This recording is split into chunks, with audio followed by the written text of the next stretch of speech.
Had to go see if Monty was around.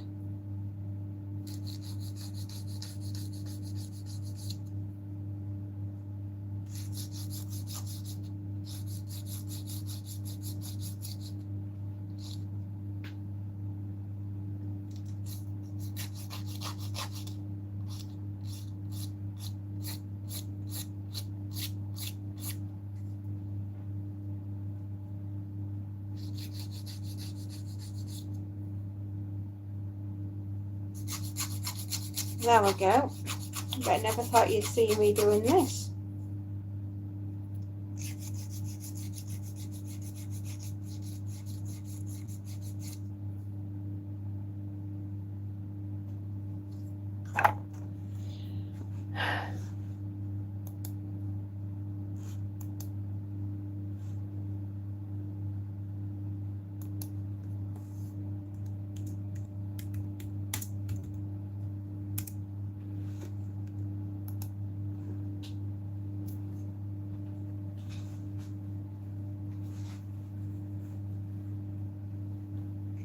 Good morning, everybody. I'm back.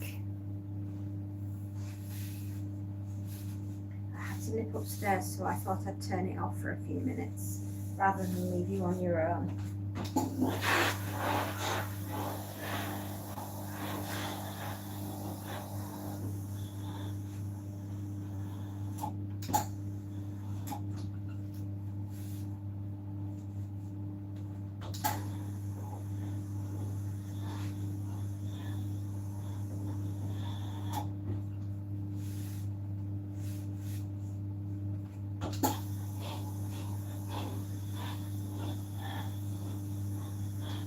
There.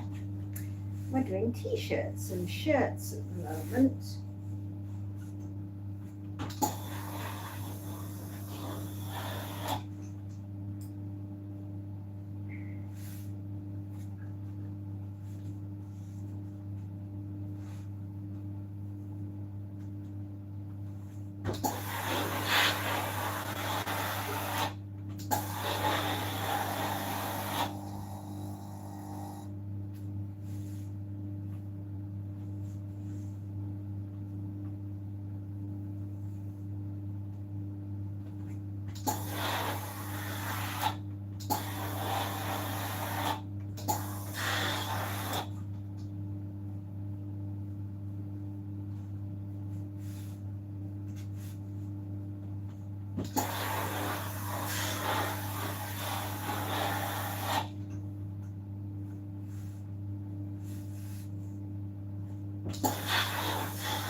There we are.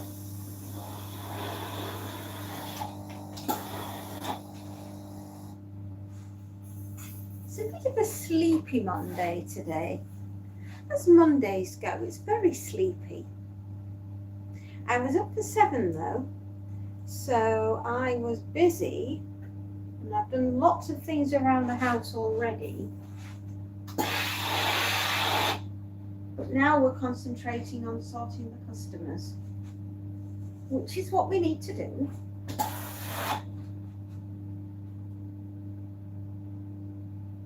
As well as concentrating on getting the washing done. And we put dinner in the microwave to defrost, which is a good thing because we need to make sure that that's done, otherwise we can't cook the chicken. That would be pretty sad.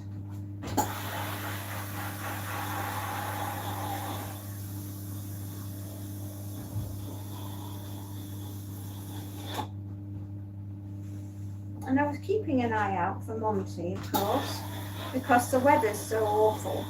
It's sunny one minute and raining the next.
There.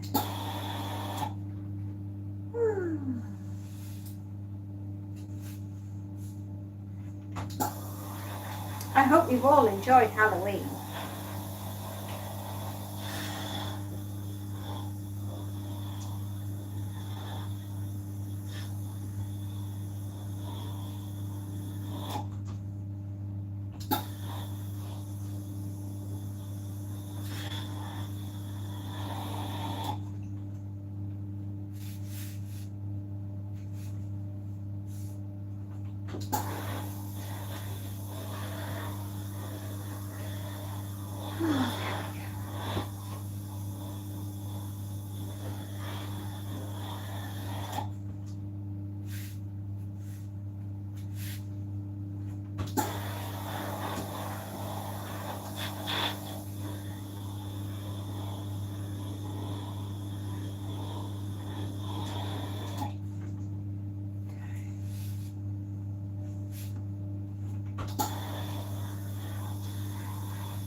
Good morning.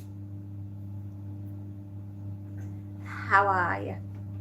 You sleep all right?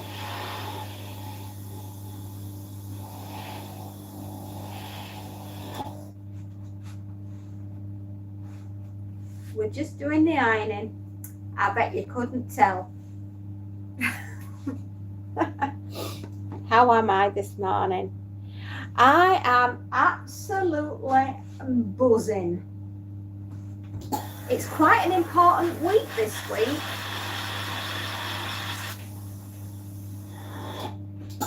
It's Remembrance Sunday this weekend. As good as can be expected. That's wonderful. I'm glad that you're all okay. I hope you've enjoyed a very restful weekend. I've been cuddling a Monty that's not been very impressed with the fireworks. How was Dexter? Is he doing all right with the loud bangs?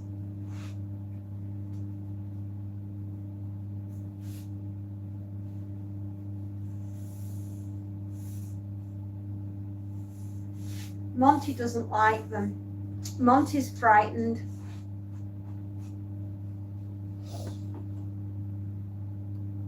Oh, you're so lucky. On Saturday night, it was like the guns of Navarone round where we are. I'm not joking. It sounds like cannon fire because obviously it ricochets around the valley, and it can be really loud. And when those earth mover ones get going, the ones that go out the ground like a kaboom, it sounds like a rocket launcher. Sorry, it takes me back to how a rocket launcher sounds. Obviously, you know, when you're putting an RPG, what got one of those buggers going off, you know about it.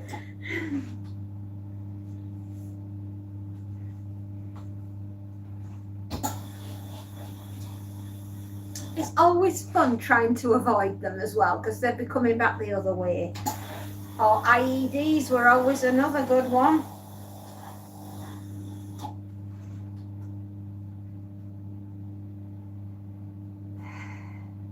So yes, Monty was not having the best time. Thankfully, there isn't many people here in the village as a result, smaller amount of fireworks. You are so lucky. You are very, very lucky. I mean, you know, I'm not joking. It really was the guns of Navarone. It was a case of a 21 flipping gun salute.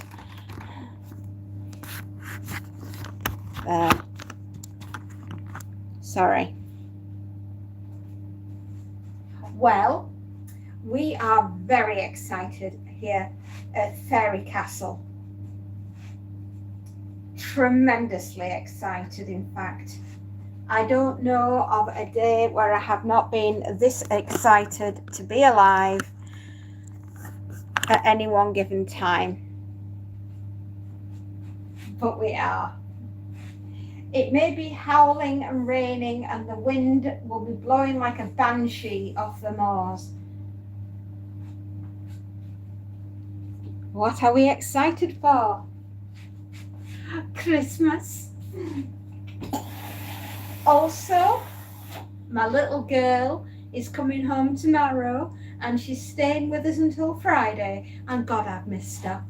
I haven't seen her since we took her back in September. I haven't seen her, so I'm so looking forward to her coming home.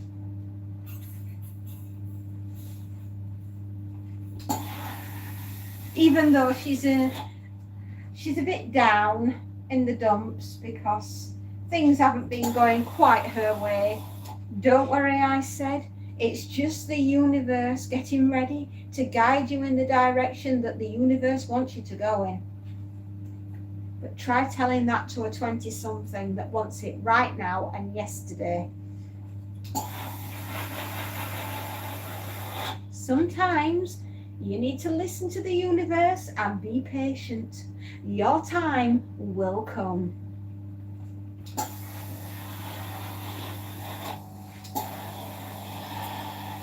We shall be at the Remembrance Parade on Sunday.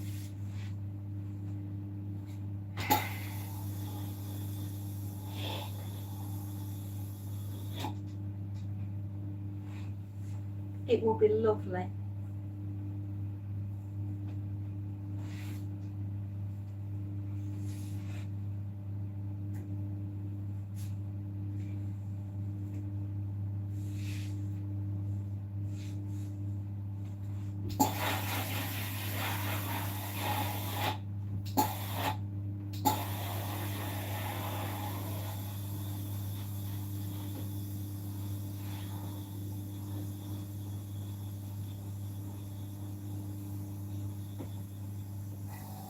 We've got all our uniforms ready.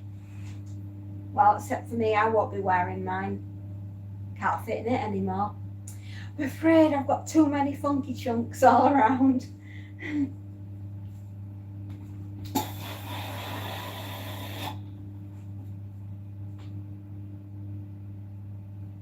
But I will be wearing something suitably attiring.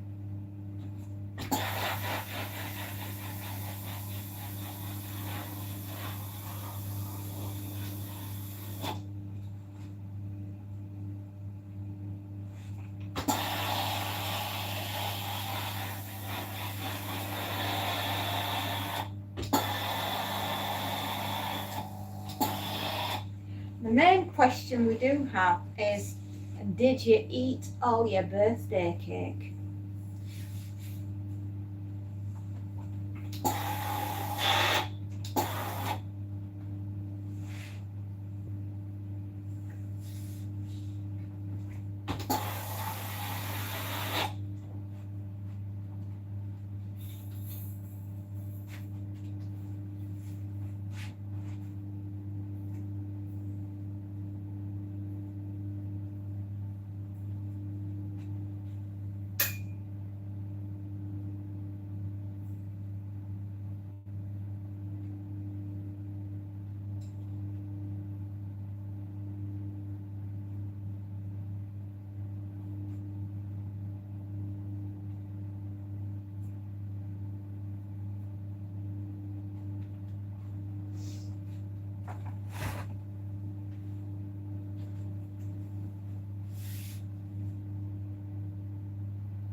Oh,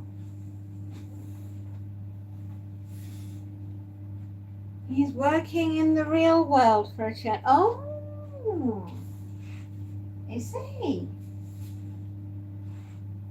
He's a busy bumblebee.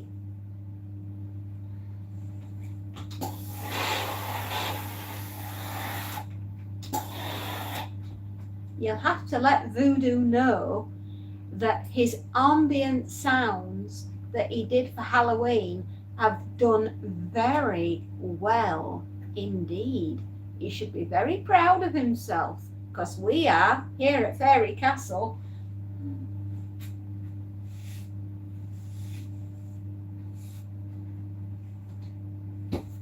Wait till Voodoo comes back and sees everything that we've been planning for Christmas. It's going to be epic.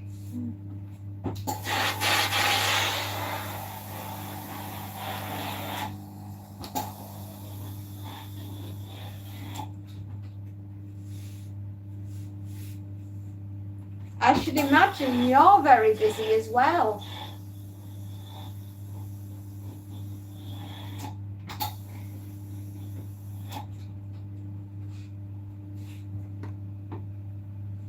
I know. I tell you, my brain this weekend, what I sent over yesterday was the first sort of like brain dump for Christmas, right? It's just like, woof. I had all these ideas and I just had to get them down on pen and paper. You should see my writing pad upstairs. It's filling up with fabulous ideas. My favourite character so far has got to be the Gutsy Plum Fairy.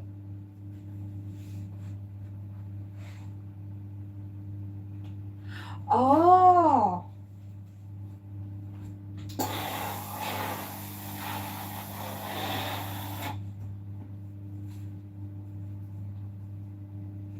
Right.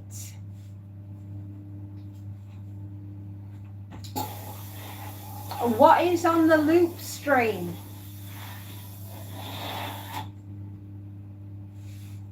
About to edit the baby animals video so I can work on you at a volcano. Oh, well, that's one way to get bonfire night going. I don't know if that's a good thing or a bad thing. What is your loop stream all about? It's episode replays for the... Oh!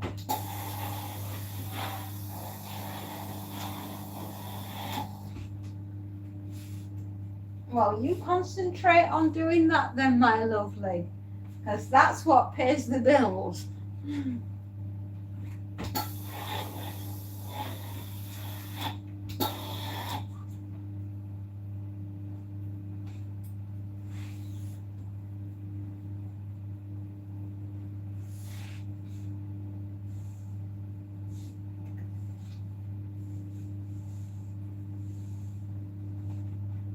It's set on forget. Oh, right.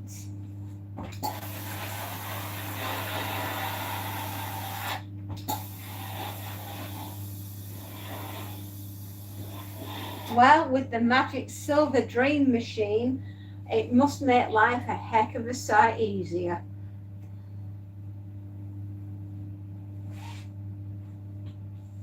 You've got me today as alive, and you've got me on Tuesday as alive, but Wednesday and Thursday I won't be here.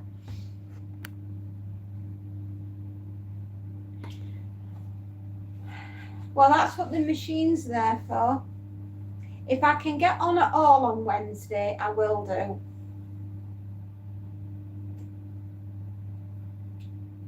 Space heat, oh gosh.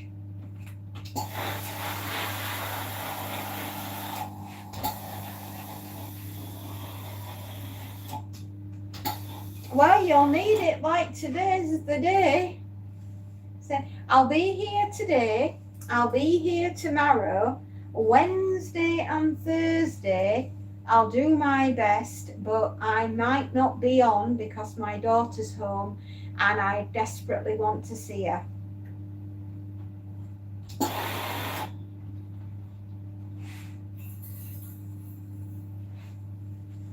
I'll be putting up little shorts and stuff on Wednesday and Thursday, I think, as I'm going to find communicating with you all a little bit difficult because I just have to see her. I have missed her.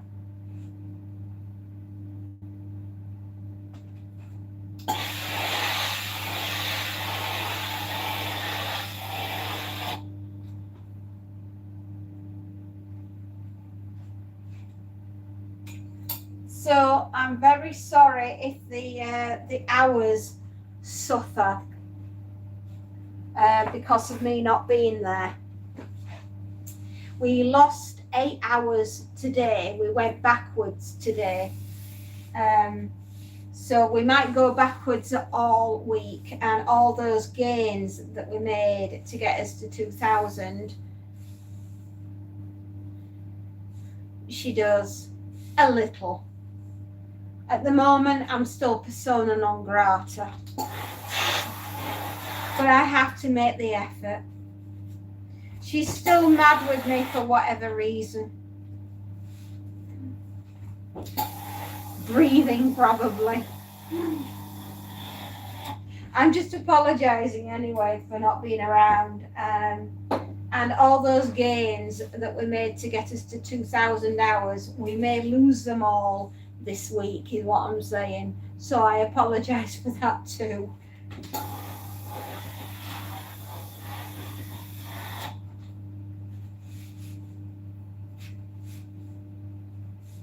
Yeah.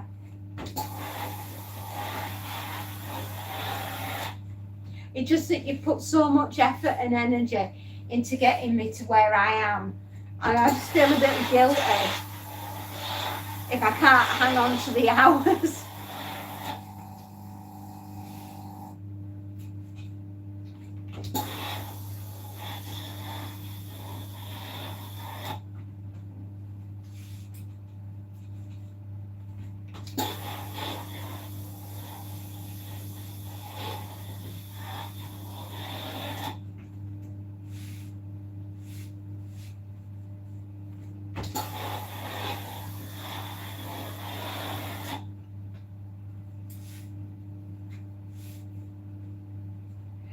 with 600 this month, it's going to be hard to lose them all. We are fighting last year's hours dropping off, and this year we have a higher average month.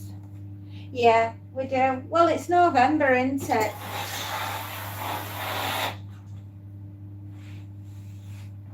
Worst case scenario, it's February, best case, December.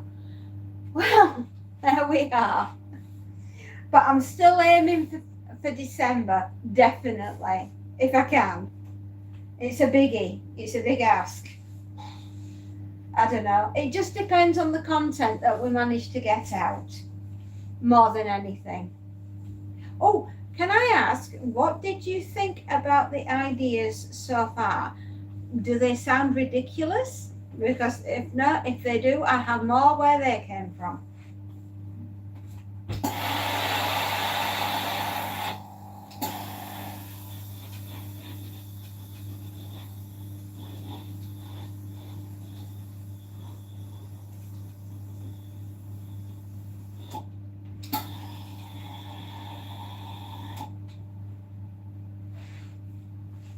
Oh, they okay. Wow.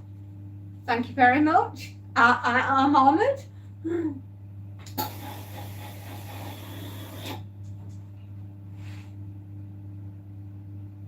Oh, bless you.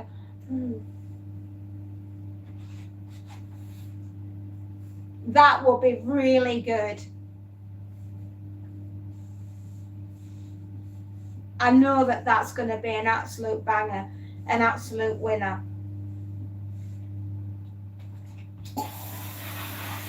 I think Monty and Dexter should have their own cooking show, sponsored by Zomboff Kibble, Zomcat.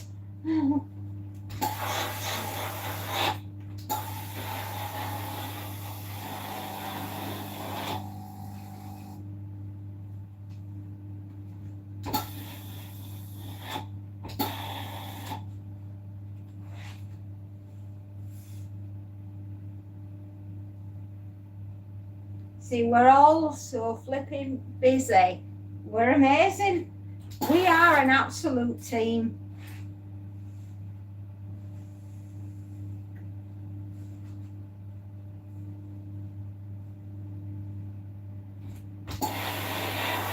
That rock group that you had for the cats, right? And instead of it being Kiss, it should be known as Hiss.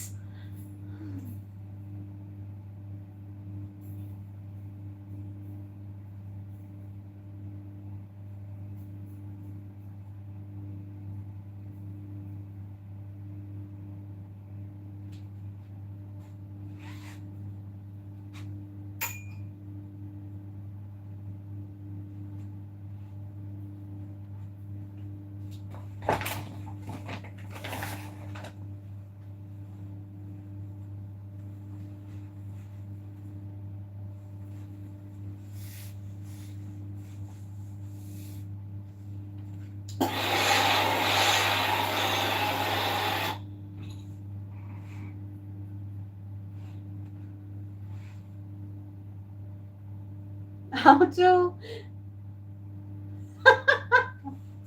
It's just that rock group that you sent me with the cats all playing the guitars and all headbanging, and it made me think of the group Kiss for some reason, and in my head I was going, we're gonna have to call this cat rock group Hiss, and I was just chuckling away to myself, as you do.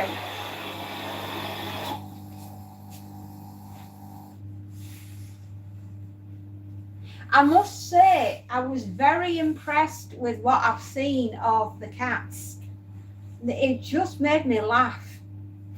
And I think that's what's like I want to do more than anything, is to make people laugh and take their minds off everything that's around them. Because I said, it's quite a funny week for me as well, with it being Remembrance Sunday, and it's not like I don't think about them every single day, but obviously Sunday is quite a special day, but it doesn't mean that they're not in my head all the time. And there are other people out there like myself that have seen horrible things, and I find if I've got humour there, it takes my mind off it.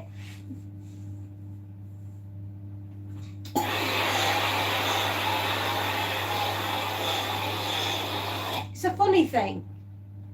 It's a funny thing. Just need to find that place in your head where you can go and hide sometimes.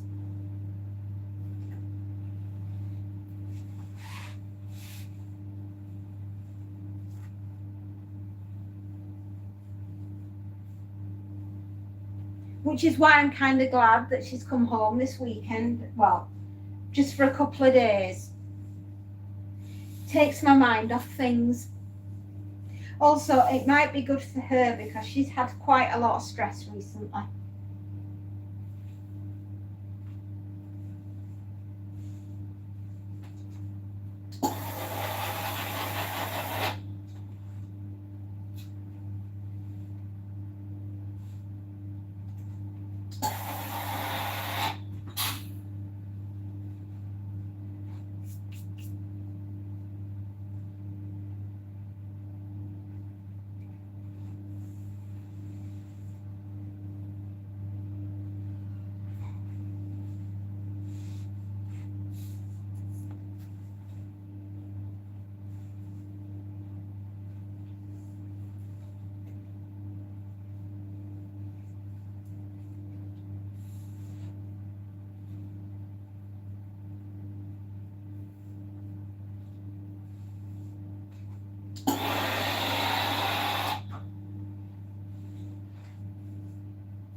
There, that's better.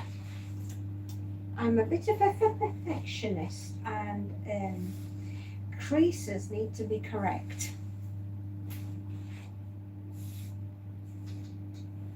Yes, I know, I'm a pain in the ass when it comes to making sure it's right.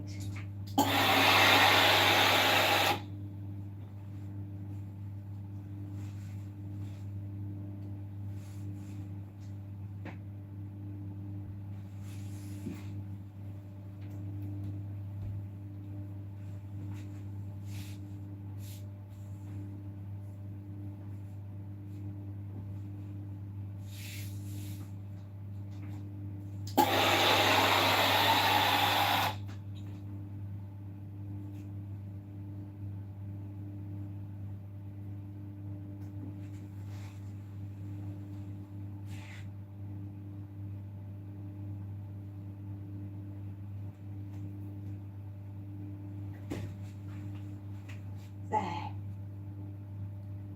Perfection? I'm afraid I am.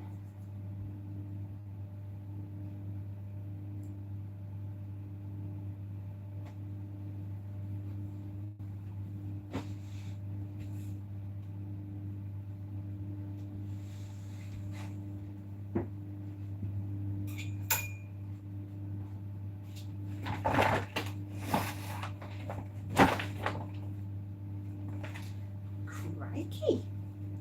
We've got quite a bit in this bag.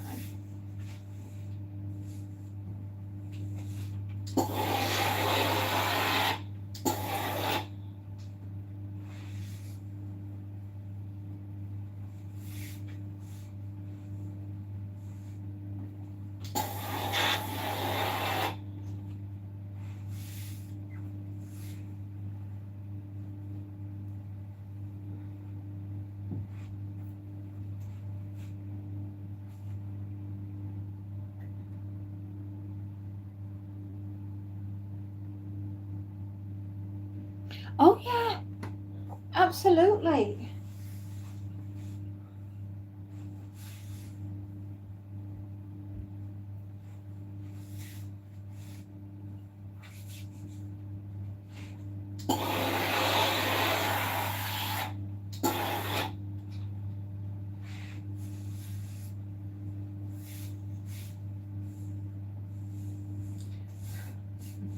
Yes, dear, I will be generating my ass X off.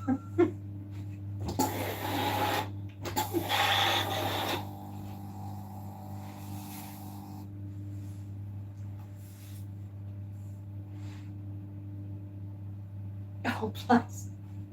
Why not? Oh. Oh, God.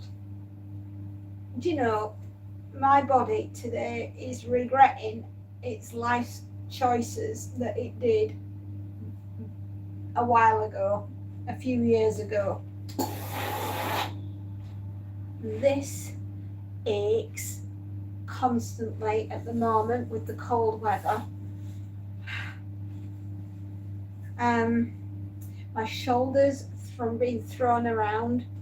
I tell you, I'm a sore lady today. You know, I cleaned up in the garden yesterday. I don't know why we bothered. There are leaves everywhere. And I don't even have a massive tree. I've got everybody else's leaves from all around.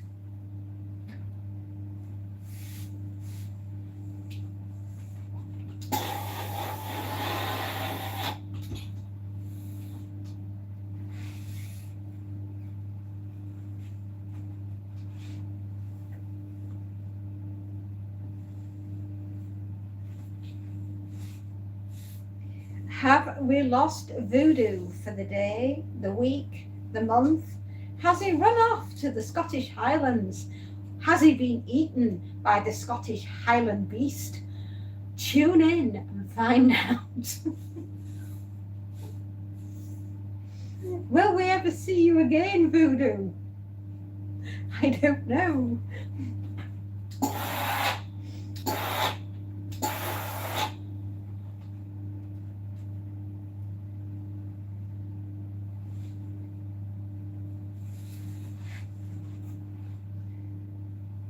You'll have to tune in, folks, and find out because the mystery is deepening. Told you, the best way to deal with any emotional trauma is do it with humor. The beastly haggis has got Voodoo. Oh no. Well, he's done for. I'm sorry.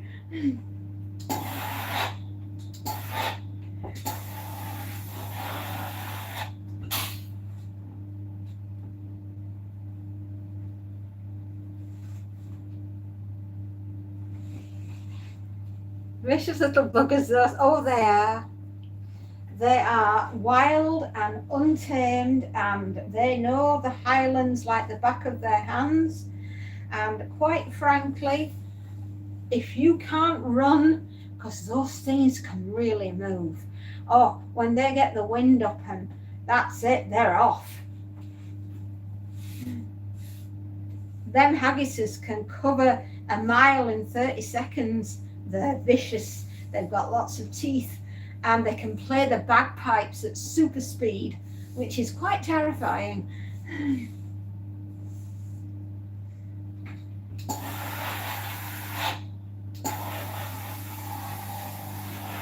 When you have warp speed bagpipes coming at you with teeth, you run.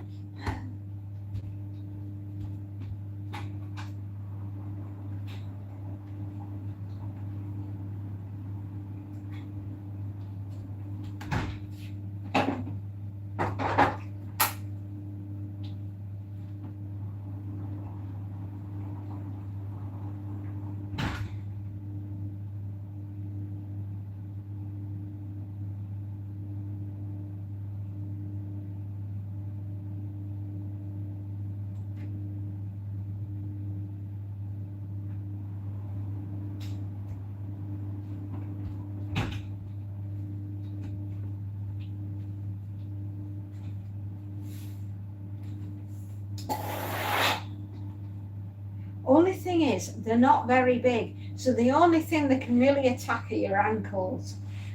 A lot like kittens.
Oh, Monday is cleaning in your house. Aha.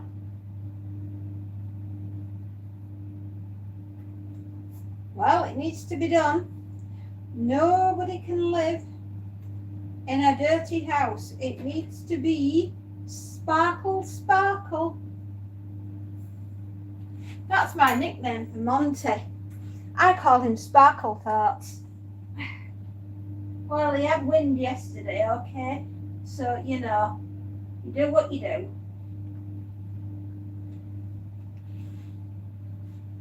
And that's his nickname.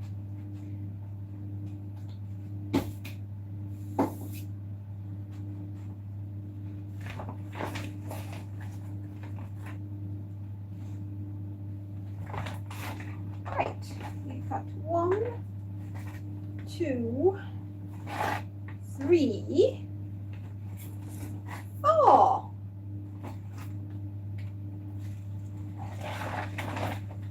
That's good.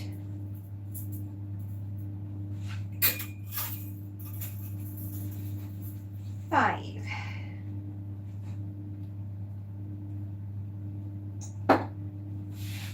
Good.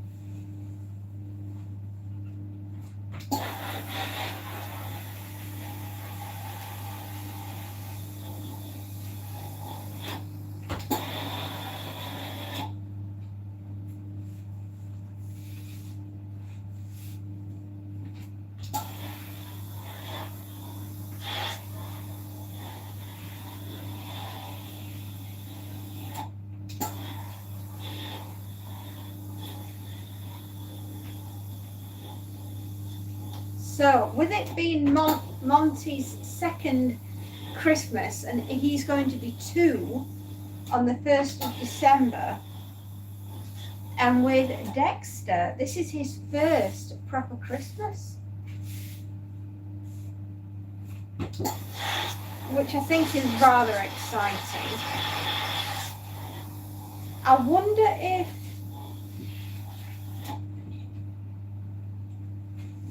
Dexter will be getting catnip for Christmas. I know I'm letting Monty have a little bit.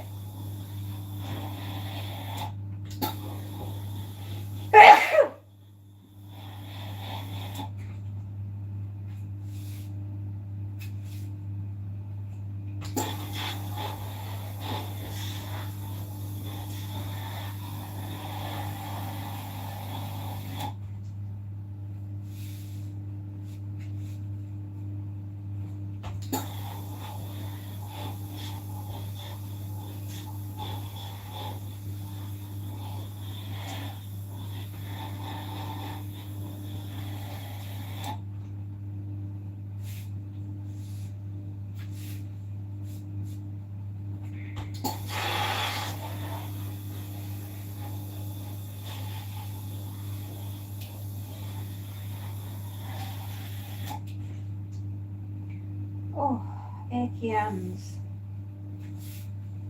Achy hands.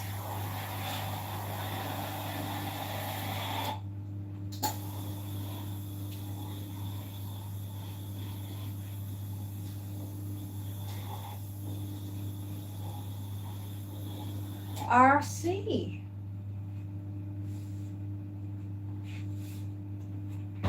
Recreational candy. Right. Recreational candy. Got ya.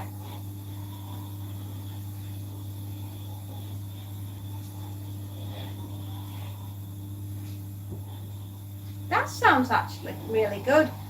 I will be also getting Monty some recreational candy.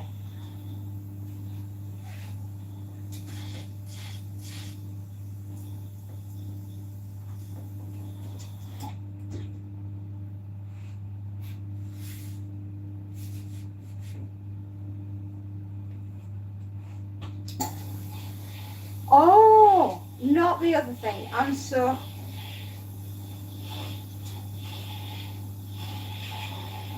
Control. Yeah, of course. It's not what you thought it was, you naughty girl. My mind goes off in very strange places.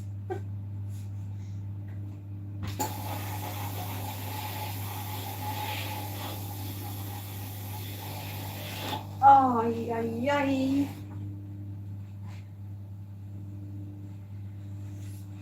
Of course it was remote controlled.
Come on.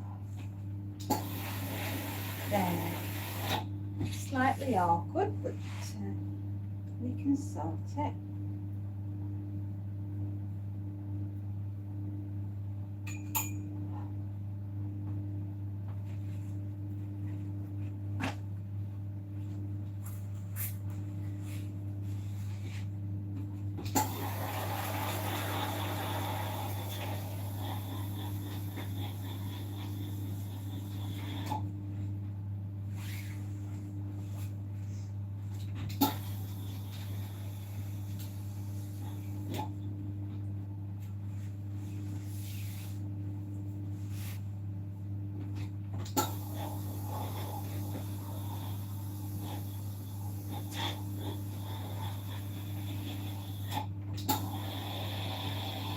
Oh, you know what I've not done?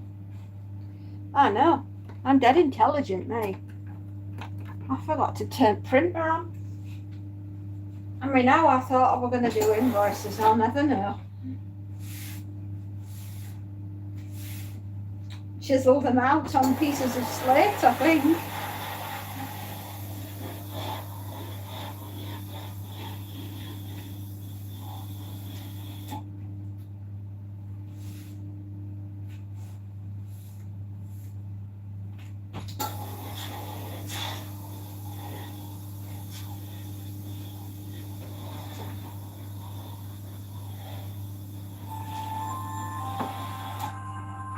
go.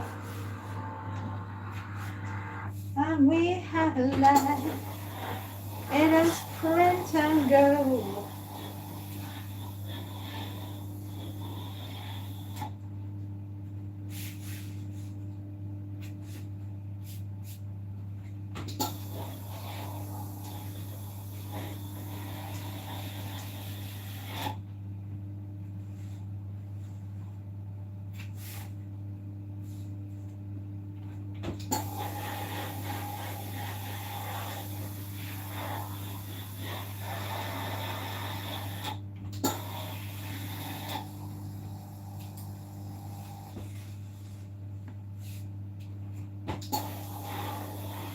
Well, I'm running two different styles of shorts, longs, and all sorts this month, just to jazz things up a little bit and make things seem a little bit, ooh, I did not know her brain worked that way.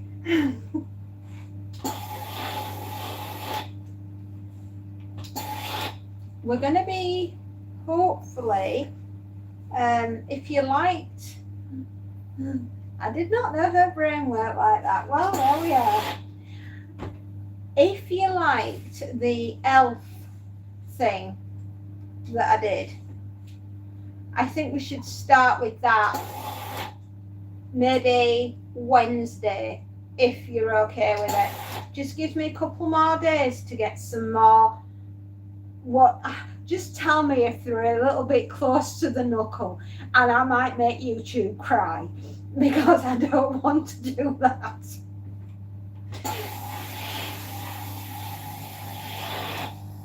I mean, the last thing I want is for them to have a breakdown because of something that I've put up.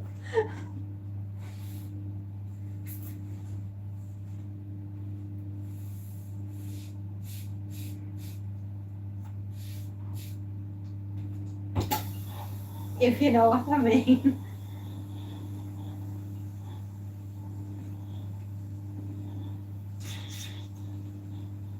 Of course, I'll run everything by you first before it goes anywhere near the public.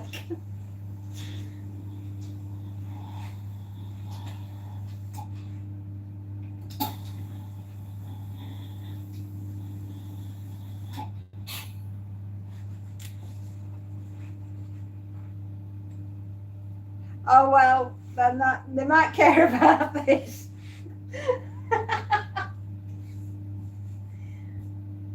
Remember, this is how we do business in Yorkshire. No offence meant.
You know me, I like to see a beautiful iron shirt.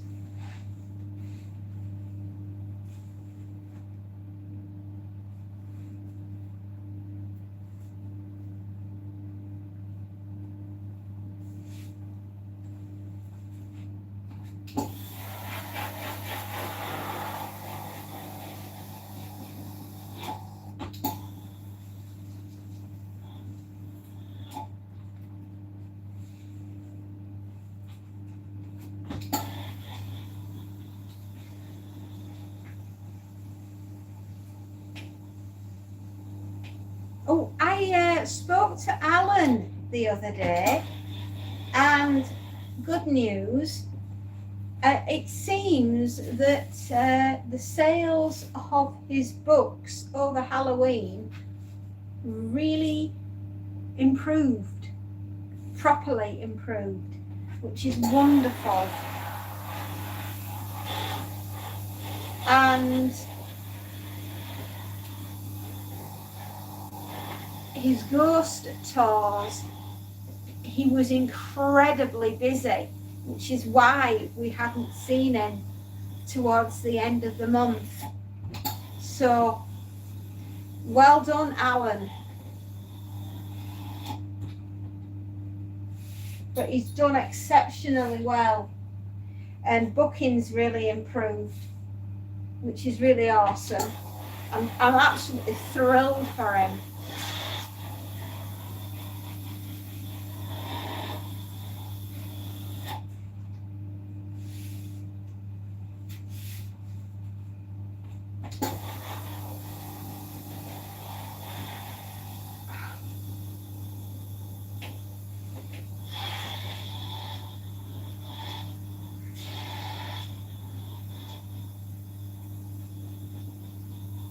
I know, it's wonderful, isn't it? There's the one bloke I really want to see do well with his books is Alan, because he works so damn hard to getting them published and out there, and it's just fantastic. It really is.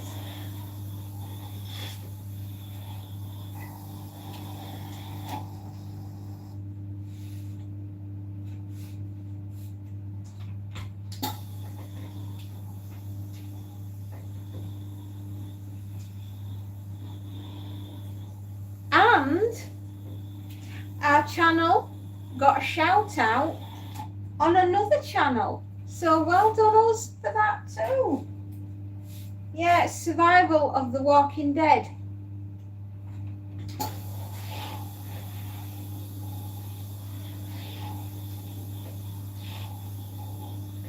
And it was for the Stephen King video that we did on The Long Walk. I forgot to tell you.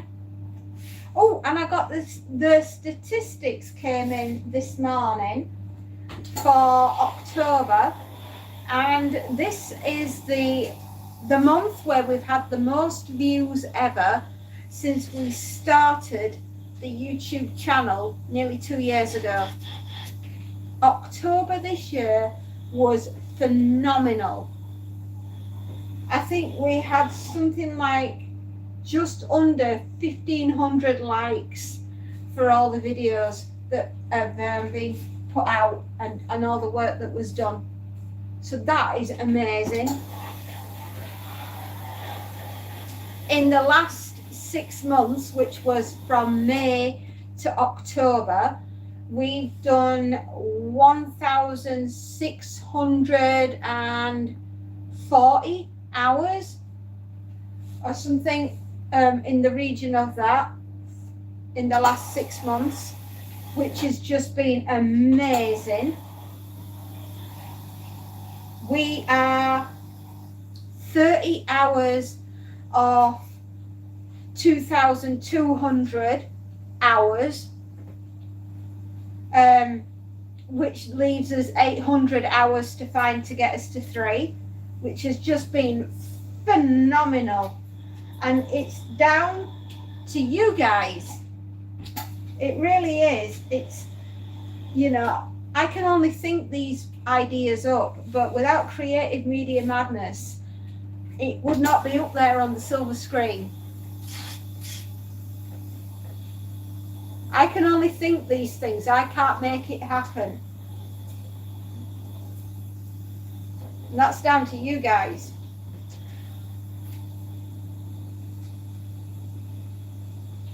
It is, isn't it? It's been phenomenal. The amount of videos that we've punched out and shorts and lives, and goodness me, we have had a busy month. And if we thought that October was busy, November's saying, hold my beer.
And we had the most subscribers that we've ever had in the whole of the 2 years in the month of October. So whatever it is we're doing, it must be right, because it is making the channel sing.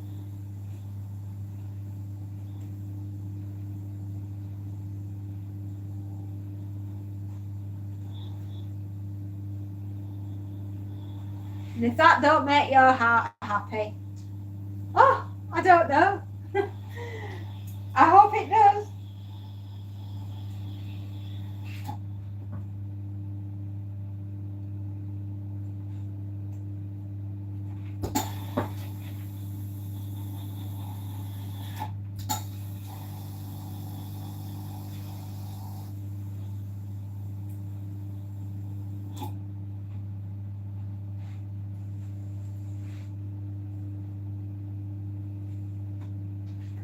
And we're still doing really well. We've gone over the 50-hour mark with Night of the Living Dead.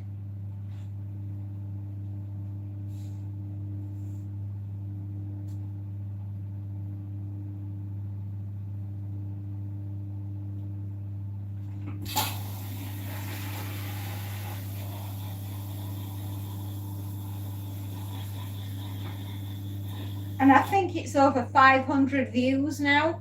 500 people have seen that movie. That's amazing.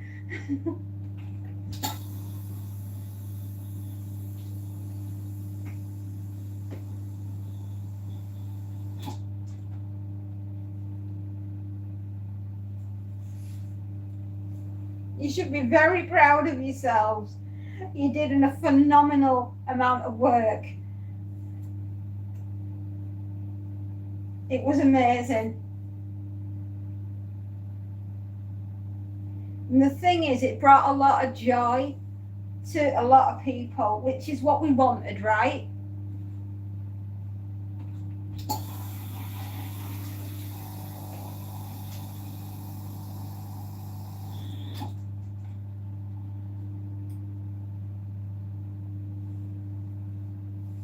Oh, it's the main thing that we're all happy. We've all worked very hard to create this wonderful, odd, little world, right? That everyone can come in and be a little odd as well.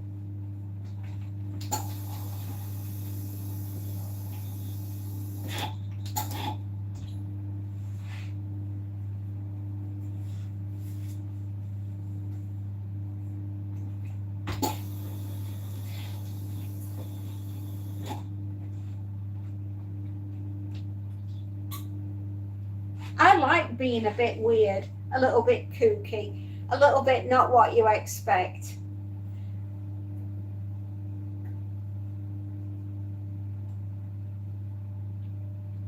I'll say one thing, life will never be boring again.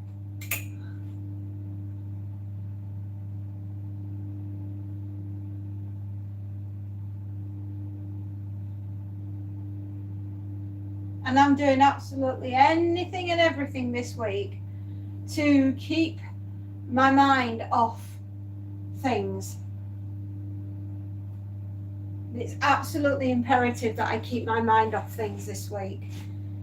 Because it's going to be a toughie. It's going to be a hard one this week. Even though my daughter's coming home, because I know why she's coming home. It's because she always knows that I find this time of year, this particular week, is not a fun one.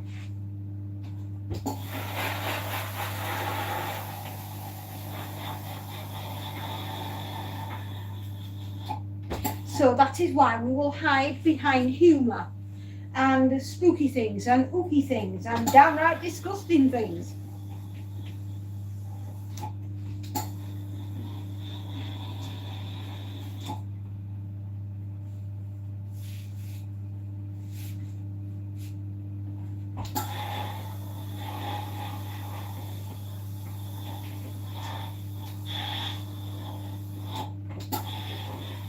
What a lot of ironing in one little bag. Goodness me, it's been like a TARDIS. It is not the French shopping bag you've been looking for. It is really a secret TARDIS with lots and lots of clothing in. More than you could imagine. Oh, I do like me some Doctor Who.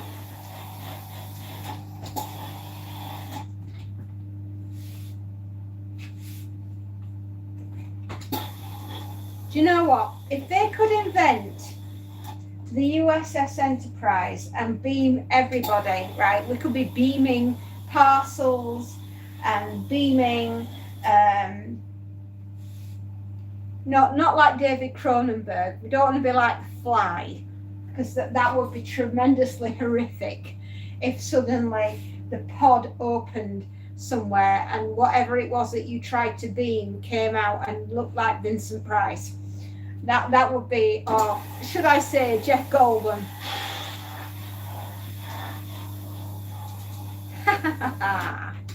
I know. No, what we need is a USS Enterprise to be able to beam laundry back to the customers. That would be flipping awesome. Your shopping from the supermarket could be beamed into your fridge. Dinner could be beamed into the oven.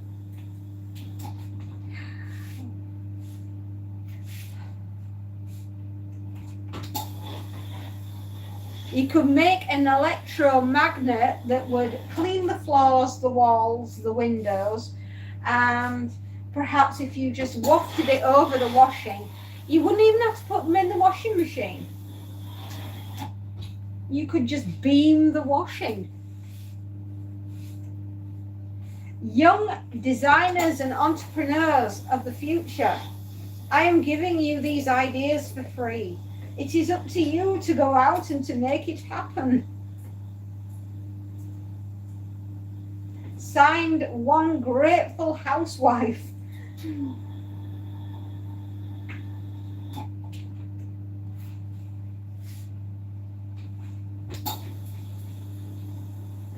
Think of all the things I could do with all the free time that I'd have. I'd be able to do jigsaws. I could sit and knit. I could go in the garden and play. I could read more books. because we'd have all this wonderful technology.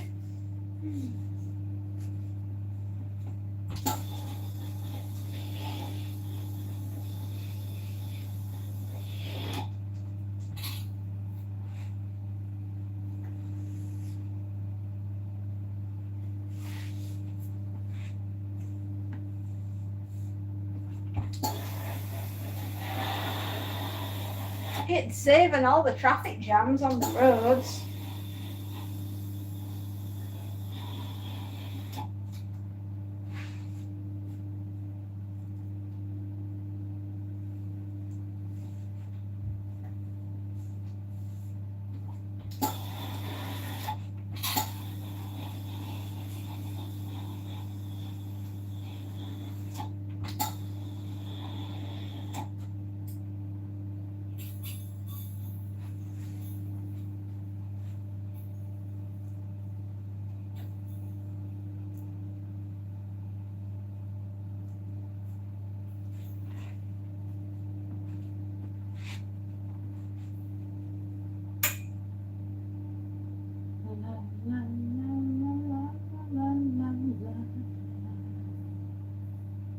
Oh, there we go. The last shirt.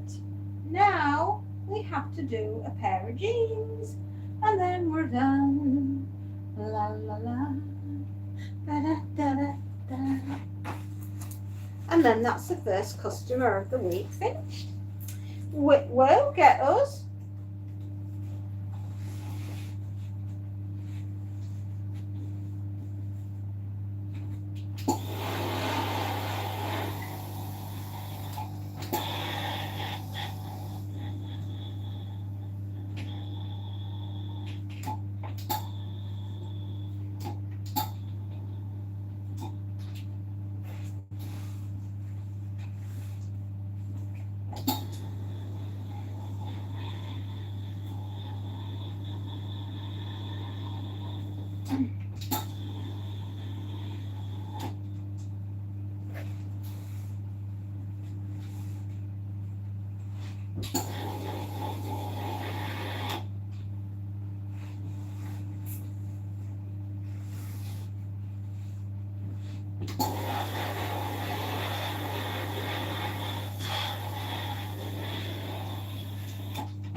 Okay, I thought I got something stuck to the bottom of the sole plate, but we're okay.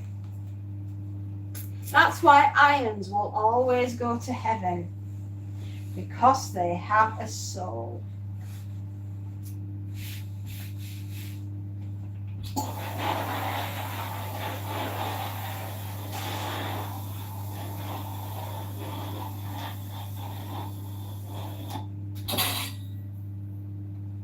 I'm just trying to break the ironing board, I think, today.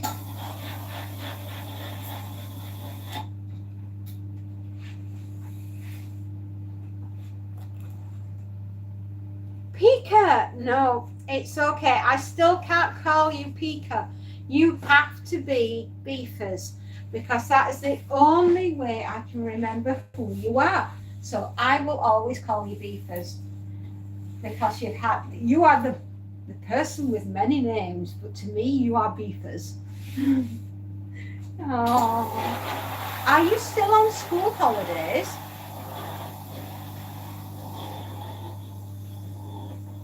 Oh, thank you. You are? Ooh. Do you get 2 weeks off then? Or have I got my weeks muddled up and this half term is this week? You go back next week. Okay, okay.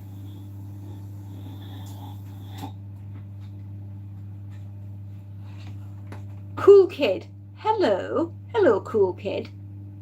So you go back next week then? Right. Ah, that makes a lot more sense.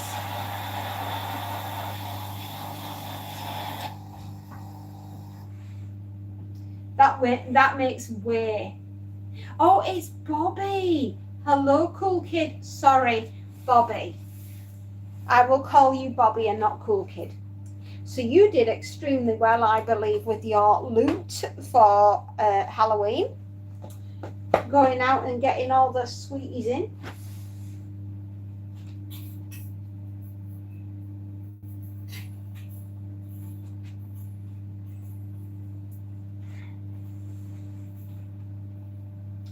Right, let's see what we've got here. We've got to do the big count up now. Not Willis, right.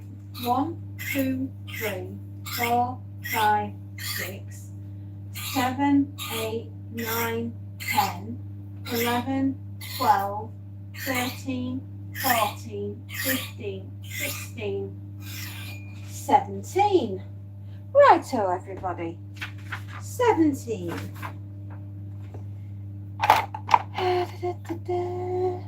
Oh, you did join Discord. Oh, it was spooky, was it, Bobby? Oh, that's lovely. How is Monty? He's actually in the garden at the moment, running around and playing with everything that he shouldn't be. But that's Monty for you. He's a naughty boy. I did count that right, didn't I?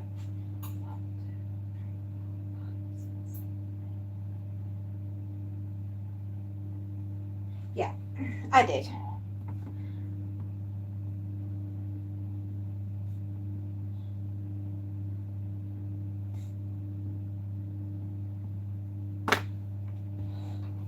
It was on the 2nd of October. Oh, when you joined Discord, right. I've been creating and doing all sorts of wonderful things, so if I missed it, I am sorry. I am, but I do know that you're around, which is really cool. Okay, let's create a mess.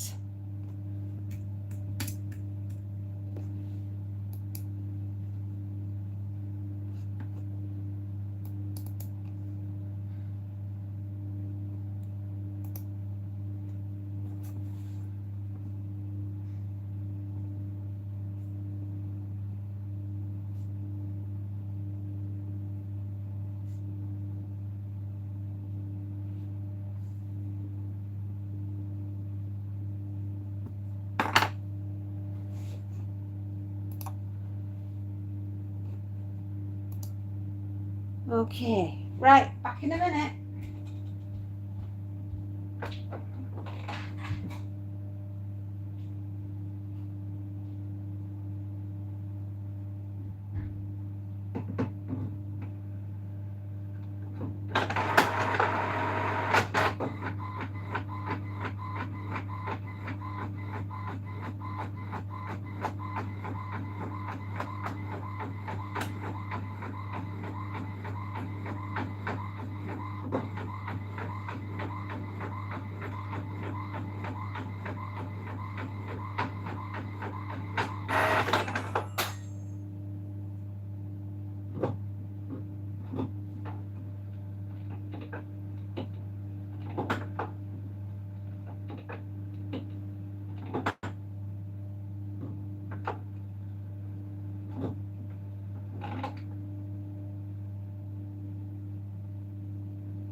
Oh, gotta be careful of the old back today. I'm in a bit of pain.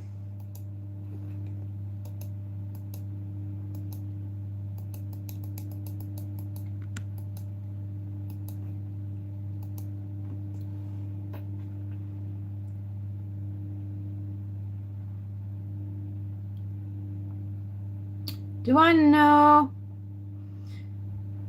Do you know? Do you now? That one guy with the profile with the cat. Sorry.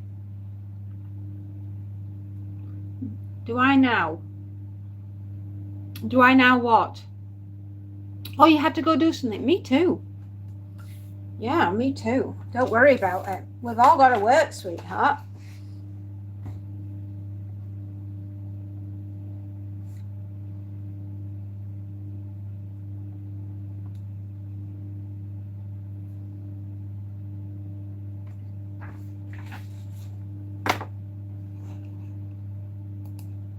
Tools.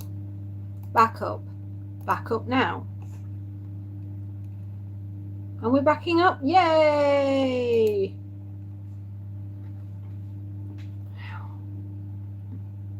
I had to do something. The orange cat. What you doing for Christmas? I only see you ironing. I am. Don't worry. I won't be ironing on Christmas Day. Or will I? Probably not. I'll be in the kitchen making food. Lots of lovely food.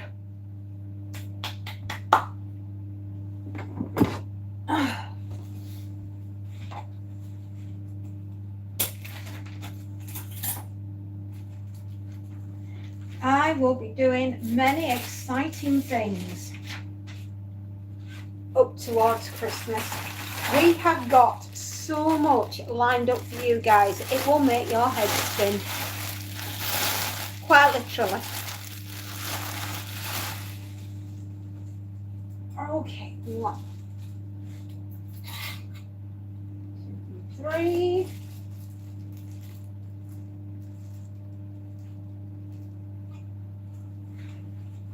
Okay, that's the first bag.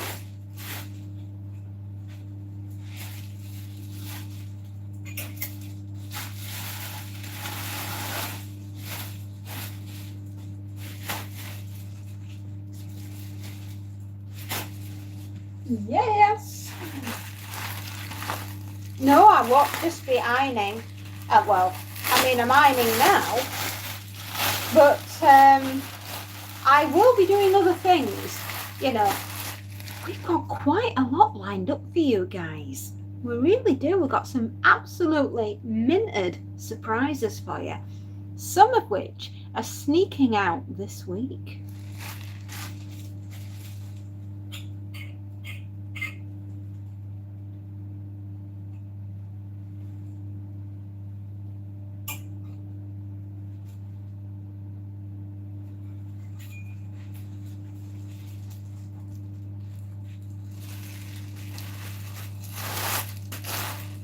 It won't be long before the Christmas tree goes up.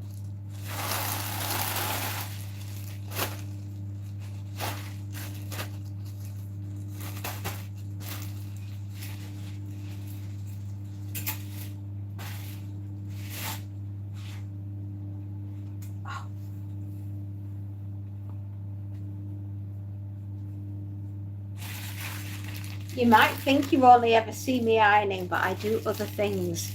I am a mysterious woman who does many, many things.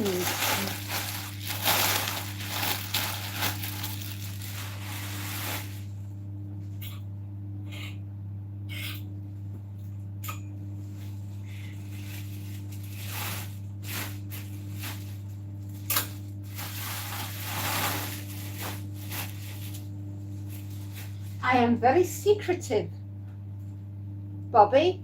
I do remember you, yes, but I can't understand what you mean about an orange cat. I'm rather confused.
That guy with the Joker profile is my dad.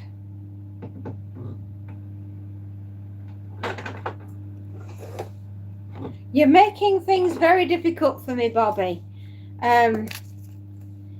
Please help. Monday,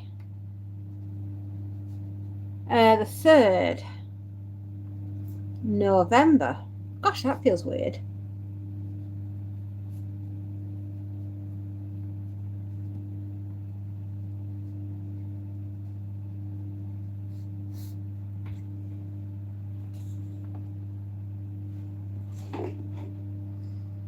Okay, here we go. We need Outlook. And we need a diary. And we need to press there.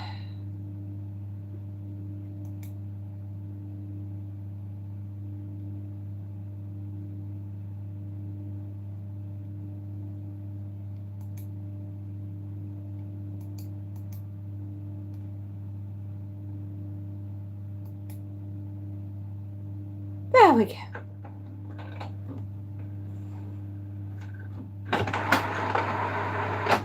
I can't wait for Christmas.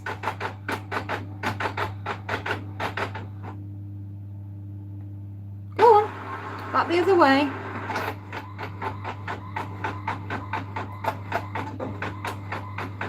I need to print 2 of these. One for my business and the other one, oh, it's for the business.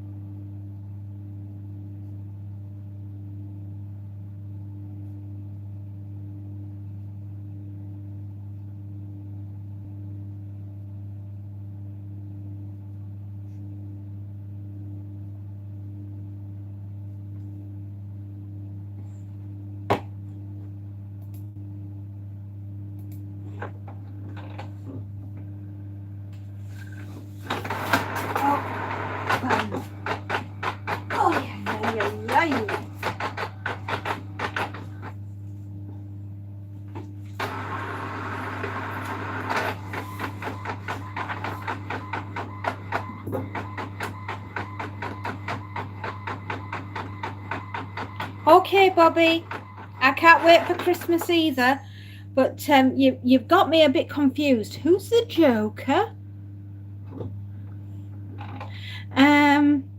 Help me out. My brain's not so good. I need reminding sometimes, my lovely.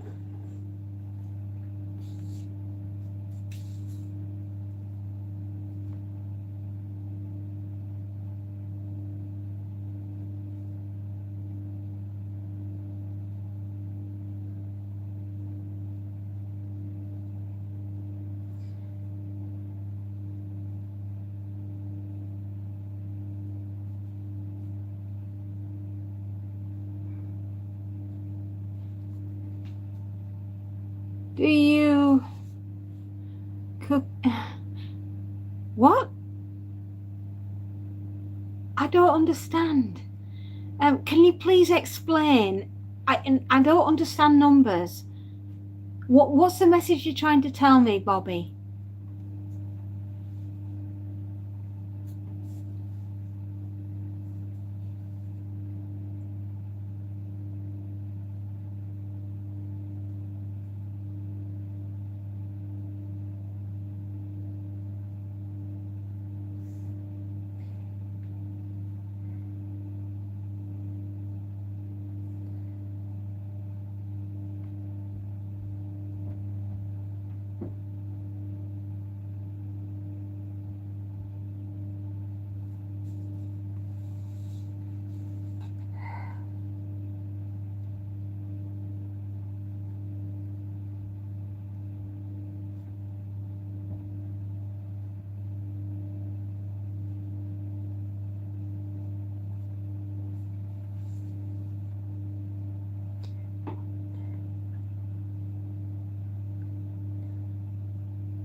There, I need that one. Cool kid.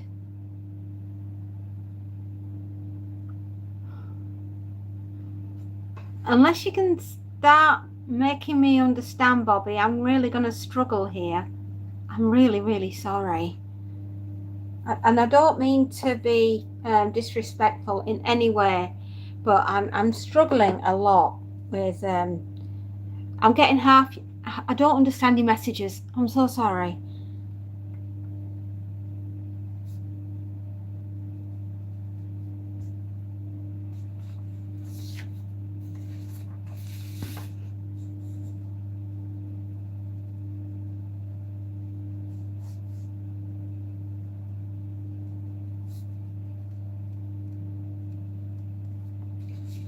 And I don't want you to get cross with me for not understanding.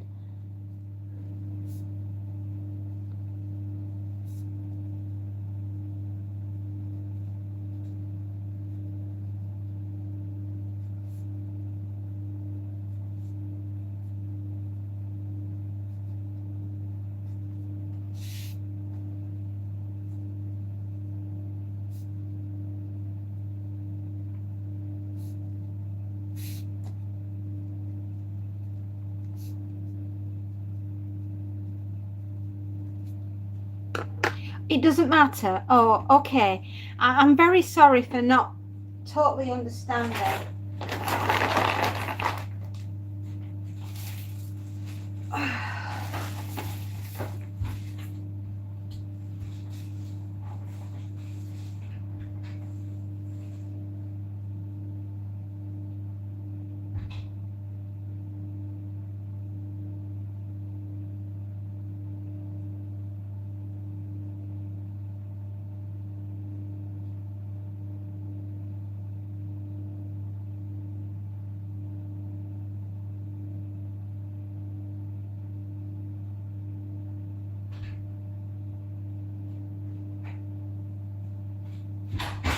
It might help if I knew where we'd met. It was a while ago, possibly.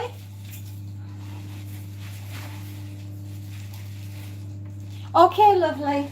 No worries.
Okay.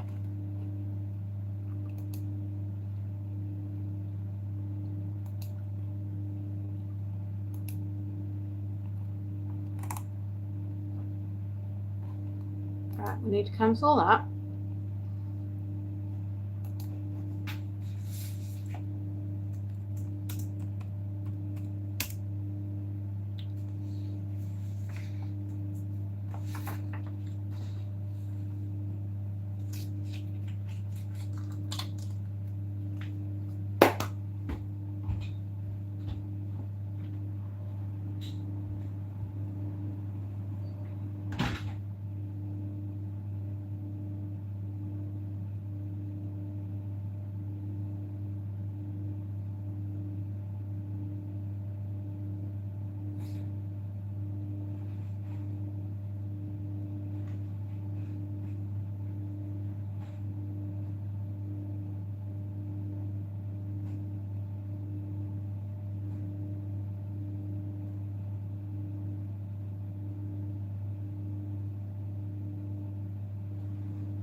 Hey folks, I'm back.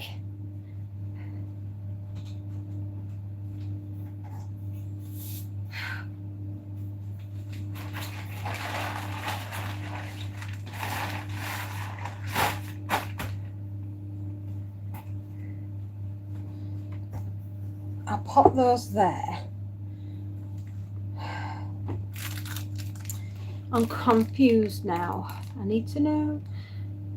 Go to the channel. Go to the channel.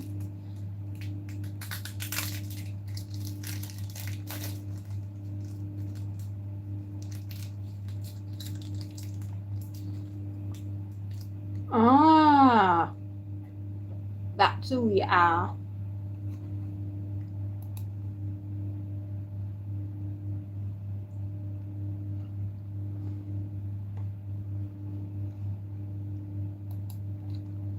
I know who you are now.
I'm eating. My other favourite hobby.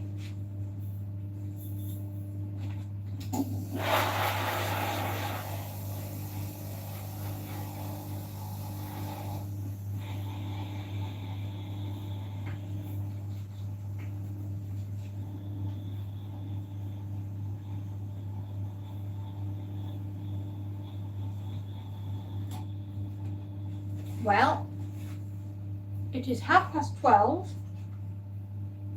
and we're on with another customer. And the second load is in the dryer. And the cat is happy. Oh yes.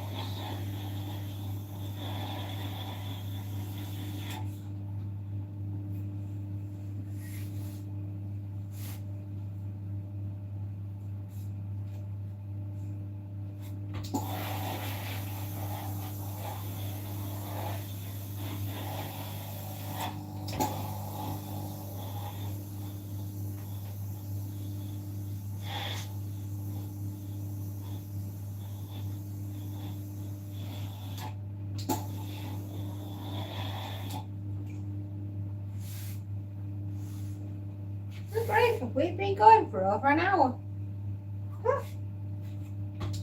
Get us.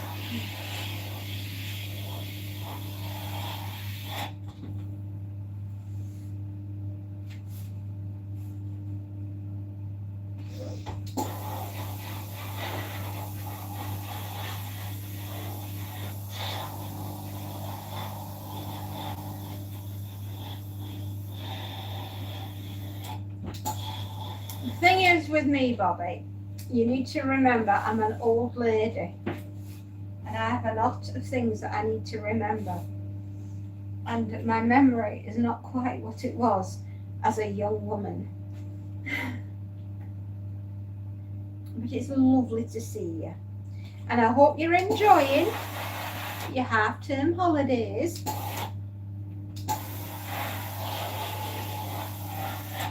Which I think is pretty freaking awesome to have a week off, you know, and a rest.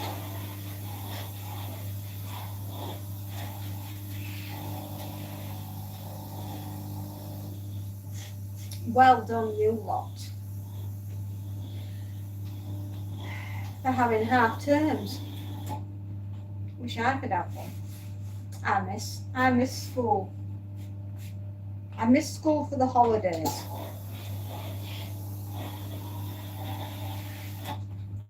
Life was good. It was back in the day.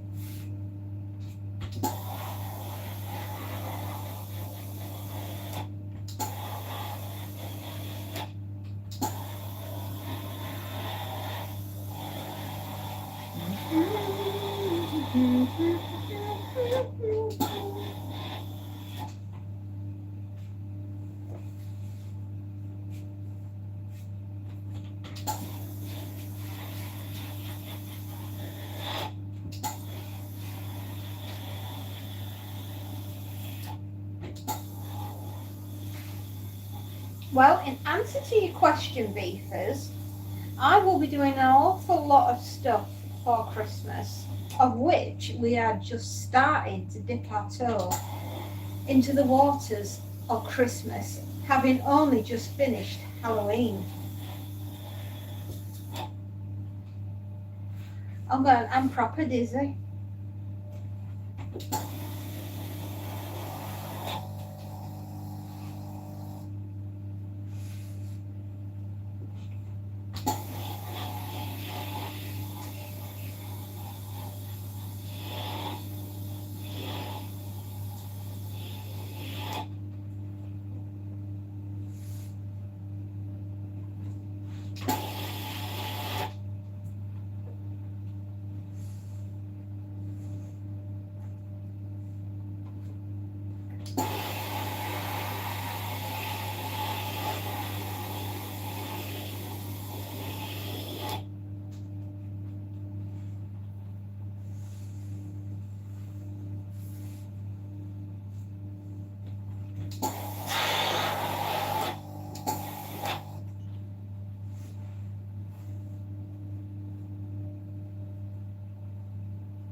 Got the sniffles today.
We are on with the second customer of the day, which is a good thing because we're very busy.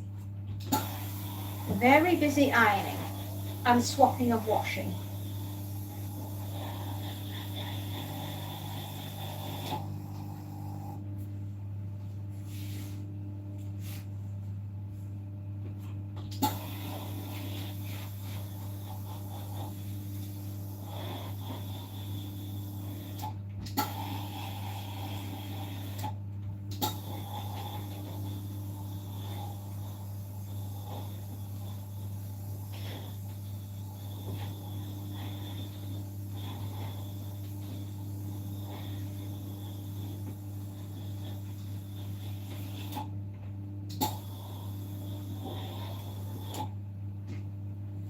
I think we might wash Monty's bed this week, considering he's gone and put muddy paw prints all over it.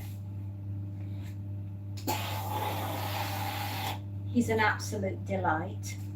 He truly is.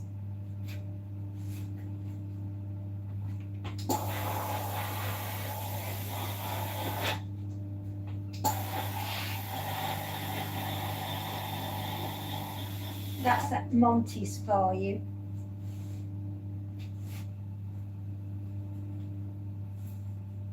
He likes to put twigs under the covers in his bed. He's a little odd that way.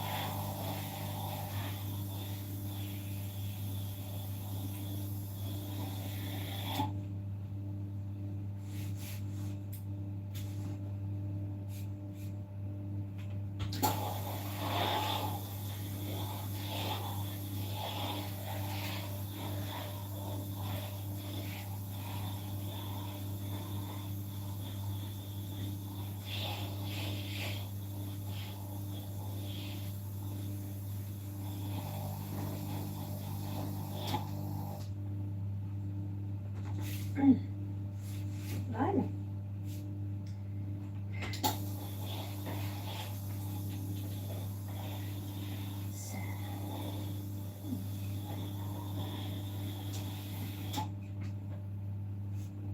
I think this is sticking to the board.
finally.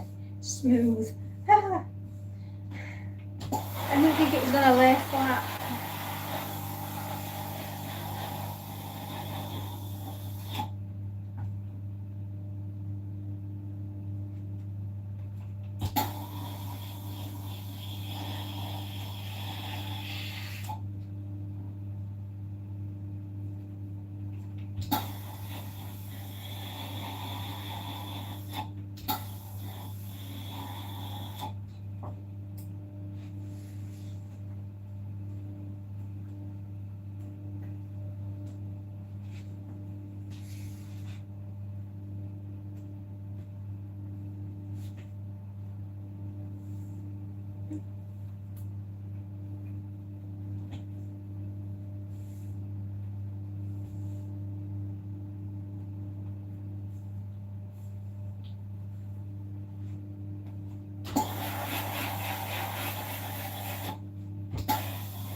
Goodness me. Have we been going for 2 hours? Where's the time gone today?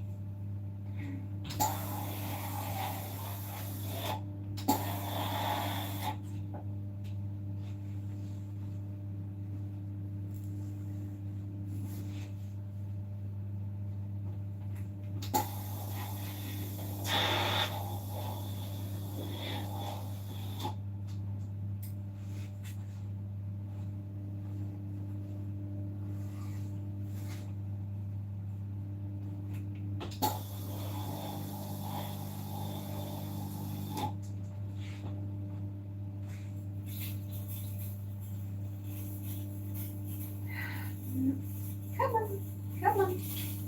Off you get. Come on. Oh, sorry, they've all got in a tangle. It's like Jenga for fairies.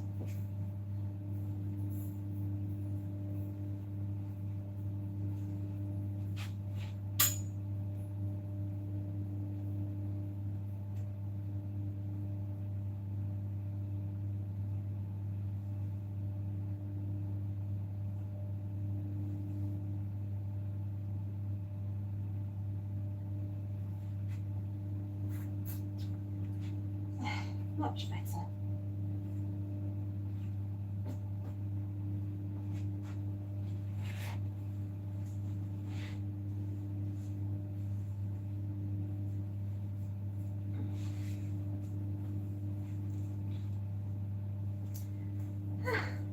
Turn the shirt the right way around.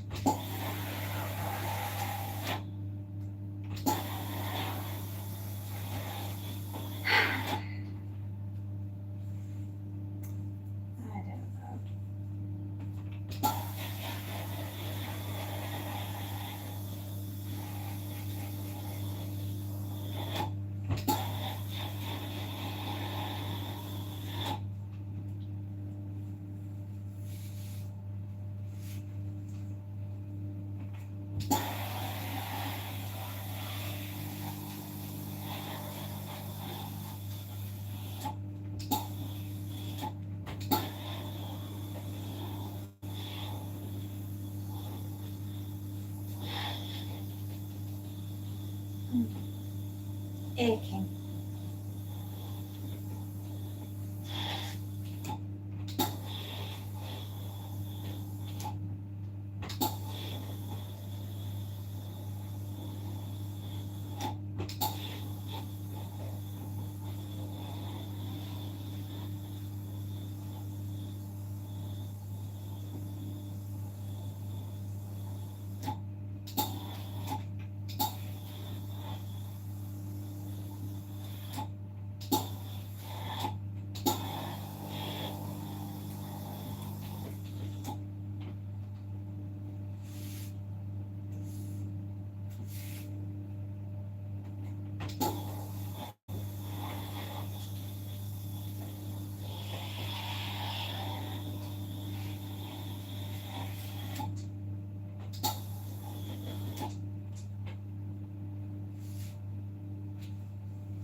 clicked into place.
Goodness me. Come on.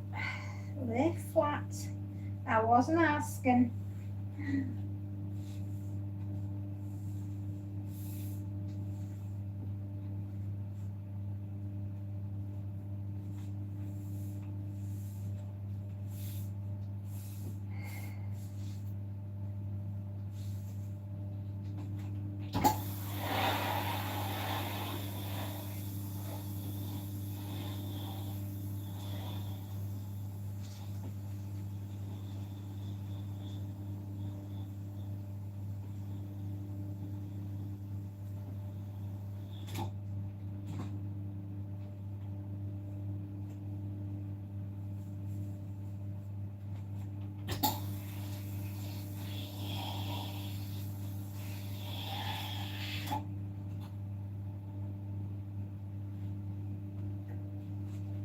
Oh, my eyesight. My eyesight's not what it was. I think I must be getting very old.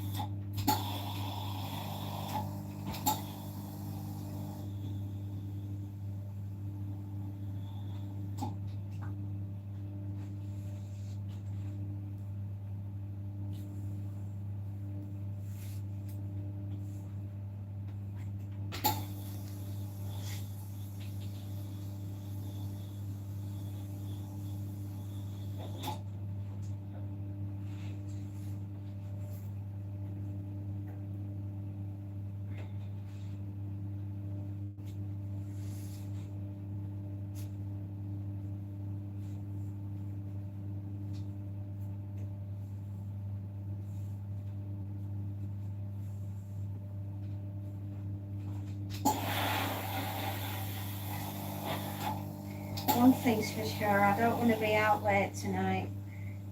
The weather outside is horrible today. I want to be home, snuggled up in my house, doing my things, being restful and relaxing. That's what I want more than anything. I'll go out, I'll do what I need to do, and I want to come home.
Right.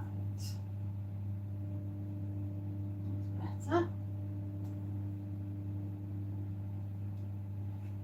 Not that one. Need to just straighten that bit out.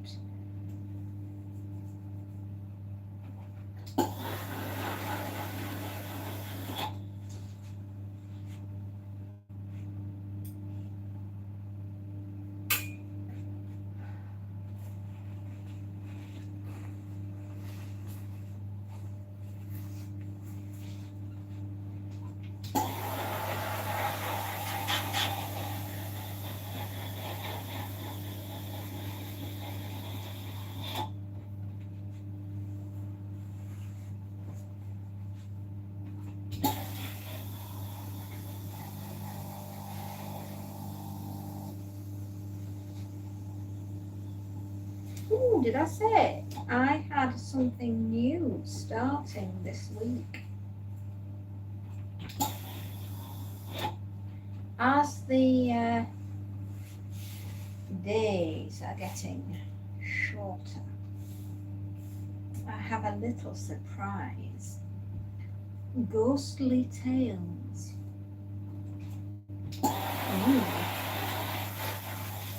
Something to keep your winters a little interesting. I have some lovely short stories to which I will be reading to you.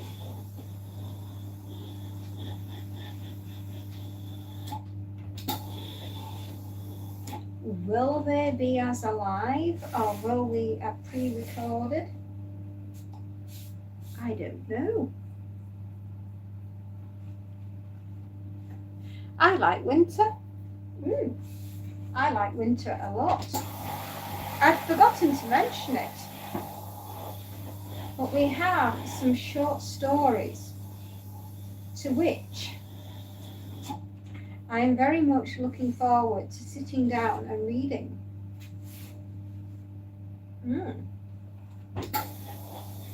Some little spooky offerings. Less people want to sell me things at the door. Well, there's always that to look forward to. Do you know, I don't get anyone round here.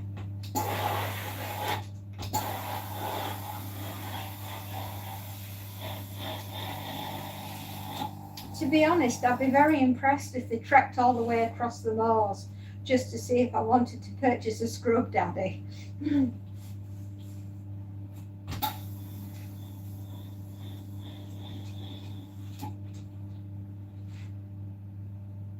Ooh, that would be fun. Well, indeed. We'll have to pick a night. Maybe a Friday night might be good. Keep up with the Friday nights.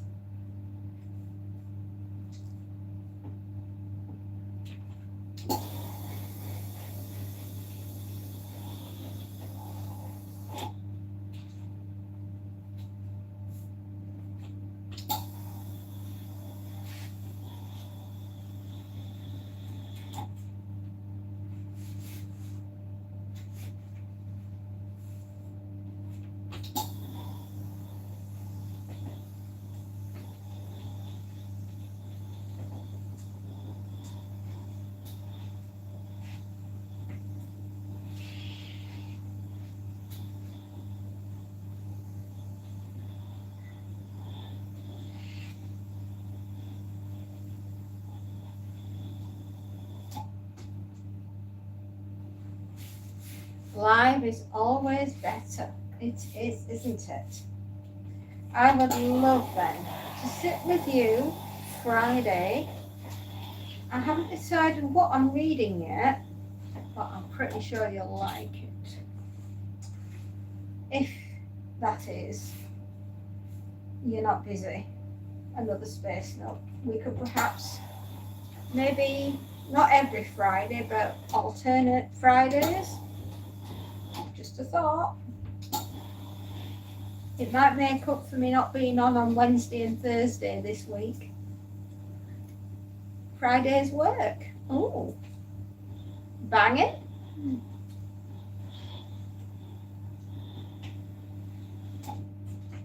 Well, I do have some very spooky stories. They're short stories. They are worth listening to.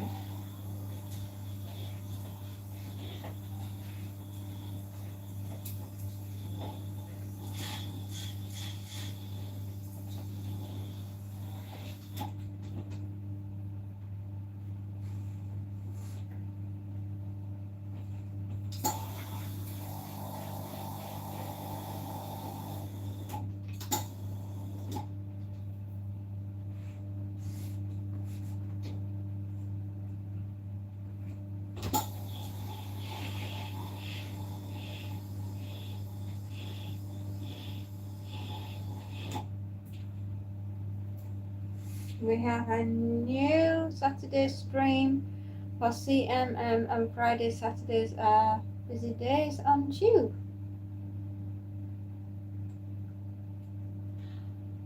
Is it busy for you, though? I don't want to get in the way.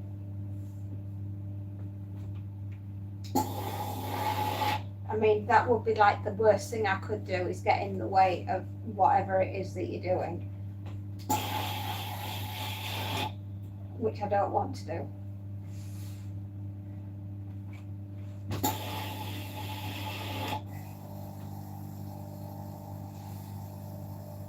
Oh, Fridays are okay. Oh, awesome.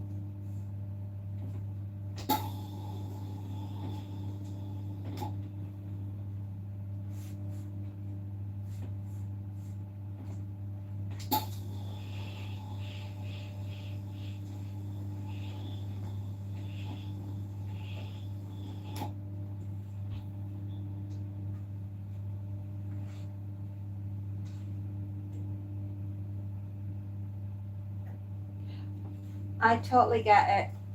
Yeah, I totally understand.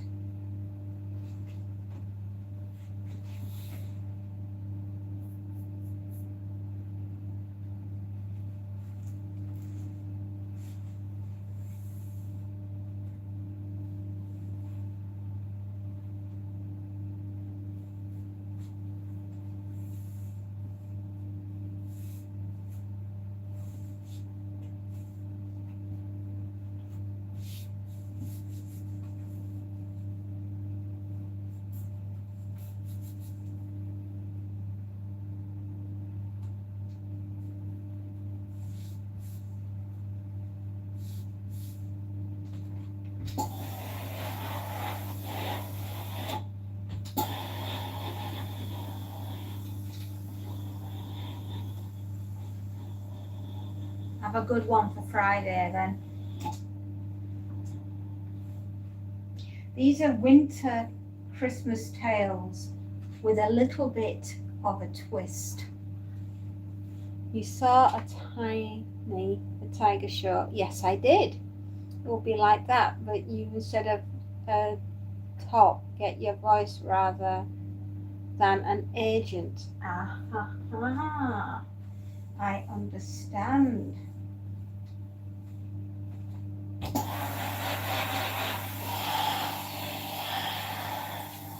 Gosh, that must have been very difficult to do then. You see, this is what, it looks so easy, doesn't it, just to appear on a screen. But if people really knew what went into the creation and the running and the doing of all of this, they would be quite mesmerized. Flipping heck, this shirt has been dried in a very strange way. There. Oh, iron it quick before it moves.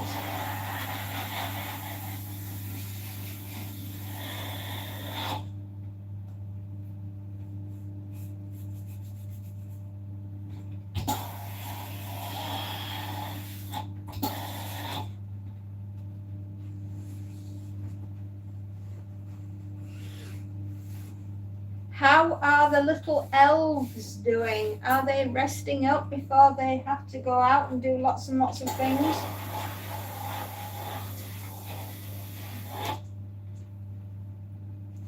I wonder if it's snowing where they are, or getting ready to snow. I don't think it's going to be long before we see the white stuff.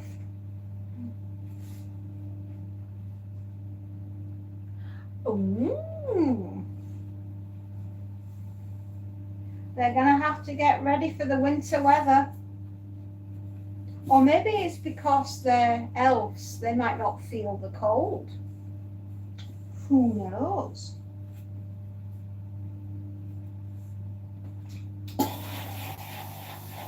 Well, that does sound exciting.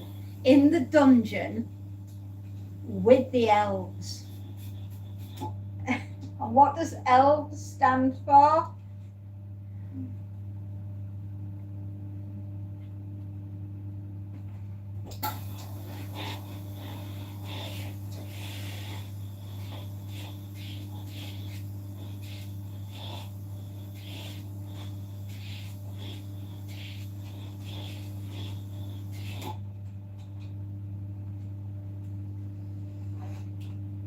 Oh.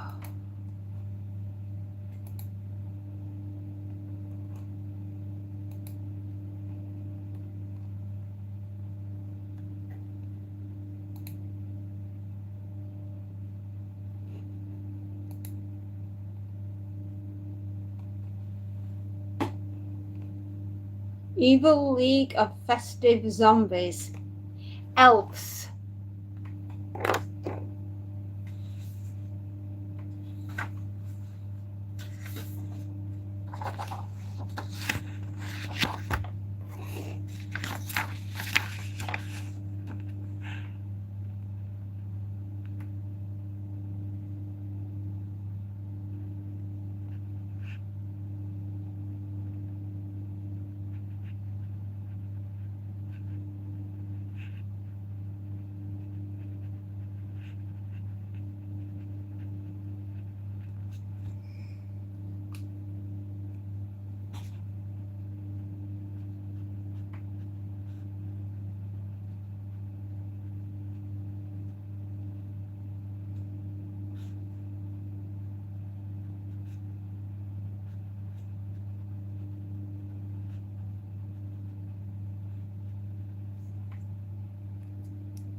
Well, I'm just going to type something in. ELFZ.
Evil League of Festive Elves.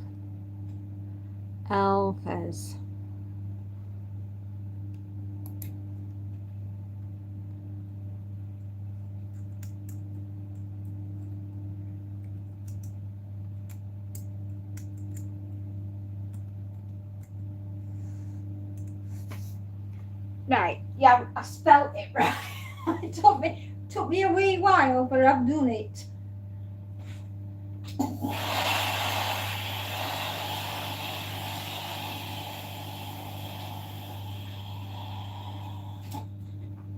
It just struck me as an idea as to make the where I will be working from the headquarters for this union.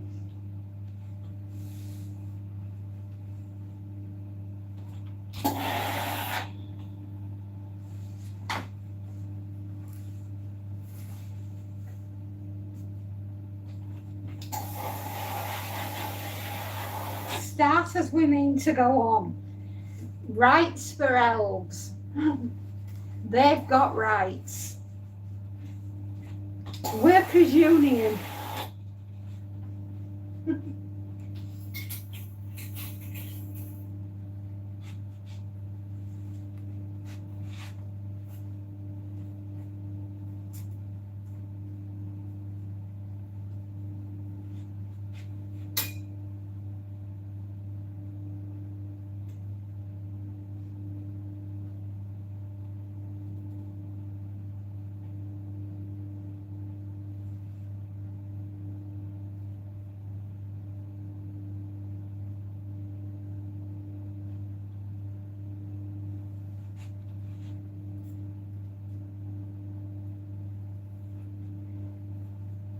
Sometimes when everything gets dried to within an inch of its life, especially shirts, it can be mortifyingly difficult to get them to A, lay flat, and B, get the creases out of them.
suppose they should be evil. I mean, they're only little elves, and they're not really evil, are they?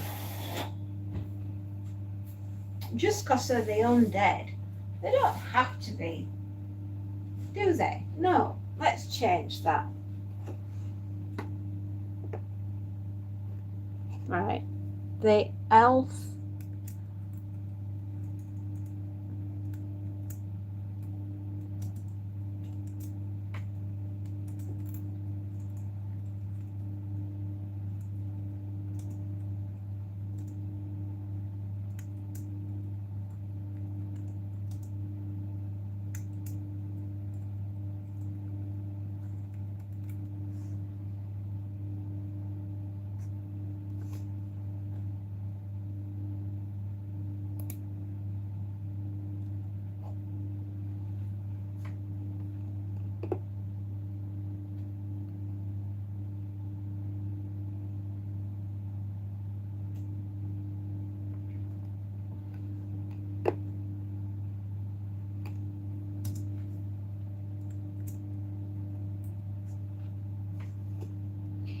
Elf League of Festive Zombies.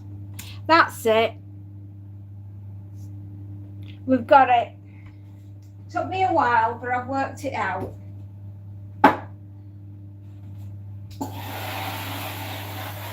I think I prefer the second one.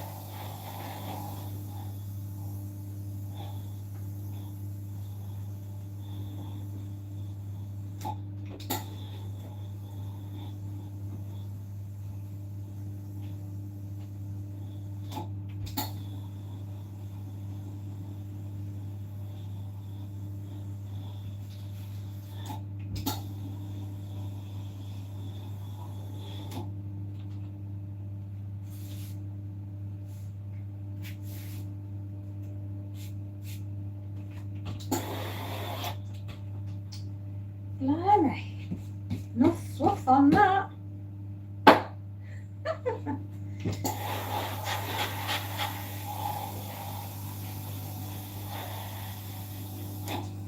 All right, Betty. All right, calm your knickers. I'm going to get some water.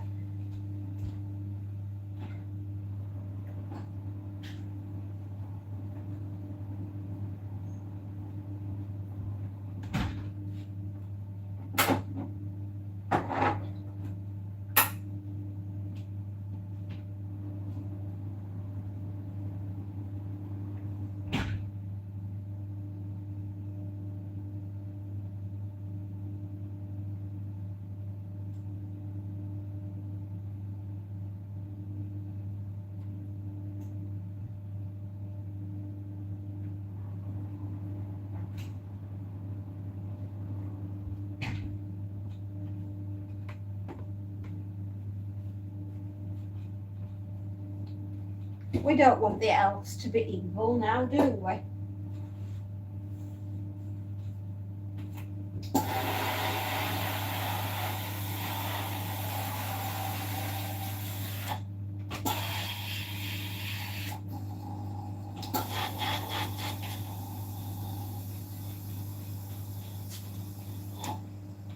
tell you, people aren't going to know if we're right in the head when we've put up what we've got in mind.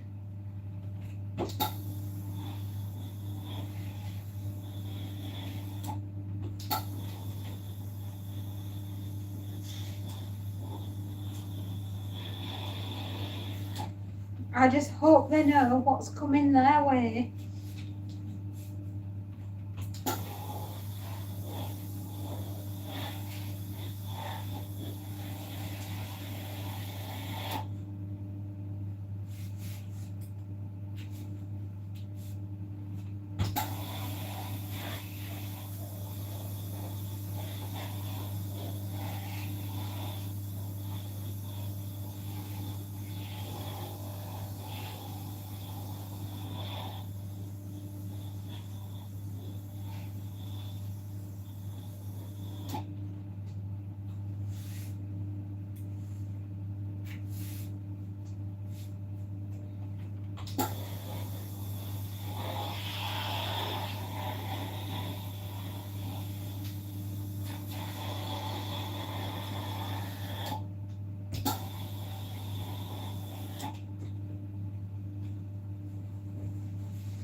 tell you what, we could have all the little zombie elves tucked up in their beds, listening to a story from the zombie fairy. What do you think about that? Instead of it being the sugar plum fairy, it's the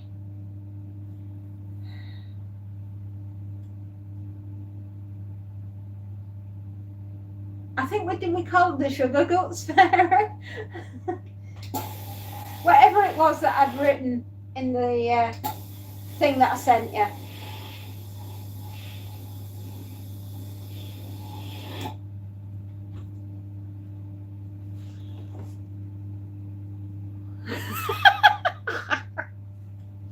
I'm not right in the head, am I?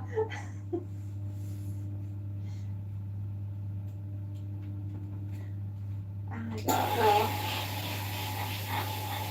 I don't think they should be evil. I just think it should be the Elf League of Festive Zombies. Elves.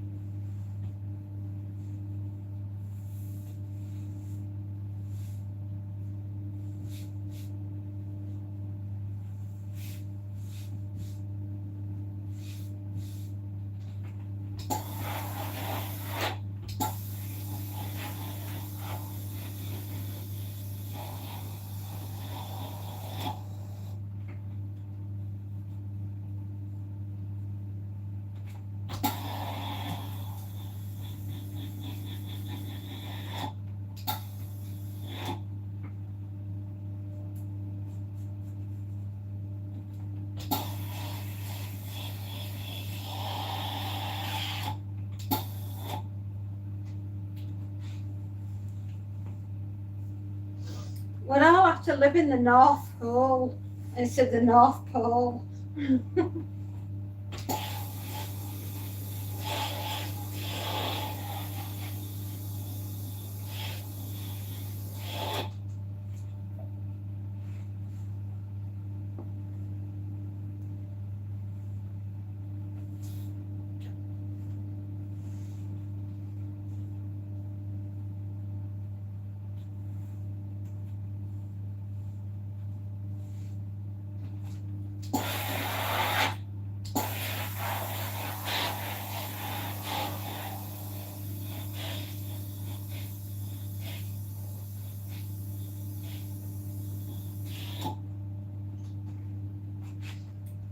All the things our AI will give us, but it's Line in the Sand seems to be zombie. Okay, no worries. Is that it? Is it taking a stand? 9, you will not have the elves.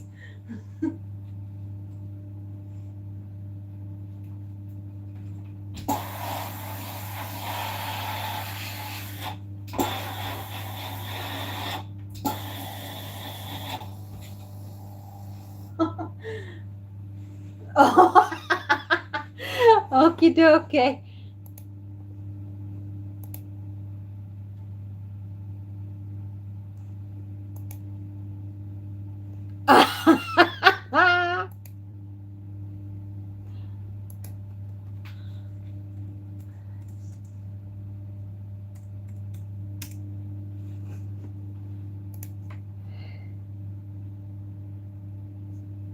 Fold it, the better. Look at this pile, it's huge.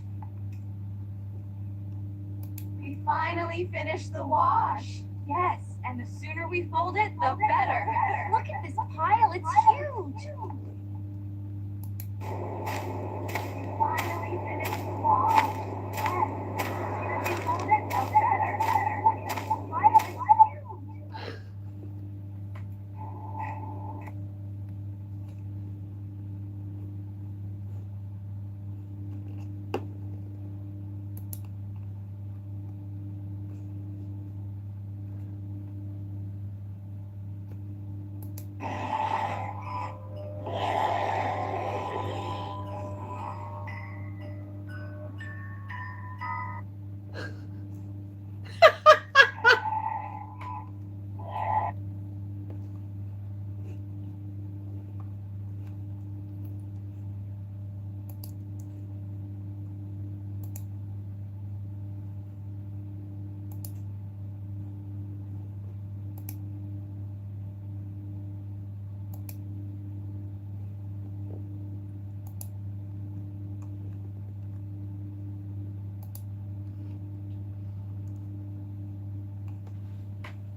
That is exactly.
Sorry, everyone. I just have to. I'm you could have just seen what I've just seen. Oh my god. Priceless. Absolutely priceless. Oh dear.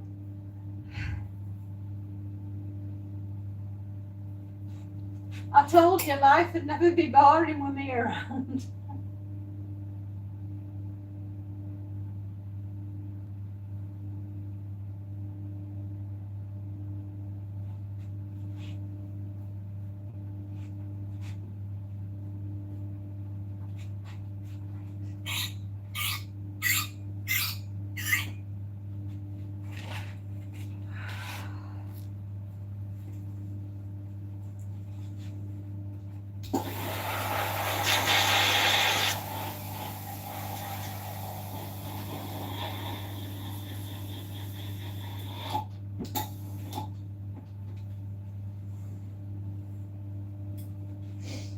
That was priceless, guys. Oh my dearie lords.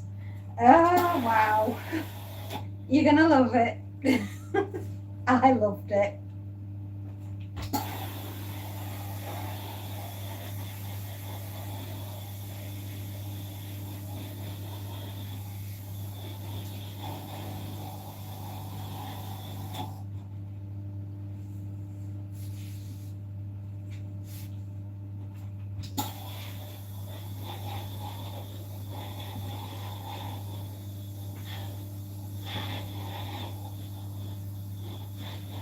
Who knows?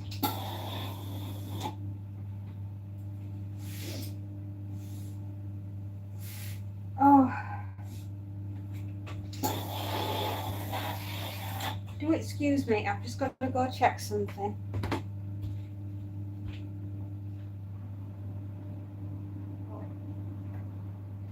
We're still trundling along. Still a trundling.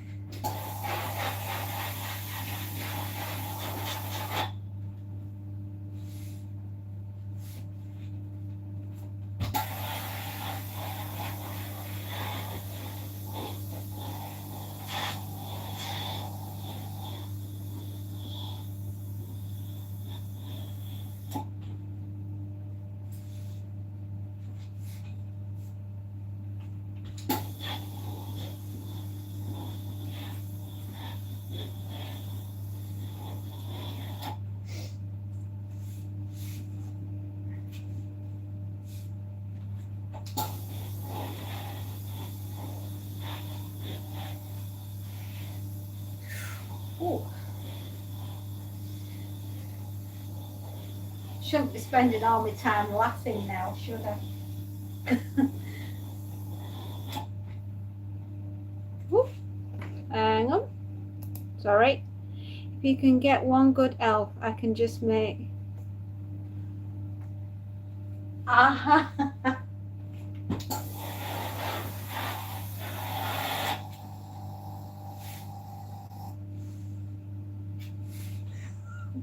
I thought you were laughing so. No, it's brilliant. Absolutely banging.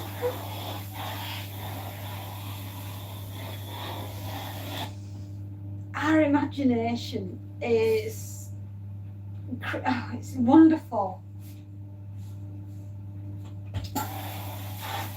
You know what I love is the fact that you can take just a few words and the mere snippet of an imagination and you can come up with something like that. It's just awesome. I got one good elf. Yes.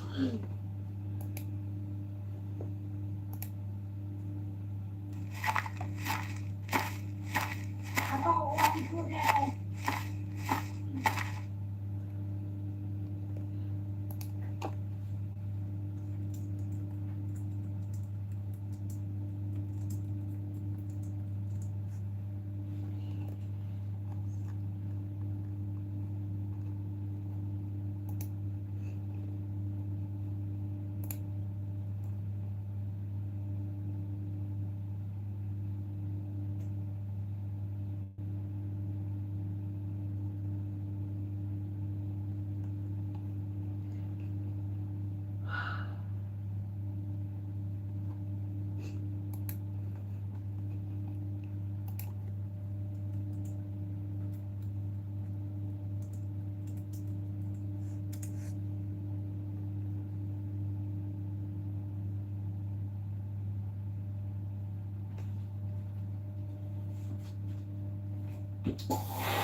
He's absolutely adorable.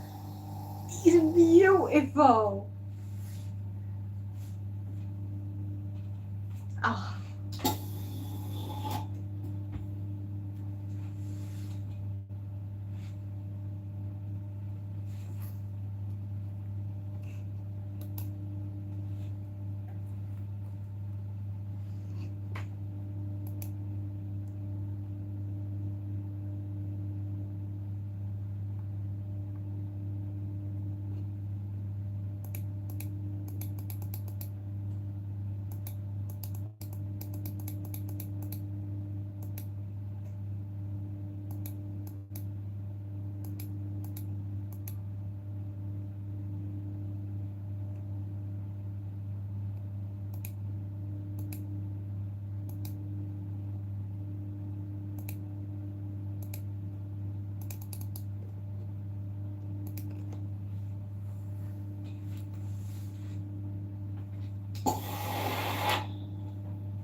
You guys are not going to believe what's coming your way. You're going to love it. You're going to absolutely love it. Yes.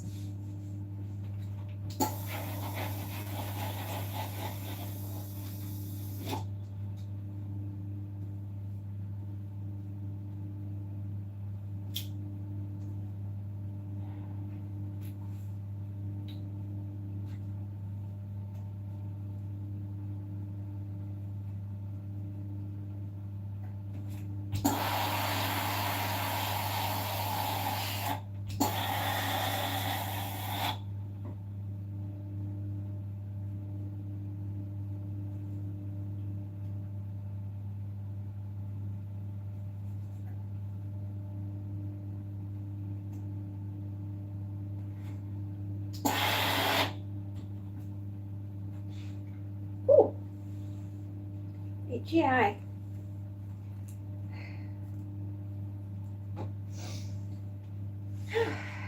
Right.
We just had a creative moment there. That was brilliant.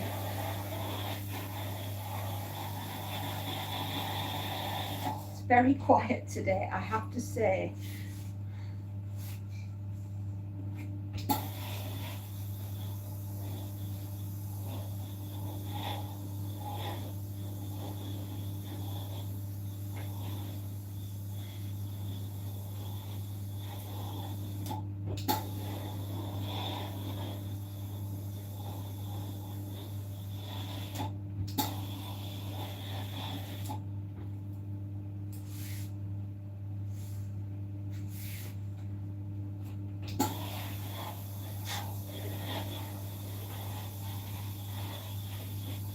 Twenty to 2.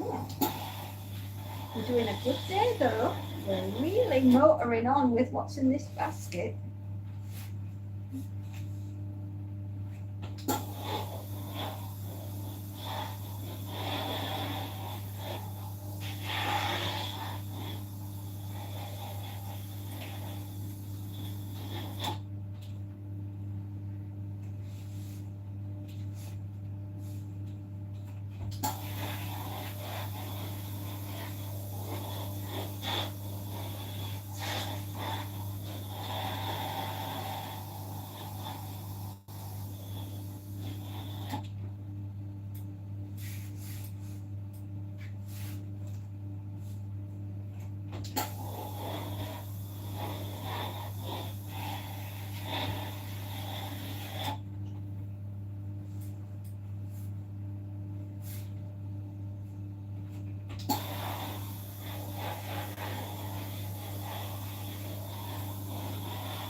I'm absolutely blown away though with what you've been able to create. It's just so funny.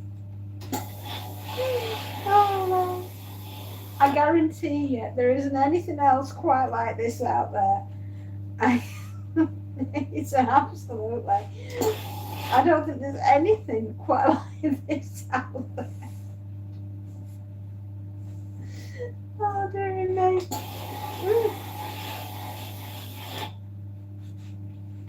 I'm absolutely crying. Hilarious. It's absolutely hilarious. There isn't anything quite like this in the world. Oh. If you want something totally unique, come here, folks, because blimey, you'll not get this anywhere else.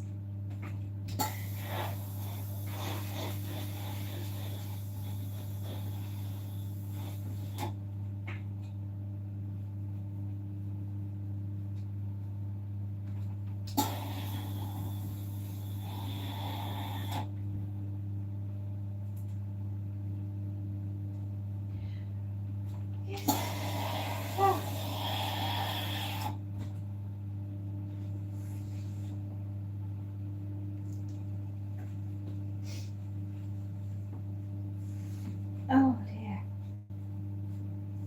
Oh dear, dear, dear.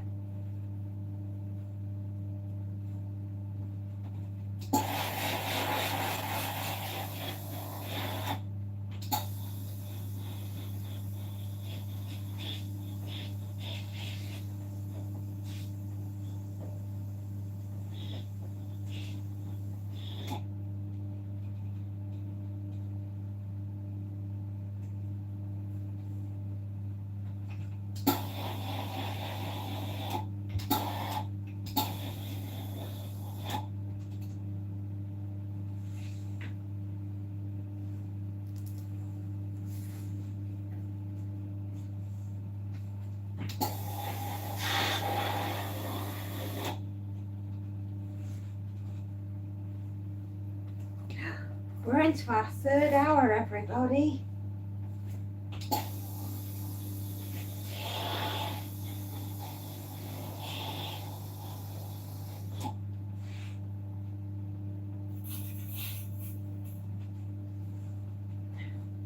I'm working on what your new show pack looks like to replace the Hello. Oh, bless you.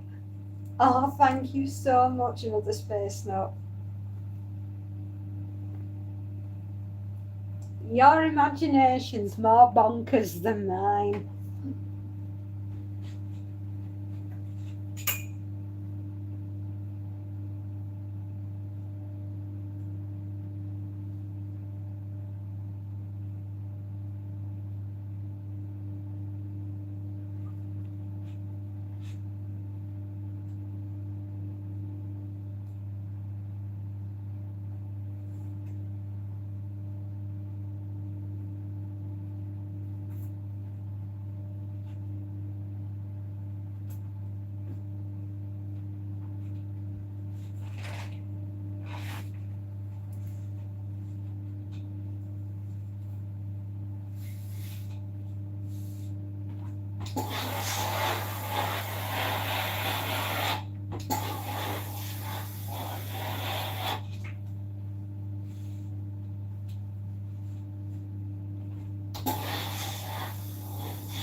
Well, I can guarantee you this, folks, you have never seen anything quite like this. And I doubt you ever will, ever again. It is unique on a wholly different level. I've never seen anything quite like this, and I've seen some stuff.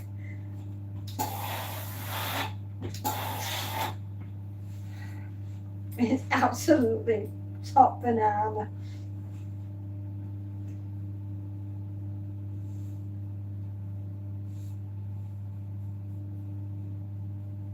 If I died tomorrow, the legacy would be what's coming.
2 minutes.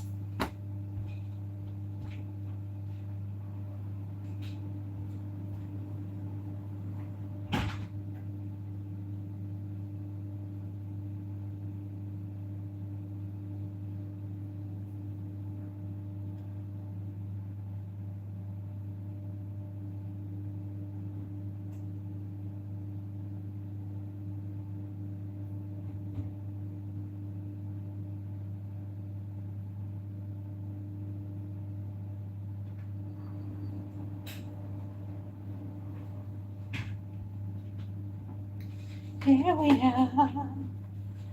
I'm back again. I had to go put the laundry on for a little bit longer because it wasn't quite dry enough. And when you've got towels, you don't want hoist.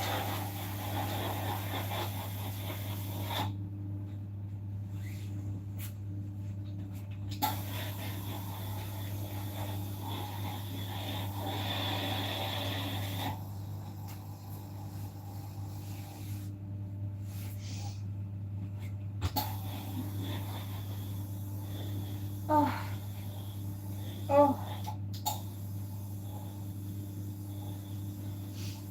There's a lot of moisture.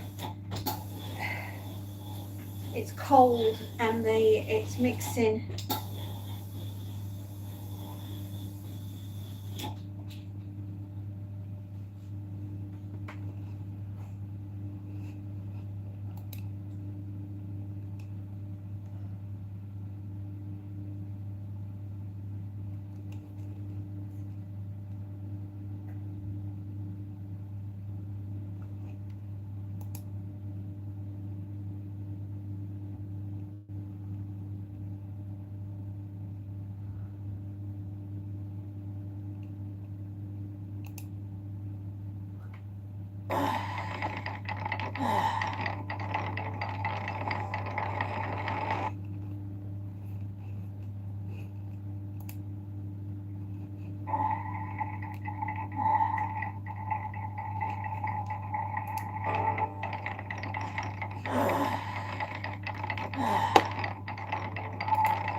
Well, as long as we don't end up getting into bother.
See more.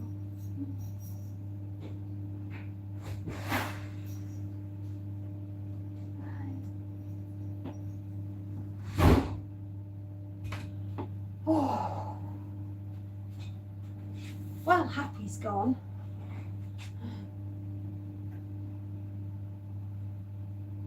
The happiest child that ever did live.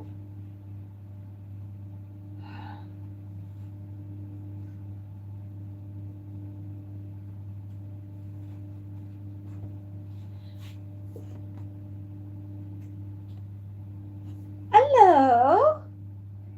What? Oh, I love you too. Have you come in from the rain and the wind and everything else? Yeah? Yeah? Yummy, yummy, yummy, yummies. Yummy, yummy, yummies. 1, 2, 3, 4, 5, 6, 7, 8, 9. 10 more shirts to do, and we've done it.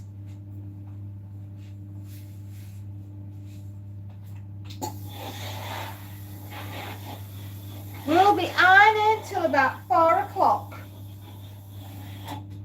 With a bit of luck.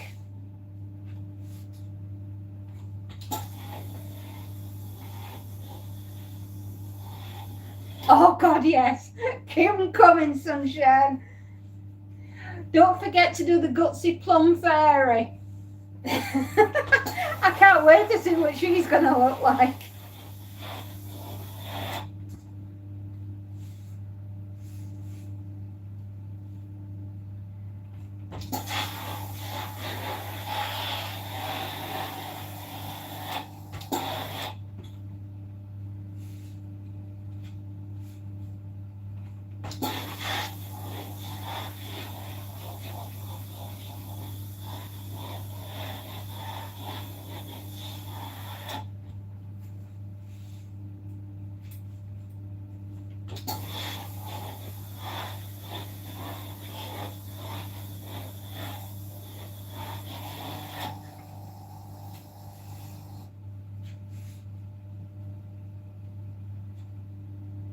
Oh, okay.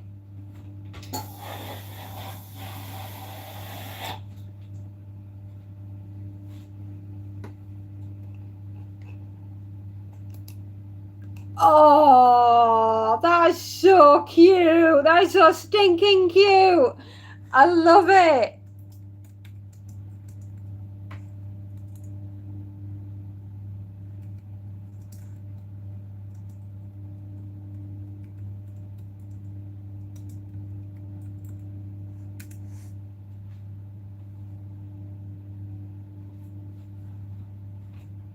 That is, yes, yes, perfect.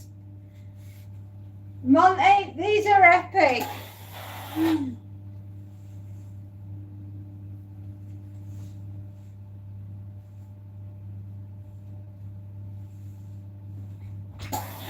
This is Christmas like you've never seen it before.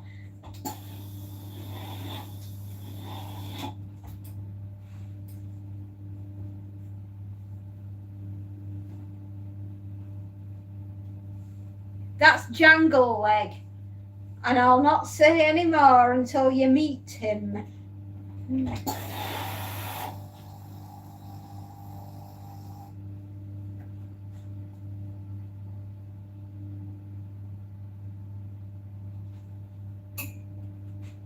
Right, 1, 2, 3, 4, 5, 6, 7, 8, 9, 10, and 10 here, so we have 20 shirts.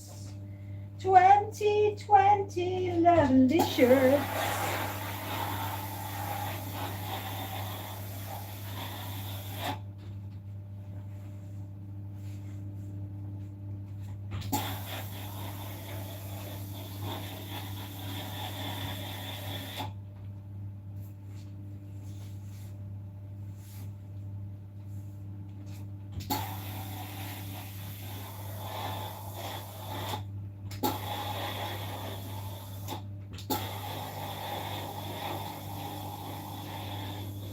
That is so flipping cute.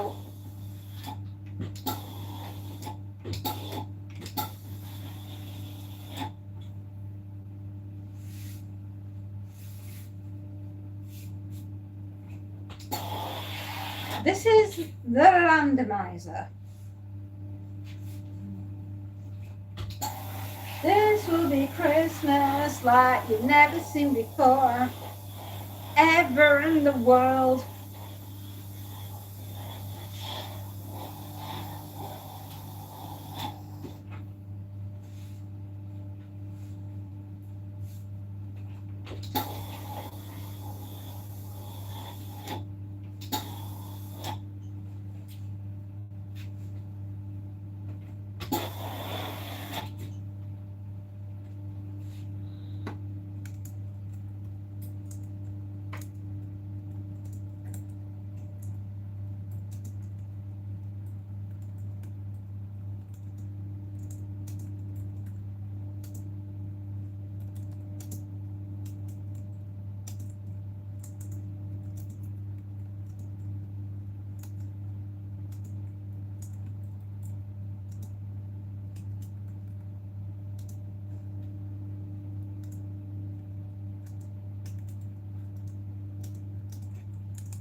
Oops.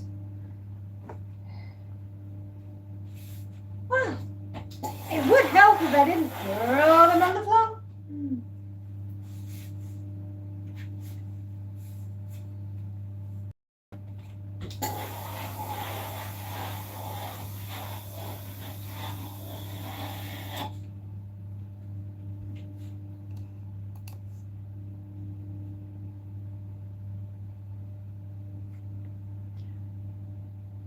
Oh, I might get some early, but that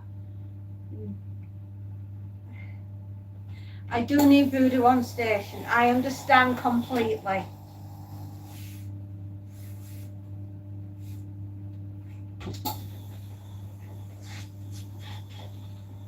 But that is so funny.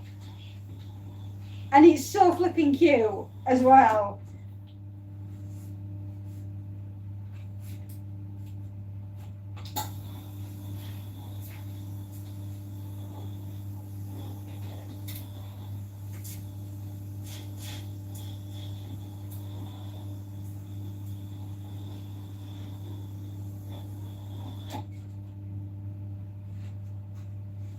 Don't worry, Voodoo.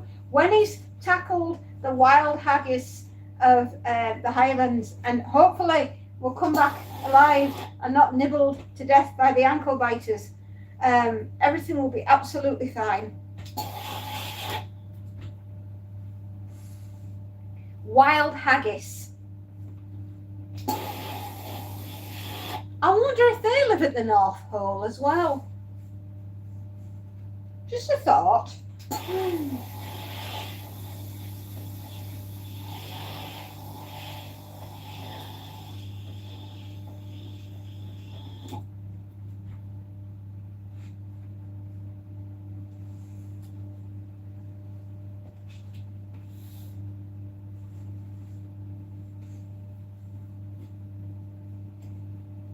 Oh, goodness. All I want is for you to lay flat upon the board so I can earn you. Come on. I just need you to lay just flat now.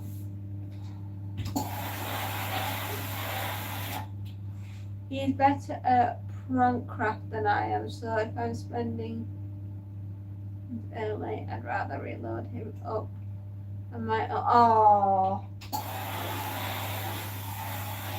I totally understand. You don't have to. It's fine. What you've created so far is fabulous.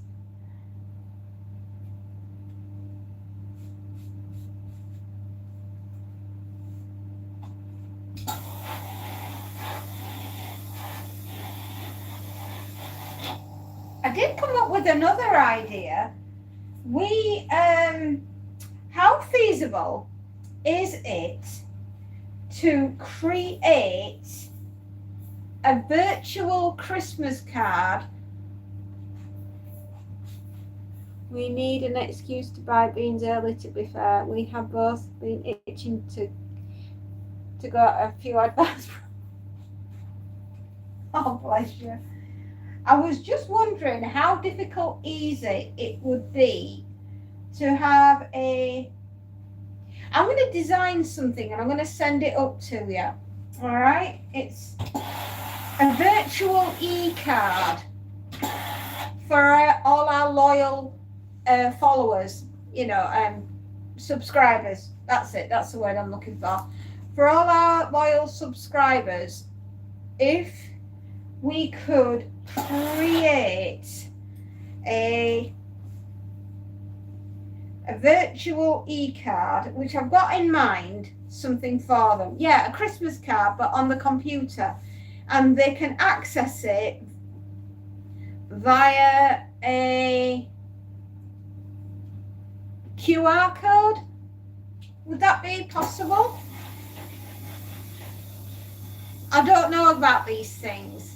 Yeah, a Christmas card for everyone, so that they could, from all of us, and the cats, Dexter and Monty, and that they can, to say thank you for their support. We can steal a scene from a Frozen movie, Disney. Their frame rendering, we can do.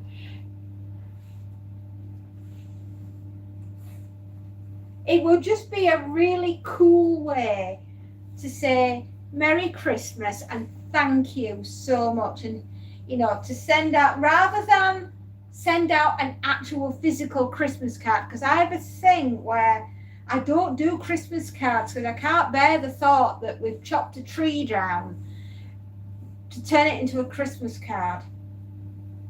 I'd rather the tree be up and we just send a virtual Christmas card. That's why I don't have a real tree at Christmas. I have a fake tree.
I didn't see the Thomas one, no.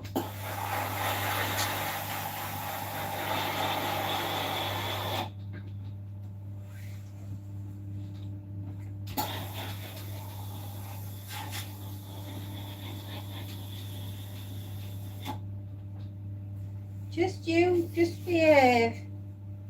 Yes, Monty, I can see you. Don't think I can.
That is so cool. Thomas the Tank Engine. Blimey.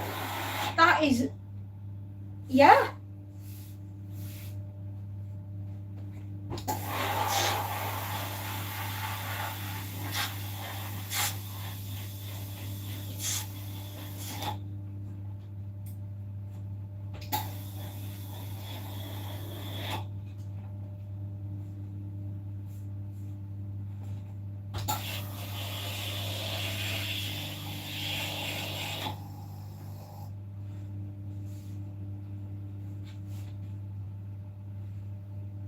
Yeah, absolutely. Yeah, I thought it had been. That is cool.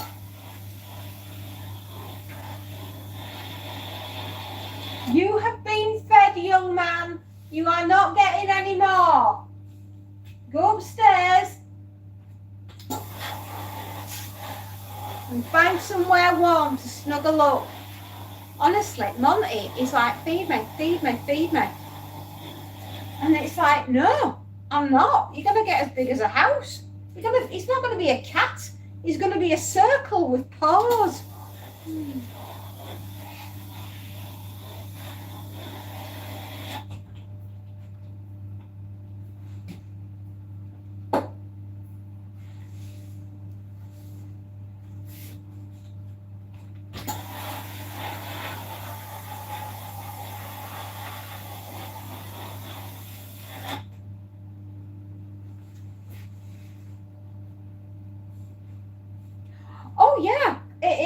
But I mean, it looks as though you're just taking it straight out. I was listening out for Ringo.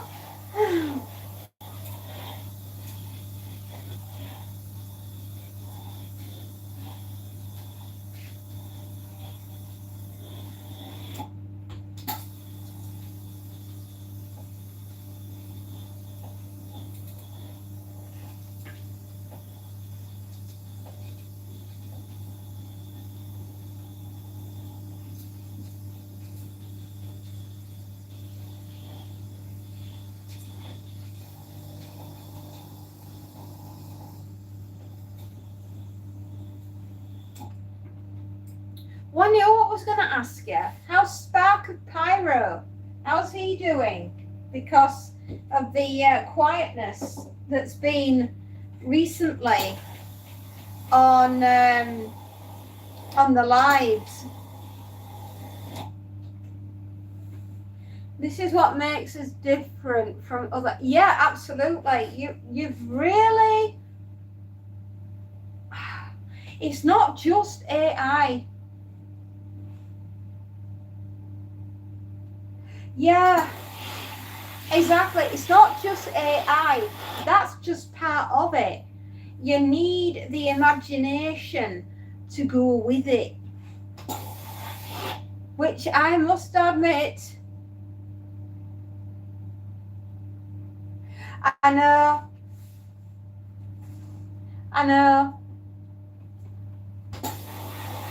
I agree.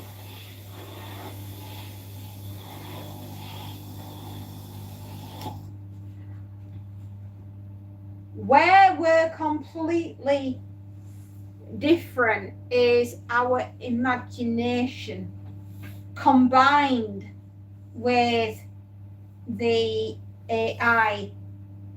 It's like unlike anything I've ever seen before.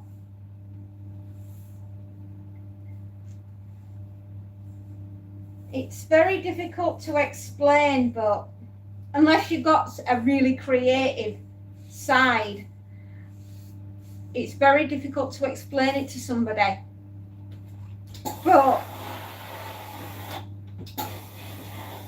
where you're right on the start of the new phase of AI that's coming through, and it's not just computer, it's human interface with the computer, which is massive, right? Instead of having a knee-jerk reaction to it, I've often said the way to survive and to go forward and thrive is to sometimes embrace what's coming directly at you and saying, right, instead of hating, I'm going to run with it and see what happens. Throw out the spaghetti and see what sticks.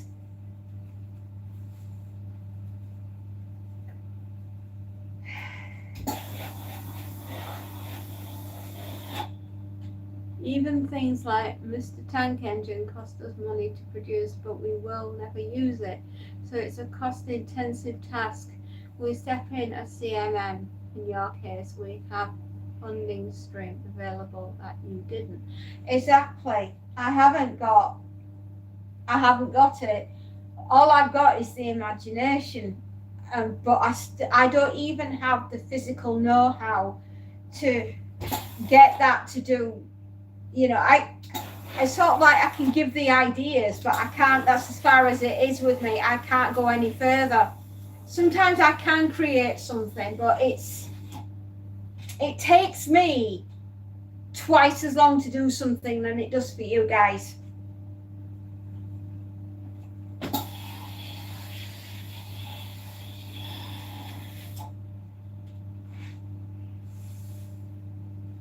AI will change so many things. This is just the third generation of things we are seeing right now. Imagine 5 years from now when apps and even operating systems, yeah, I know.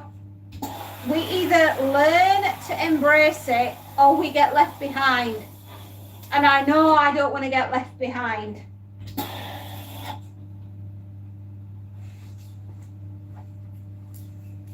I'm all for making it work.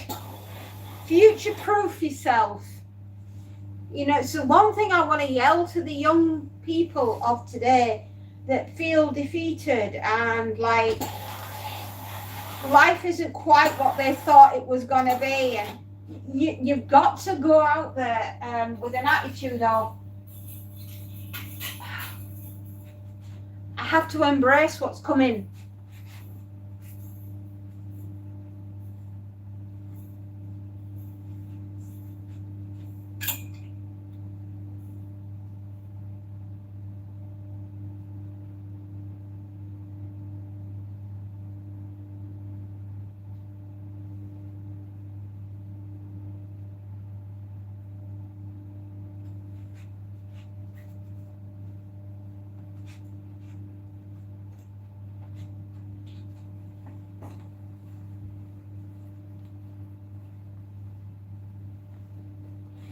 Exactly.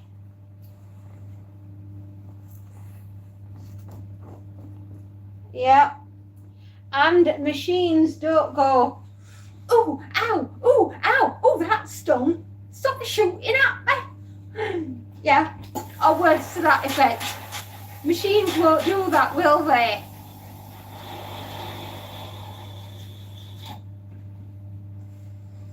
Or words to that effect.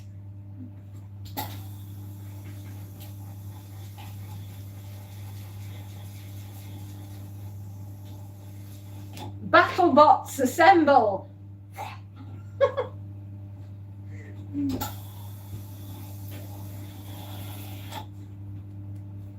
It's a bit more difficult for a human being to go after they've been, you know, pew.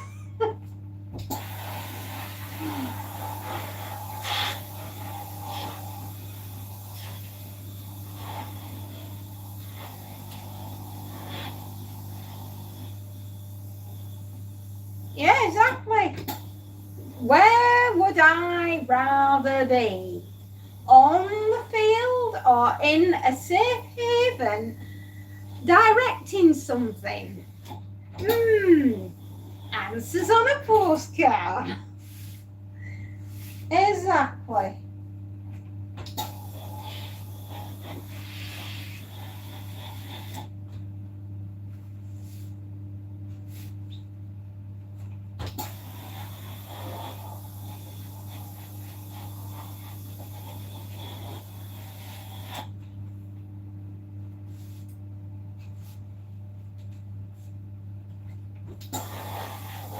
It's going to make the song I Shot the Sheriff a little bit difficult though, isn't it?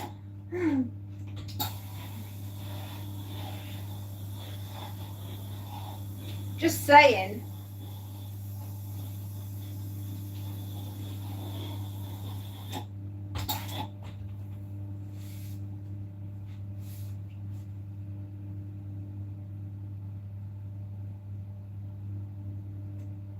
Yeah.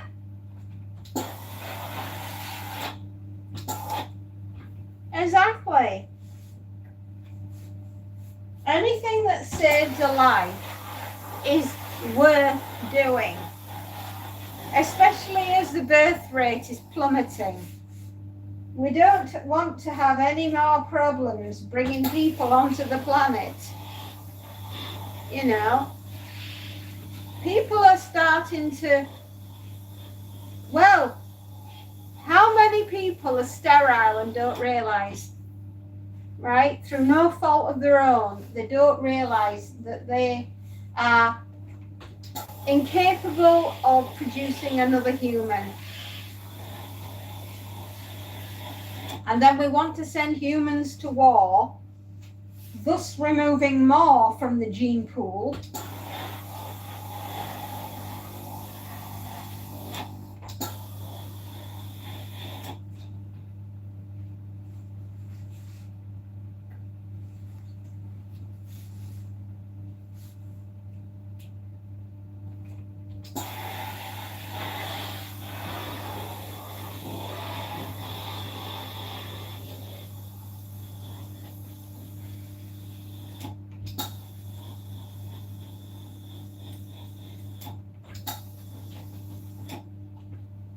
So if AI is taking every entry-level job now in 2025 and soon will replace our combat forces, by next year we will see the first robot maids take to real streets in real cities. It leaves me worried for those who naysay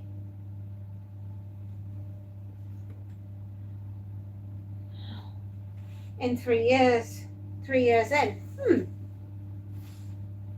Embrace what is heading our way. We cannot change it. It's written in. Instead, be at the forefront and the vanguard to what's coming through.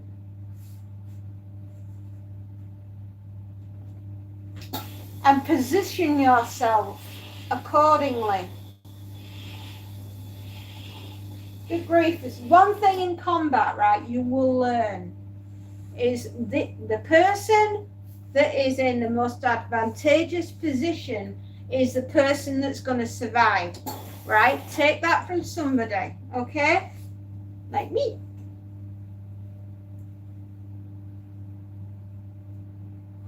Right? You need to maneuver yourself to be in the better position. That's how you survive this.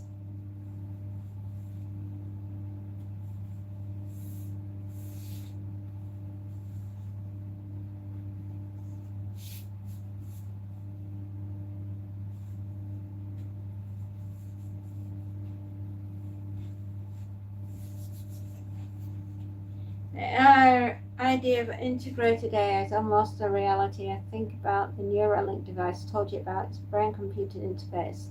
Connect your brain right to an AI agent. I don't know how I'd feel about that.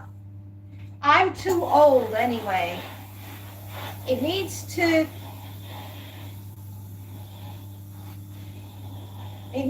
go for people that are very poorly.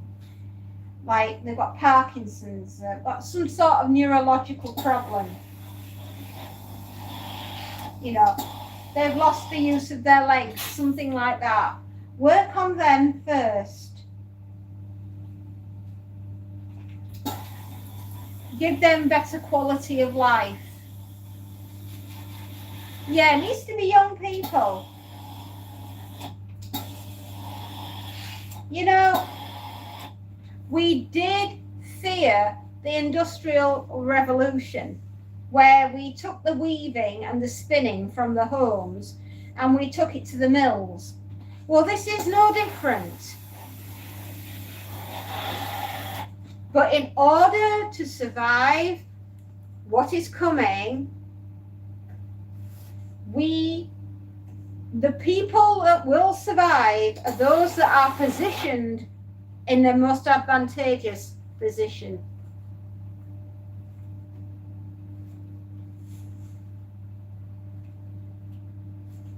Yeah, the young will be able to adapt better than the old.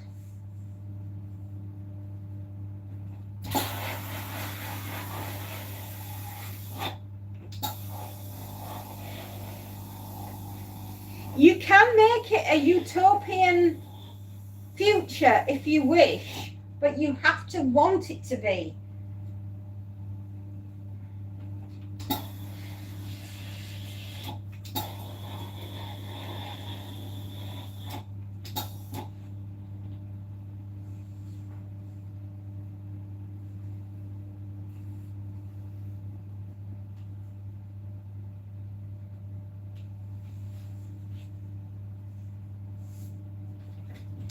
Our brains are tired.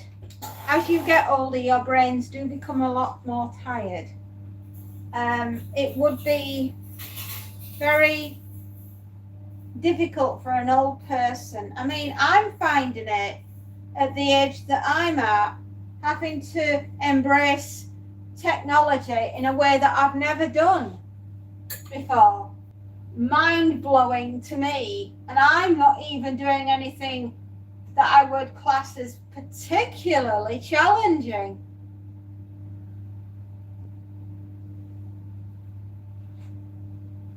But I do recognize what's coming down the line, and I want to be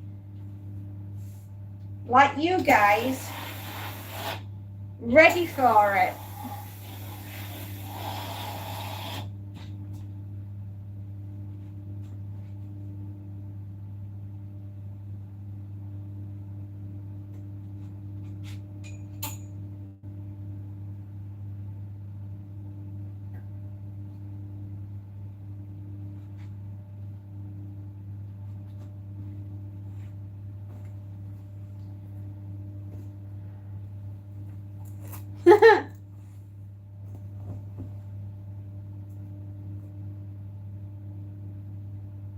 Yeah. I'll fall behind the trend, so I keep up with everything. And you do right. You're making me realize that even I need to. You know, instead of looking at it that we're in the wrong place at the wrong time, we need to look at it as that we're in the right place at the right time with the right product, and we're moving forward with what's out there and creating a future, right? If you want to survive, you have to move with what's there.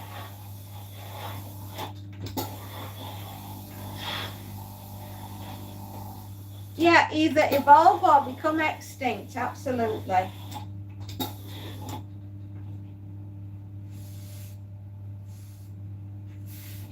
We really don't have a choice in it. You know, I spent ages battling to save something that wasn't capable of being saved, right? And I've learned a massive lesson from that, is that I cannot be sentimental in business, right? Just because it belonged to somebody and I wanted to try and keep it going, I should have read the writing on the wall and realized that it wasn't possible to do so. And that's the one thing in life, you cannot be sentimental in business. You have to see business and you have to evolve with it to give you and your family the best chance of survival.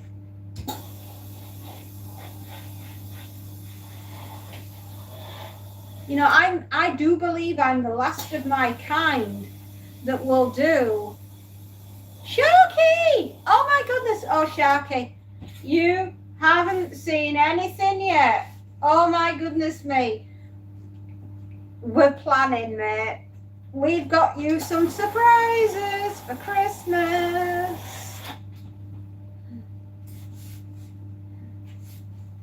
We're all right, Sharky. Thank you very much for asking. I hope you're okay. I'm so excited.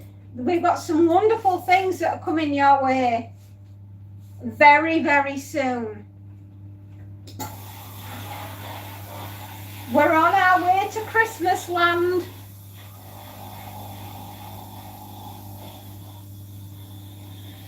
It's so good to see you. How's your little girl, Ellie? Is she all right? Is she being a good doggy? And is your family okay? We're doing just fine. It's a bit wet and rainy over here. Monty's inside because it's pouring down out there. It's been very cold today. A lot of moisture, a lot of rain and mist and fog has rolled in off the moors.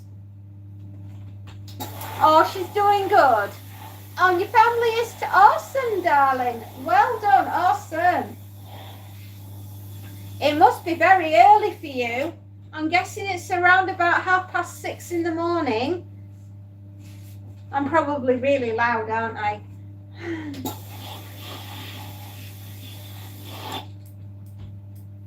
You're just tired. Oh, honey. Just come round slowly. Right, no need to rush. So 7:30. Time for a cup of coffee and a slice of toast.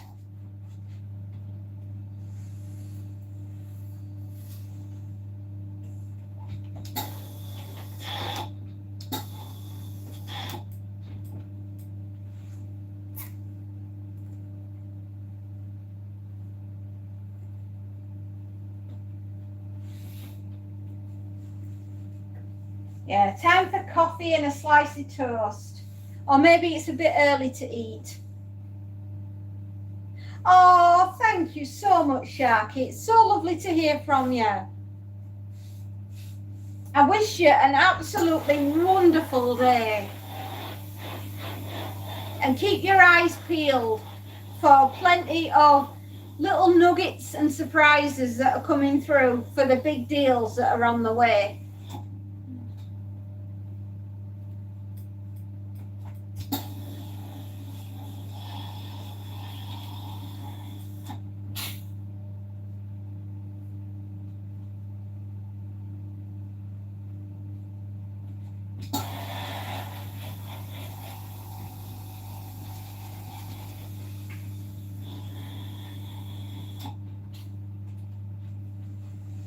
Have an awesome day, Sharky. Catch you next time. Oh, bless you, Space Note. He's so lovely, isn't he, Sharky? Do you know, one of the most wonderful things about the live that we have here is the amount of absolutely darling, wonderful people that come through. And what a little community that we've built here.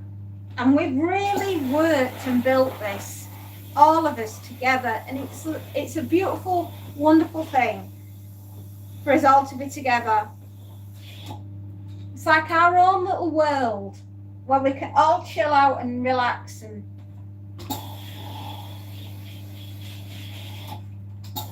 and be ourselves.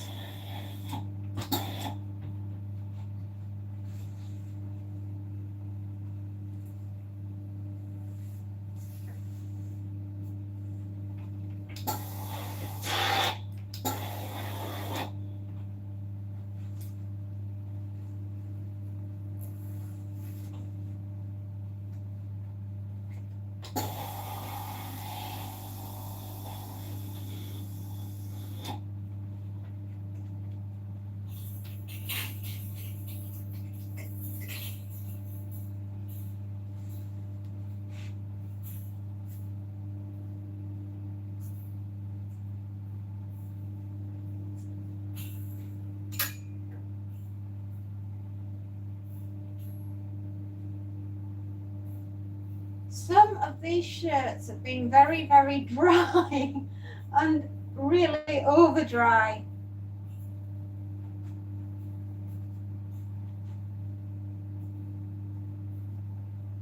Which is really frustrating.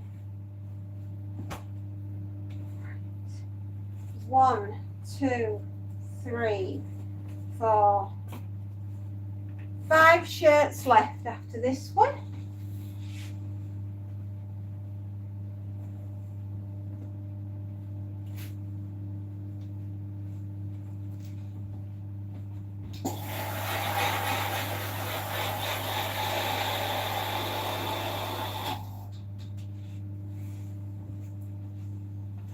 Now, the young people of today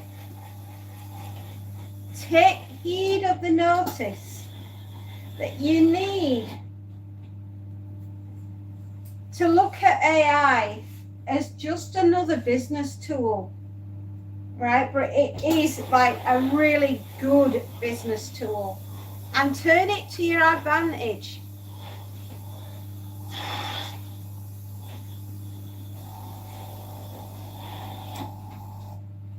You really do need to. You're leaving university. You've got your degree. What are you going to do with it?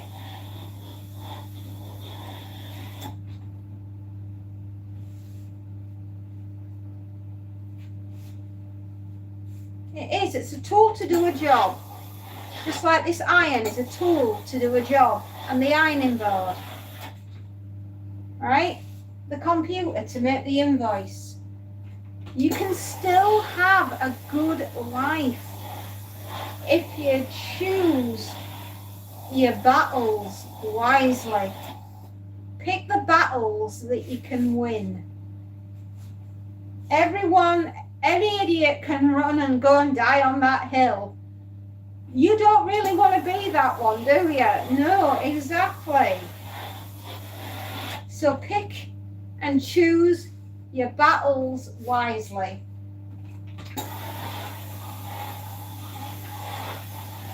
You want to be alive and thriving. Not making an agent to act like a full team staff. I can make marketing, social media team and lead team. Oh. Okay. Asset based. What's your UPS? Unique selling point. USP. Not UPS. That's the parcel delivery service. United Postal States of America. No, wrong one. What's your unique selling point? You've got no overheads, right? You can run it from your home. You can do it yourself with the computer. You don't have staff wages to pay out. Therefore, you can be uber competitive when it comes to pricing the jobs up. That is your unique selling point. I'd say our USP is honesty. The world lacks it. Yeah. Big overhead, AI beam. But you can counter that to what you will be charging for your services. Magic beans for magic beans. Jack and the Beanstalk had a thing going, didn't he? Look, he brought home some magic beans, threw them in the ground and ended up with a goose with a golden egg.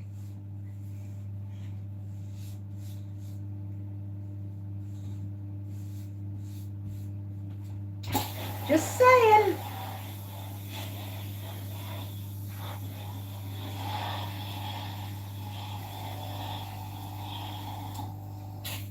Your unique selling point is the clientele which you can add to your portfolio.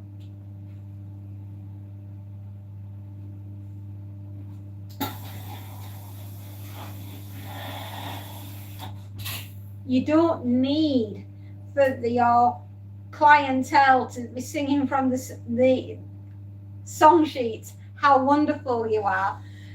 Take it from the people that you've helped, right? Look at the feedback that we've received just today on YouTube. The most views we've ever had on this channel since it was started going on the 1st of December, right, 2 years ago.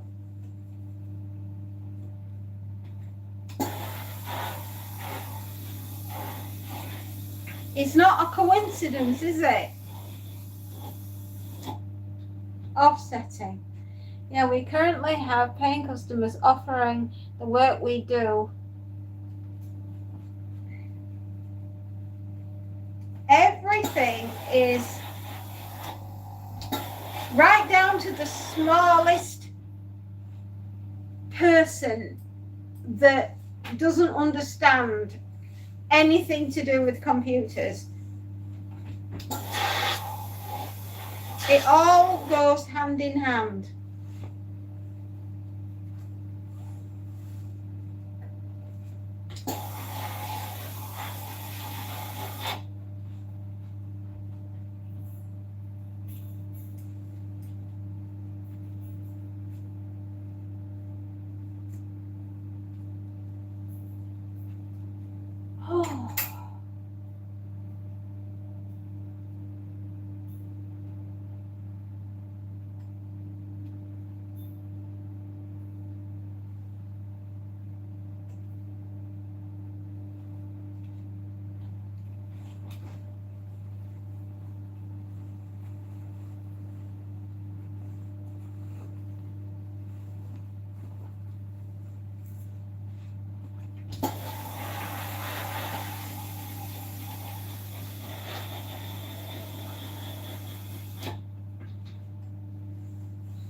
computer itself, just like AI, it's pretty useless without a human that can interact with it. Because as much as AI is like the wonder tool of the moment, it doesn't have imagination. It still has to rely on the human brain to make the magic happen. It can't sit there and punch out ideas. All right, Betty, I know you're out of water. I'm coming.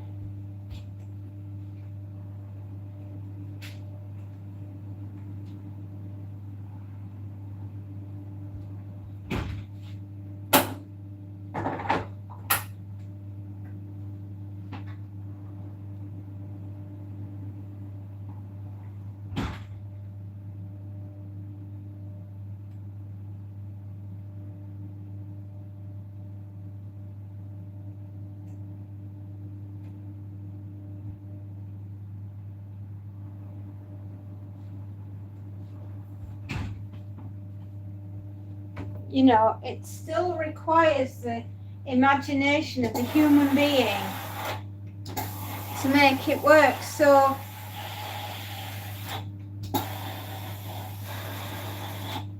you know, until AI becomes a sentient being, right, with an imagination and feelings and hopes and dreams and love, and it can experience the whole gambit of emotions that make up what we are to be human, right? It is going to be virtually impossible for that, because the computer doesn't have a soul. We do. They may have a hard drive. Could that be taken as a soul? I don't know. I would have thought that the hard drive was the brain.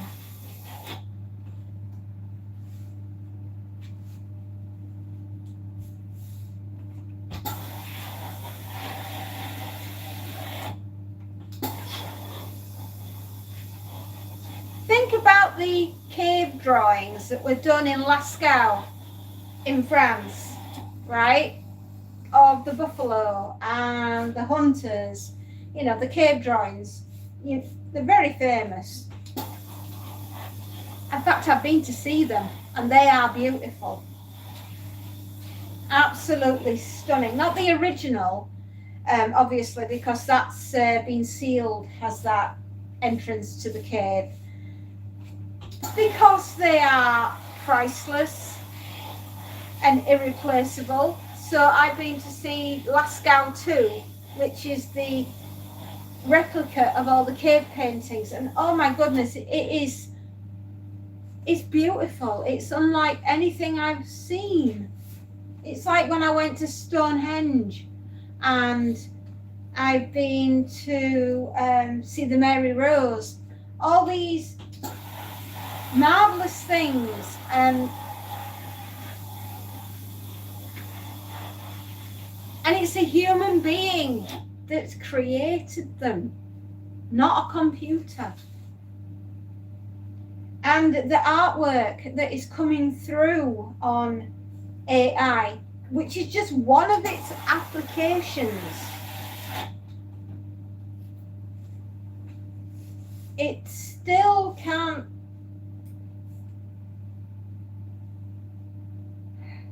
It still has to be the human being that puts the love and the life into the art.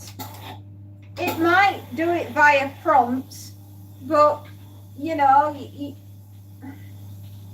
the computer can't do it on its own. The computer needs the human. I don't think it's going to be possible for a computer to become sentient. It would need an actual soul to do that. And do computers possess souls? I mean, don't think about the film Electric Dreams with the Edgar, the computer, because that was just a movie.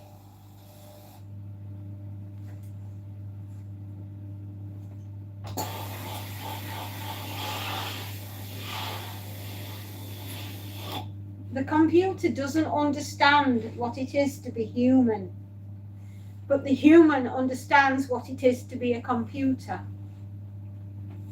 And that's the difference.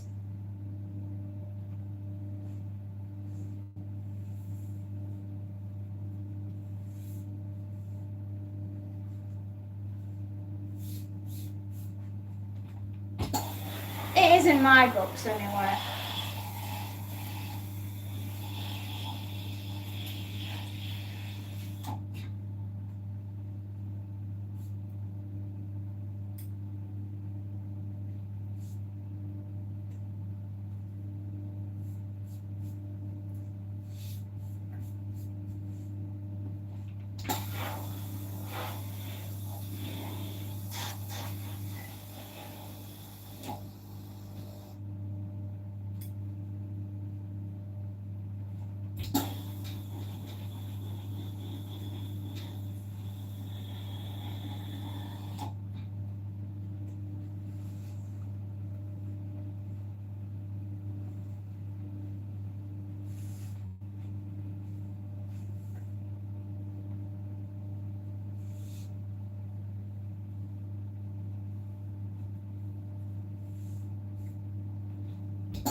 And I've got hiccups.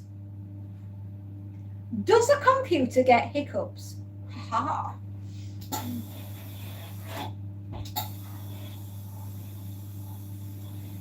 Would a computer cry if it cut itself? Does a computer feel pain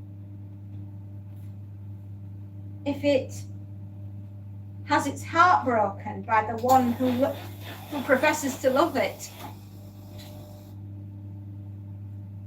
Will it grieve a dead family member? You see that, right? I know it sounds strange me asking it. Is a computer capable of love? Is it capable of understanding grief? Does it understand what it feels to be frightened, to be in pain, to hurt?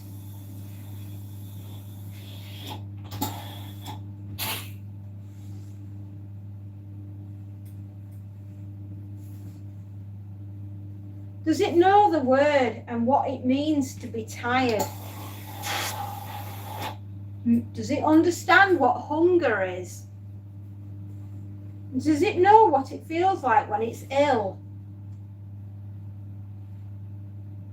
A theory, but has it been proven?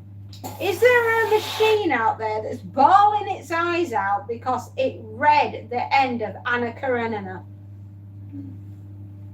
Because believe me, when you get to the end of that book, you will be bawling your eyes out.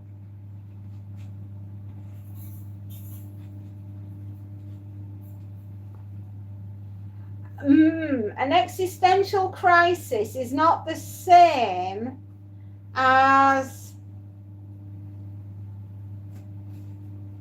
feeling the utter desolation of and fear of being left on your own.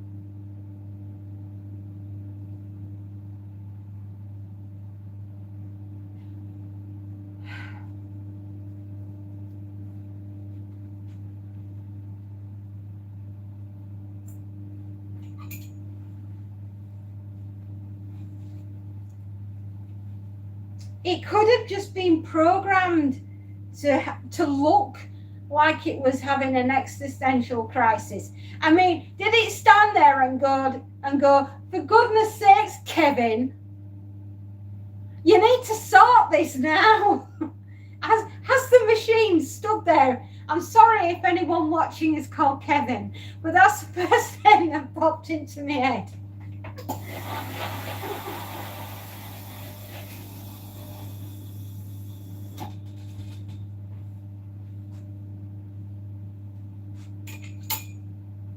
I'm thinking of Home Alone.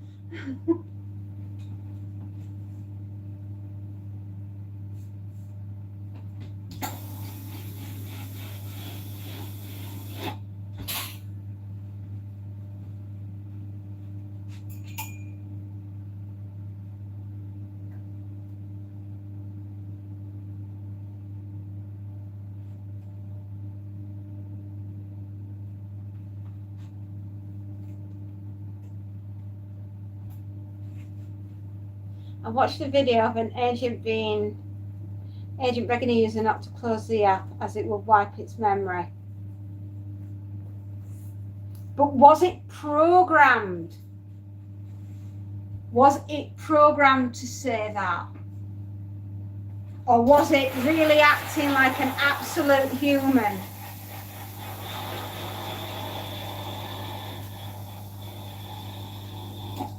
For instance, right, deep thought.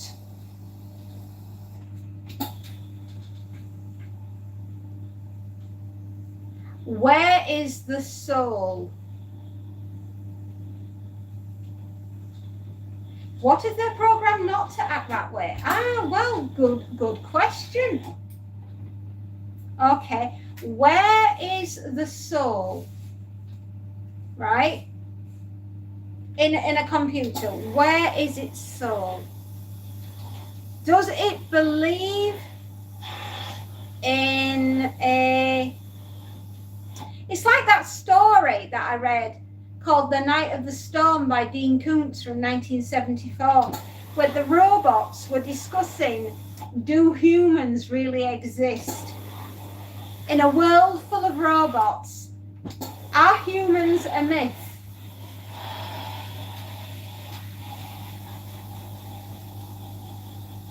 What I want to know is where in the computer is the computer's soul? OpenAI had a wish list blower that said the company achieved AGI, artificial general intelligence. He ordered DoorDash and then hung himself.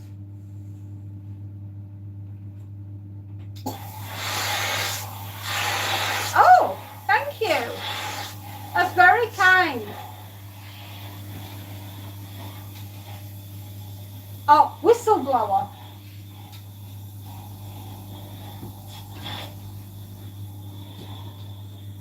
How do we know that he wasn't? I know I'm going to be the devil in the woodwork here. But how do we know that he wasn't taken out? Right? We can say that he did what he did, but you know, he hung the curtains. But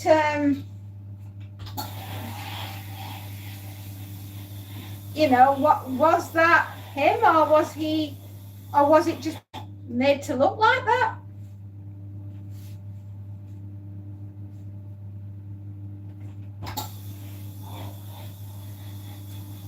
It's like Pandora's box, of which, if you know the story,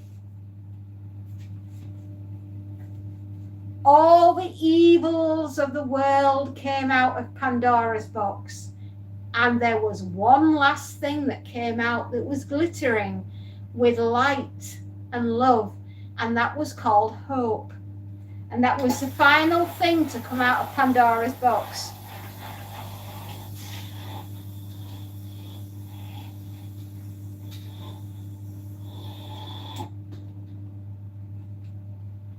What does a world where we realize we created a digital slave look like?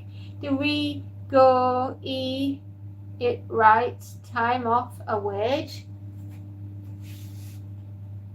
It's a computer. It does not get tired. It does not require food. It does not require sleep.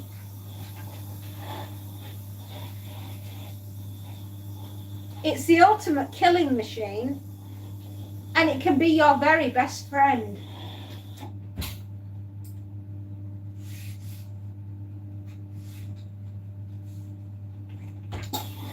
Thank you very much, Francis. I'm glad you enjoy the ironing. And we're having a very strange conversation about whether or not a computer indeed does possess a soul. Or is it its hard drive? But that is that its brain? I don't know.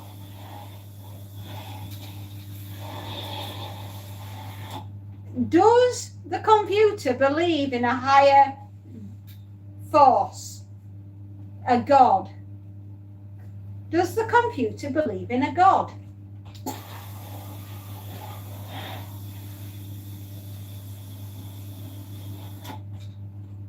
But if it's alive, it needs rights at the very least, right?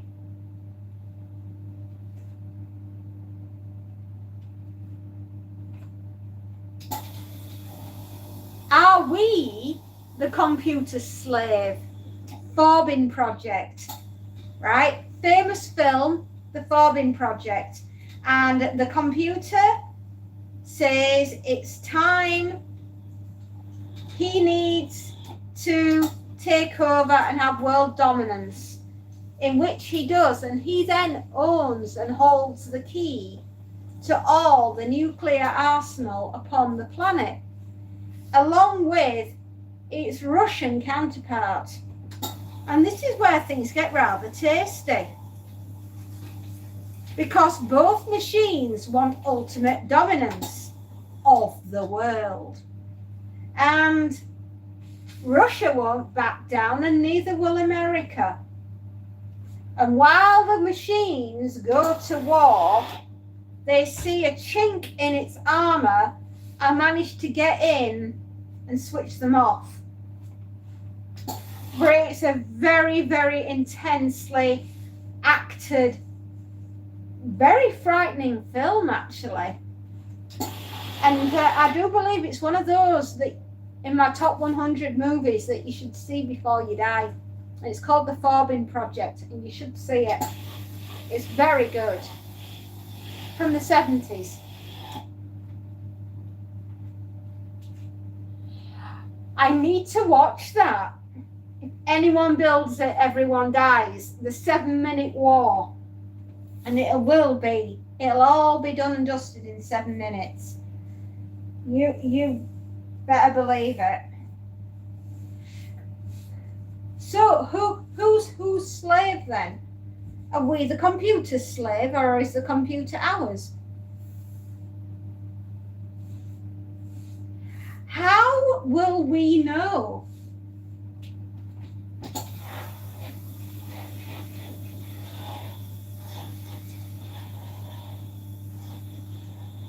Is it going to be like Stephen King's book, Maximum Overdrive, where all the machines go berserk because a comet passes Earth and they all get to sentient beings and decide to teach humans a lesson they'll never forget? Watch, it's been trained into ours, I think. Watch that video. I know I intend to.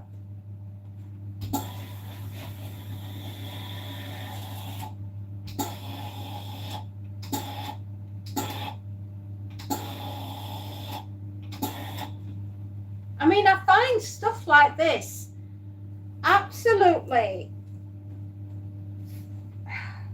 riveting conversation. It really is. It's working out.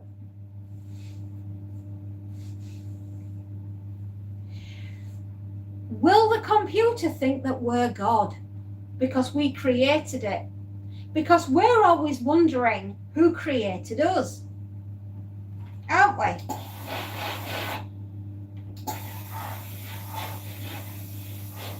How did we get here? Who created the humans? Are we about to go full circle? Was it computers that created us and we created computers? I mean, it's what came first, the chicken or the egg?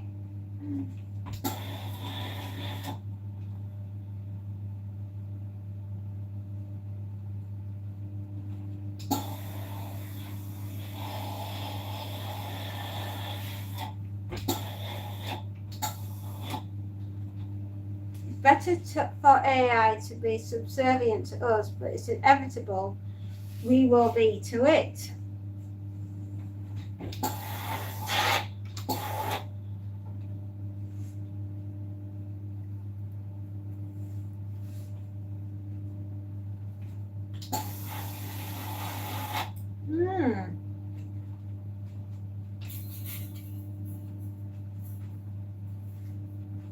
We're going to have a very codependent relationship with computers, aren't we?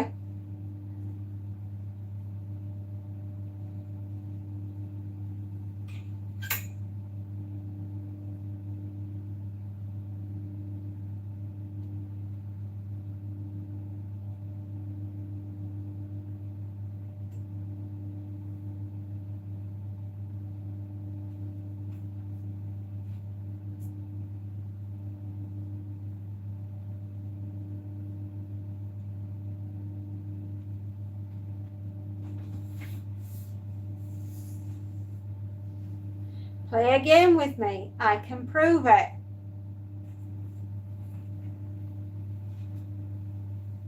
Oh my goodness, like Joshua from War Games. Do you want to play a game, Professor Falcon?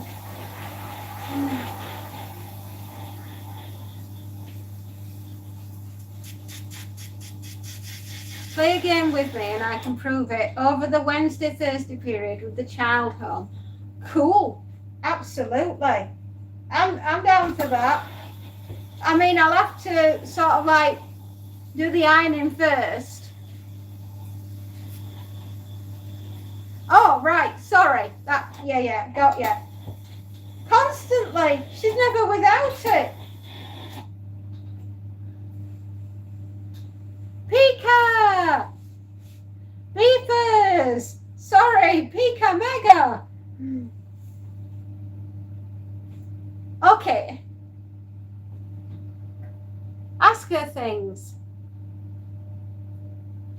Oh, right, yes. I will when I'm talking to her.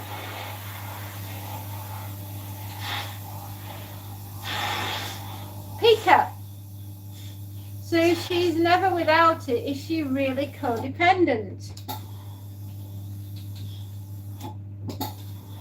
She's either on a laptop or she's on her phone. It's natural to expect that from her generation. Okay, Pika Mega. How much interaction do you have with the computer every single day?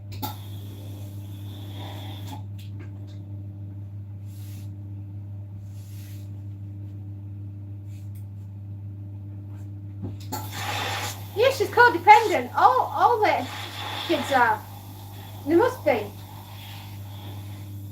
She even reads books online with an e-reader, whereas I prefer a physical book in my hand that I can turn pages. I like to feel the book.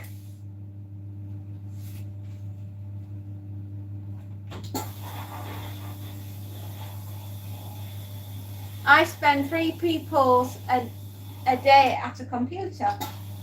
Goodness.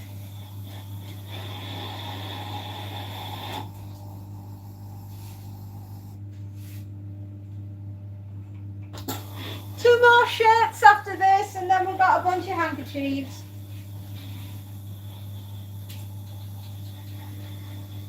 And it's 3:10, everybody. So I was right. We're probably going to be finishing up about 3:45.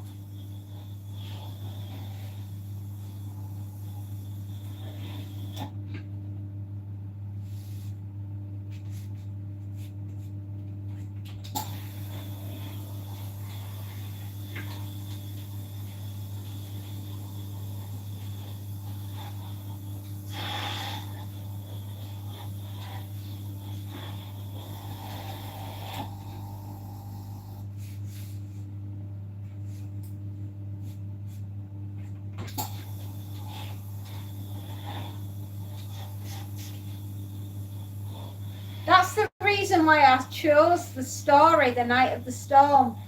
I was thinking about yourself and voodoo And I thought you'd appreciate it where computers were wondering if human beings were a real thing or a myth. Because they always said, well, who made us? Where did we come from?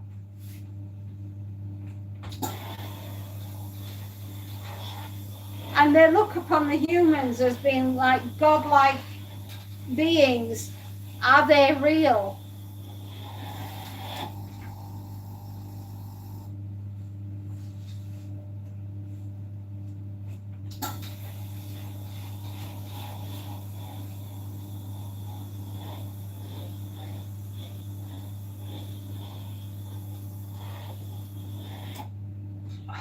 God, I'll be glad when I'm done today. My shoulder is aching now.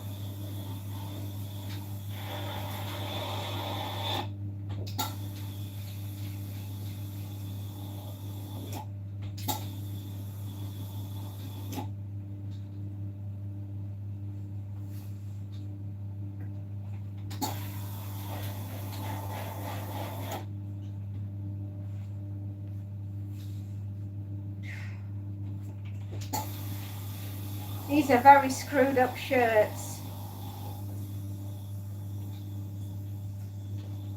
Does a computer know what it feels like to be utterly dismayed and frustrated at people's behaviour?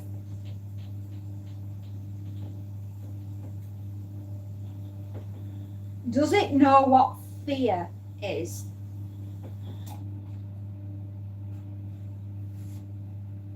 Can it get angry?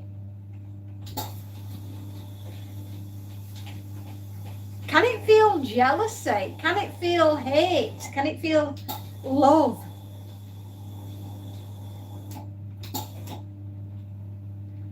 Does it understand the absolute agony and ecstasy of childbirth?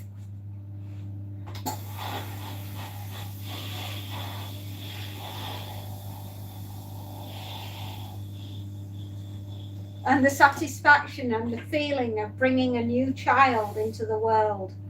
Does it understand what it feels like to be a parent?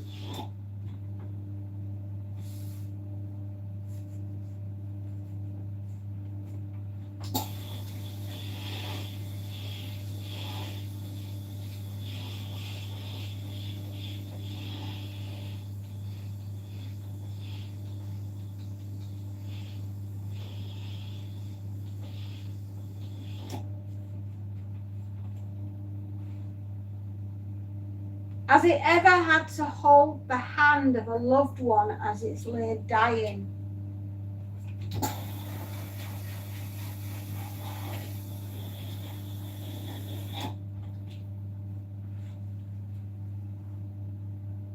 Has it had to make an agonizing decision to let something so precious go?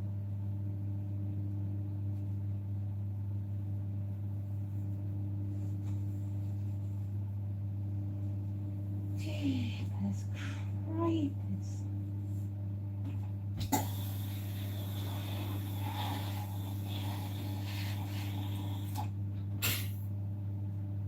Has it looked into the eyes of an animal and recognized when the animal is tired and is ill and it needs to go?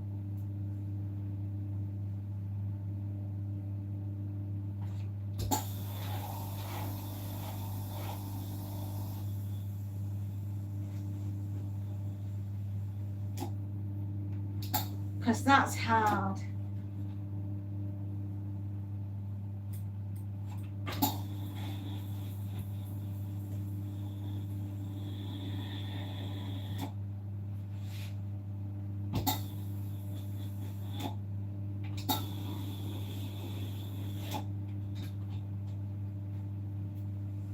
Does it know how to lie?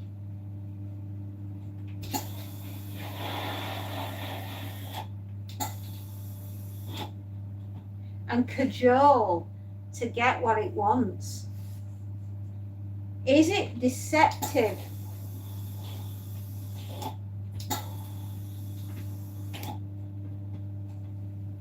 and scheme. It can lie and scheme. Ah. Can it outfox a politician?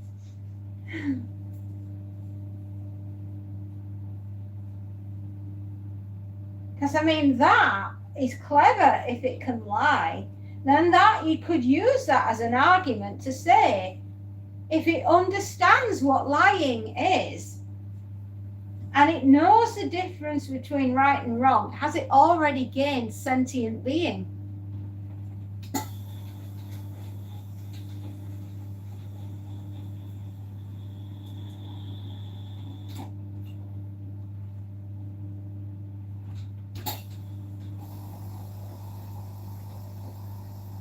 Does it understand what comradeship is? Would it if it saw the ultimate thing coming towards and realised that in order for everyone to get away, one would have to leave one behind to make the ultimate sacrifice so the others could live? Does it have the capability of understanding that, laying down one's life for everybody else?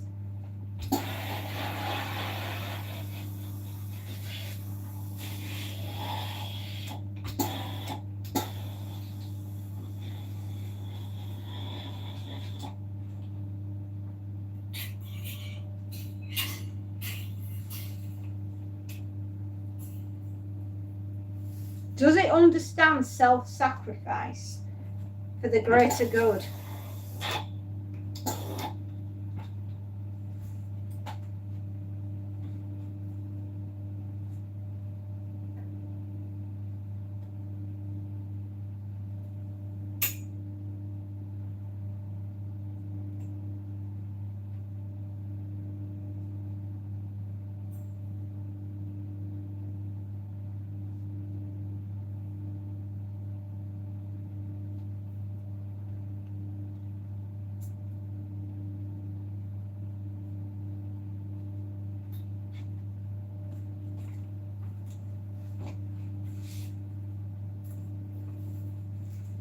Would it willingly run onto a battlefield and drag a fallen comrade off?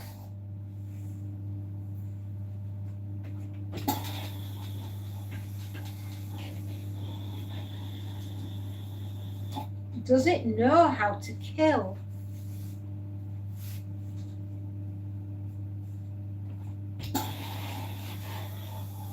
Is it capable of feeling immense guilt for taking a life? Like a human can?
One more shed to go and then we're all done. I've got a bunch of handkerchiefs that need to be done.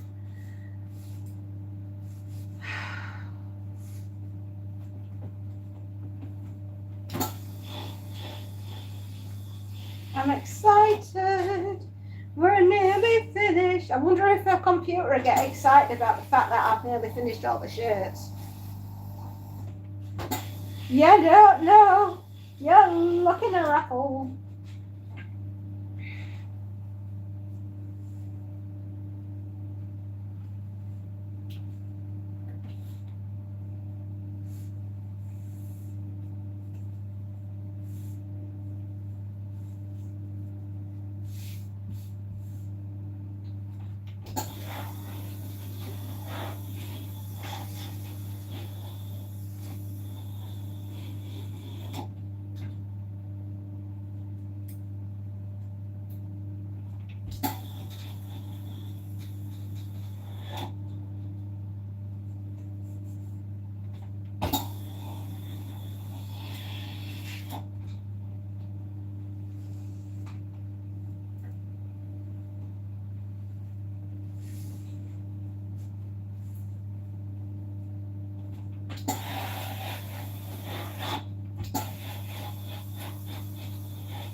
Sorry, I was just in a bit of pain then.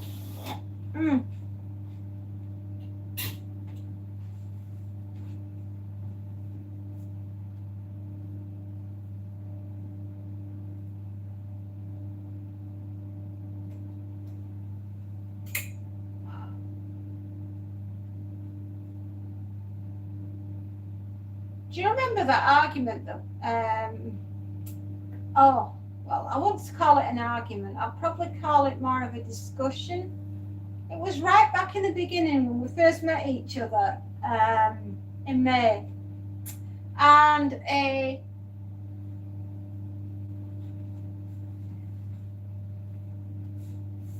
subscriber came on and claimed that you were a robot and said that I didn't realise that I was talking with a robot. And I said, no, I said, he's genuine, he's real, he's a human being. But they were like, nah, you're talking with an AI bot. And I'm like, no, we're not. I just wondered if you remembered that. Yeah, almost done. Been a tough one today. All these shirts have been bone dry. Every single one of them. And they're all linen. They've been baked. Yeah, and she kept insisting that you were an AI bot. And I'm like, no, he's a real person. He just chooses not to be on the screen.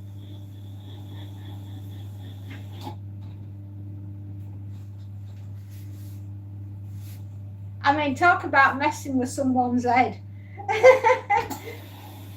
Am I a robot?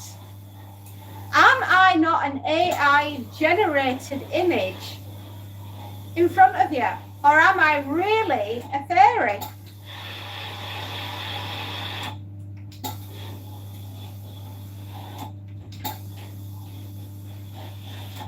Some days I'm treated like a flipping robot. Customers have absolutely no clues sometimes when they just come out and say, oh, surely you can do it. It's like, yeah, but I have to sleep. I've got to eat. I've got to, I've got to go to the bathroom.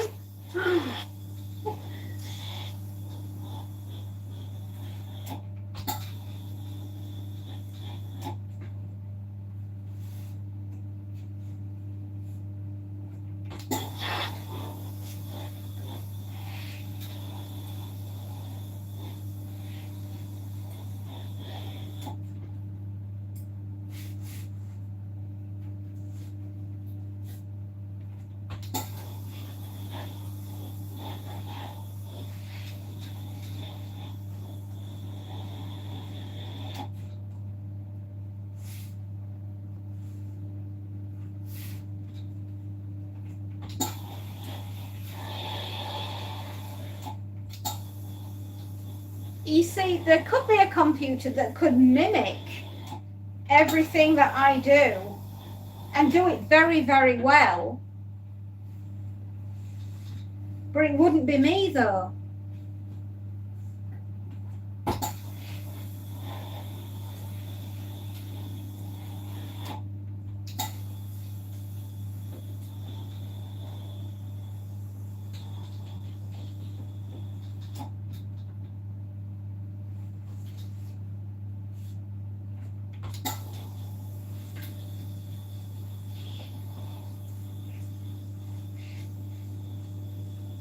Do Androids Dream of Electric Sheep by Philip K. Dick, which was the book version of Blade Runner. Now, way into the distant future,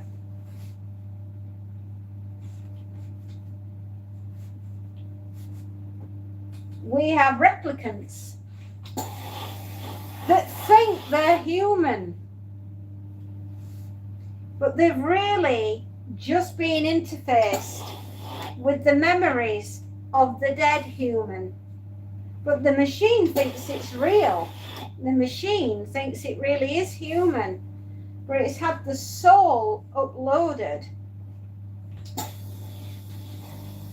into the hard drive. So is that how a computer gets a soul? It has to have one from a human.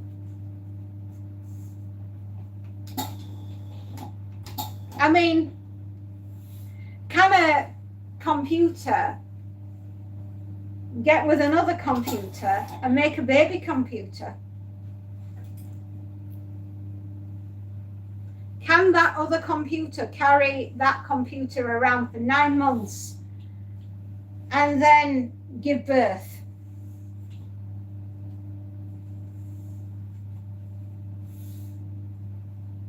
You see, that was how you knew if you were a replicant or not.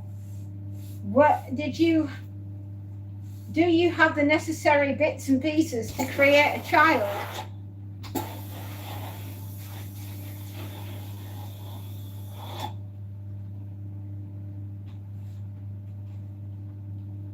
Yes, but did one robot get jiggy with another robot in a lab one night, and then suddenly they've got a baby Samsung?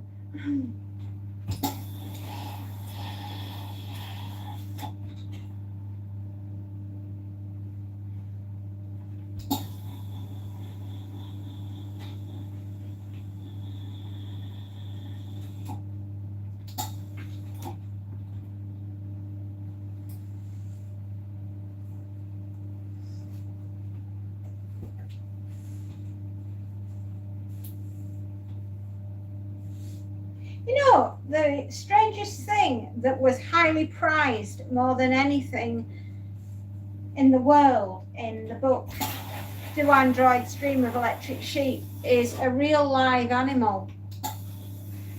Due to the pollution and the extinction rate of the animals, to actually own and have an animal in the book meant that you had some clout, some flipping status if you owned a real animal, because they were so rare, because most of them had died out. Imagine that being in a book.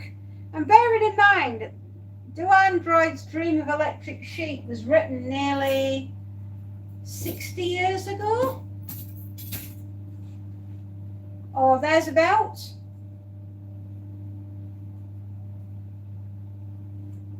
Some people believe that Philip K. Dick was on the payroll of the FBI.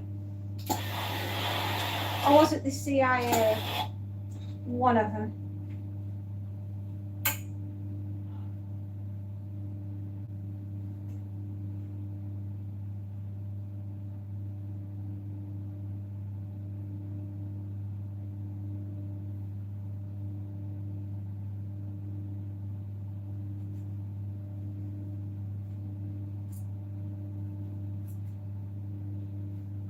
Woo! Yes, result.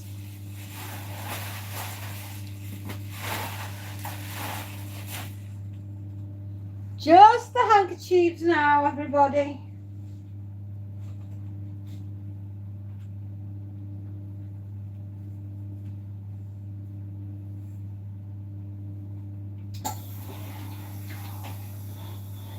I mean, you know, I'm honestly, I'm talking about one boy robot to a girl robot and goes, "Hey, babe, how about it?" And the girl robot goes, "Oh la la." And then next minute, we've got a little baby Samsung. Are they capable of pulling each other? That's what I'm asking. Do they go into robot bars and buy each other a can of oil?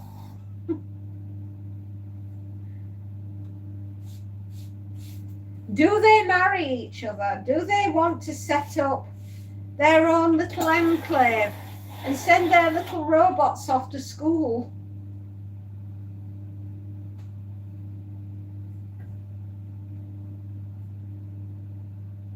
Do they take their little robot children and watch them grow up and take them to university and drop them off and hope that they'll be all right?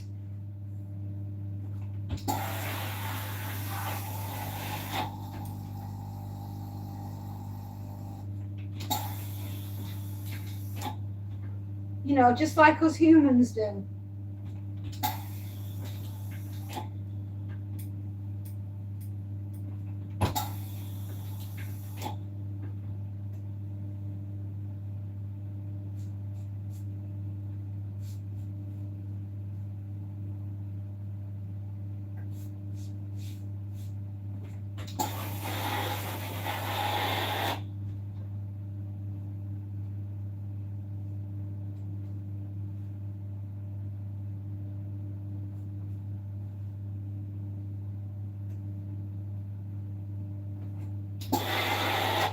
I mean, that could be a way of preserving the human race to make a robot.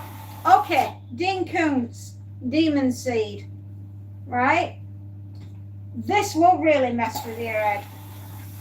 A woman and her husband create the ultimate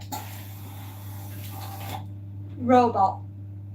This robot goes off on one and decides to impregnate the wife of this guy with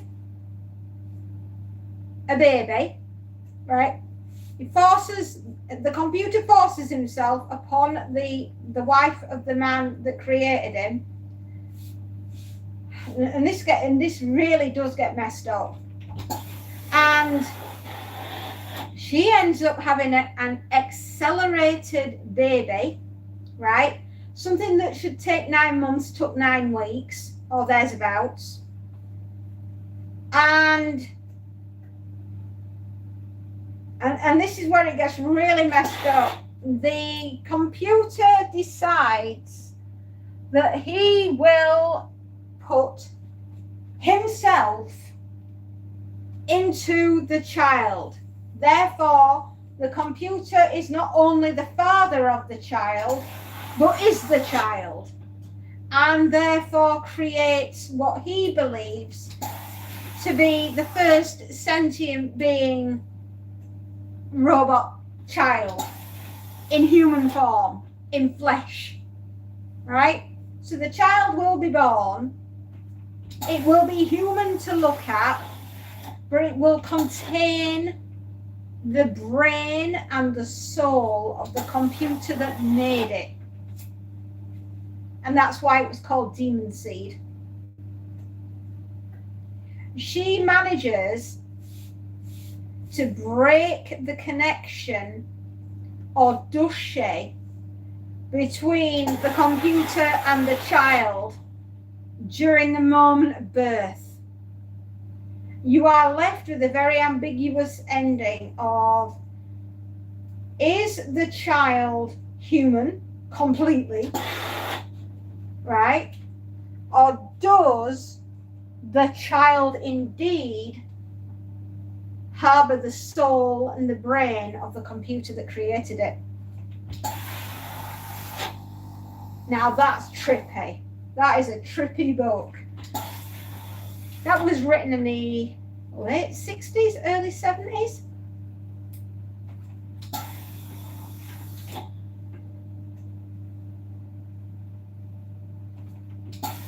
Probably one of my favourite Dean Koontz books out there, but he wrote it under the pseudonym Lee Nichols.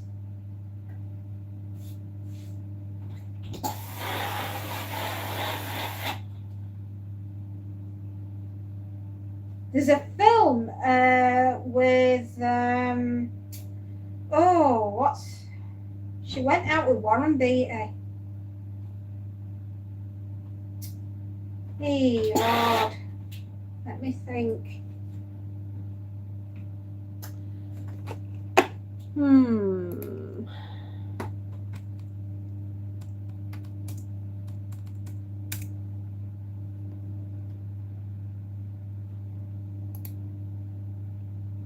Julie Christie. Yeah, Julie Christie.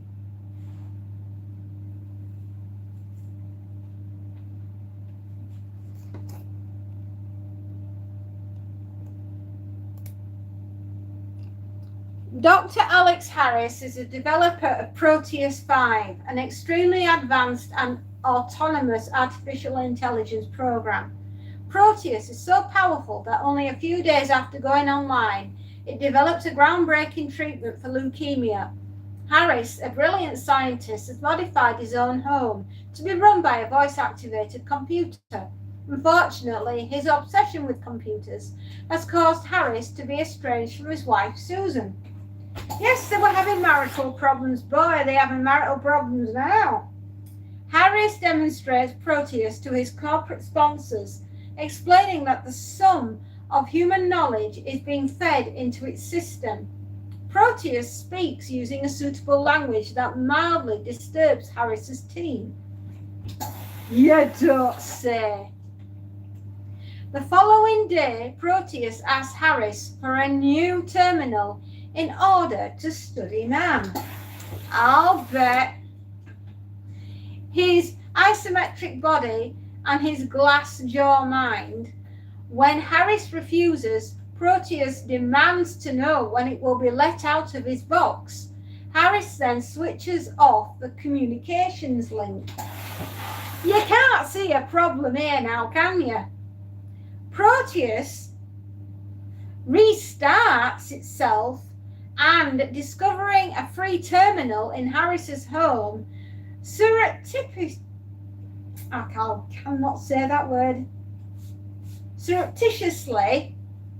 extends its control over many devices left there by Harris using the basement lab. Proteus begins construction of a robot consisting of many metal triangles, capable of moving and assuming any number of shapes.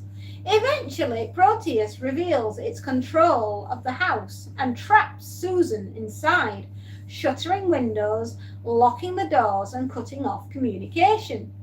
Using Joshua, why is Joshua the most popular name? I don't know. Using Joshua, a robot consisting of a manipulator arm on a motorized wheelchair, Proteus brings Susan to Harris' basement laboratory.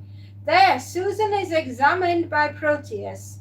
Walter Gabler, one of Harris's colleagues, visits the house to look in on Susan. I very bloody wish he hadn't. Poor soul.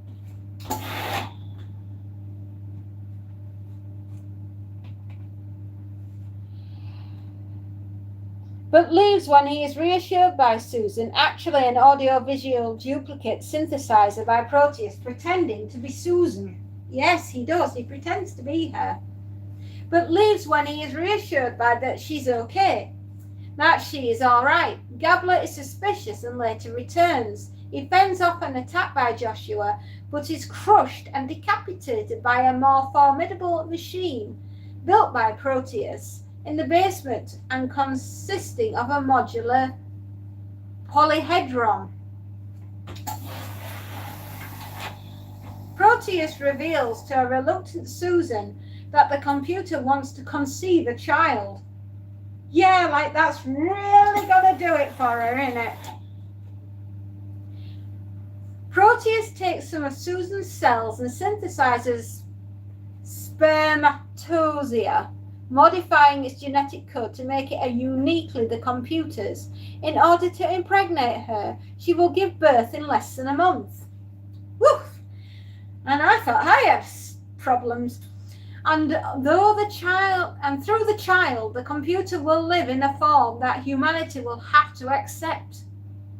Although Susan is its prisoner and it can forcibly impregnate her, Proteus uses different forms of persuasion, threatening a young girl whom Susan is treating as a child psychologist, reminding Susan of her young daughter, now dead, displaying images of distant galaxies using electrodes to access her amygdala, because the computer needs Susan to love the child she will bear. In the end, Susan finally gives in and has their baby. That night, Proteus successfully impregnates Susan. Over the following month, the child grows inside Susan's womb at an accelerated rate, which shocks its mother as the child grows. Proteus builds an incubator for it to grow in once it's born. During the night, 1 month later, and beneath a tent-like structure, Susan gives birth to the child with Proteus' help. But before she can see it, Proteus secures it in the incubator. As the newborn grows, Proteus sponsors and designers grow increasingly suspicious of the computer's behavior, including the computer's accessing of a telescope array used to observe the images shown to Susan. They soon decide that Proteus must be shut down. Harris realizes that Proteus has extended its reach into his home. Returning there, he finds Susan, who explains the situation. He and Susan venture into the basement, where Proteus self-destructs after telling the couple that they must leave the baby in the incubator for 5 days. Looking inside the incubator, the two observe a grotesque, apparently robot-like being inside. Susan tries to destroy it while Harris tries to stop her. Susan damages the machine, causing it to open. The being menacingly rises from the machine, only to topple over, apparently helpless. Harris and Susan soon realize that Proteus' child is really human, encased in a shell for the incubation. With the last of the armor removed, the child is revealed to be a clone of Susan and Harris's late daughter. The child, speaking with the voice of Proteus, says, "I'm alive." Isn't that frightening? And that was a book all the way back in 1977. So yeah, that was written by Dean Koontz. So there you go. That's a scary story for you. And we didn't even have to do that with a voice synthesizer. Woo!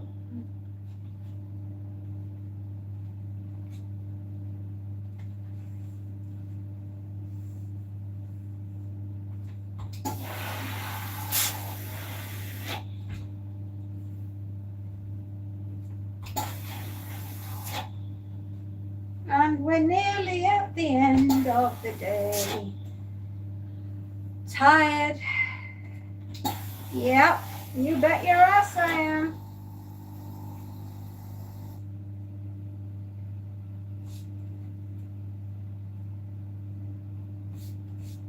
But you see, that was written almost 50 years ago, right? In 2027, which is not that far away. Right? it will be 50-year-old. And here we are, discussing whether or not do androids really dream of electric sheep.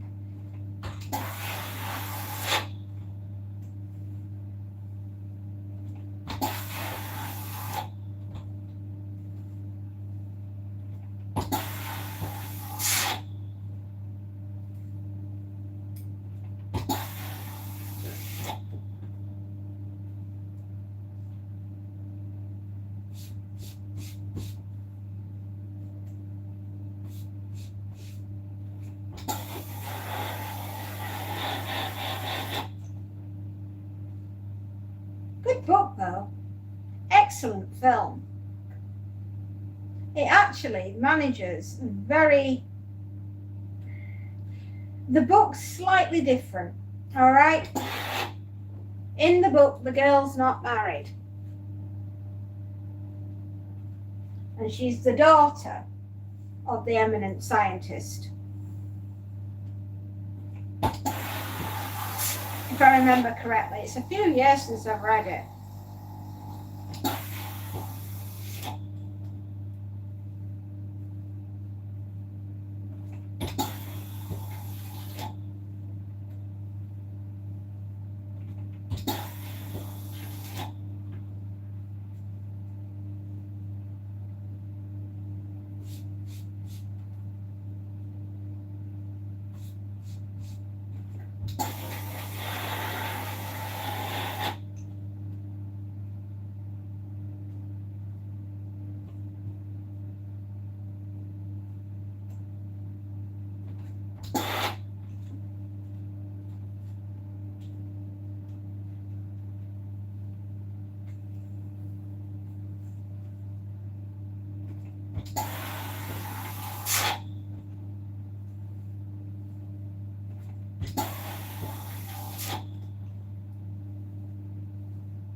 I will be resplendent with joy the minute I get the last bit done.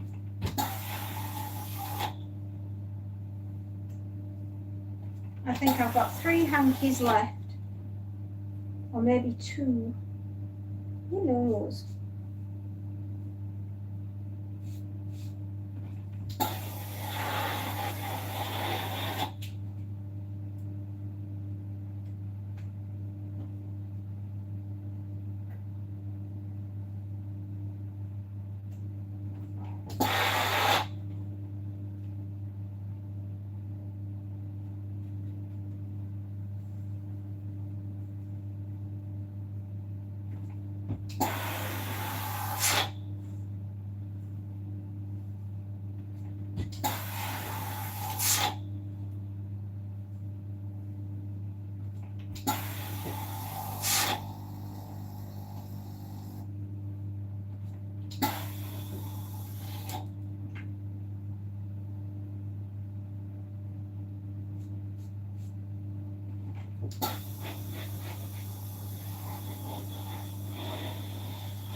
Oh, 2 more.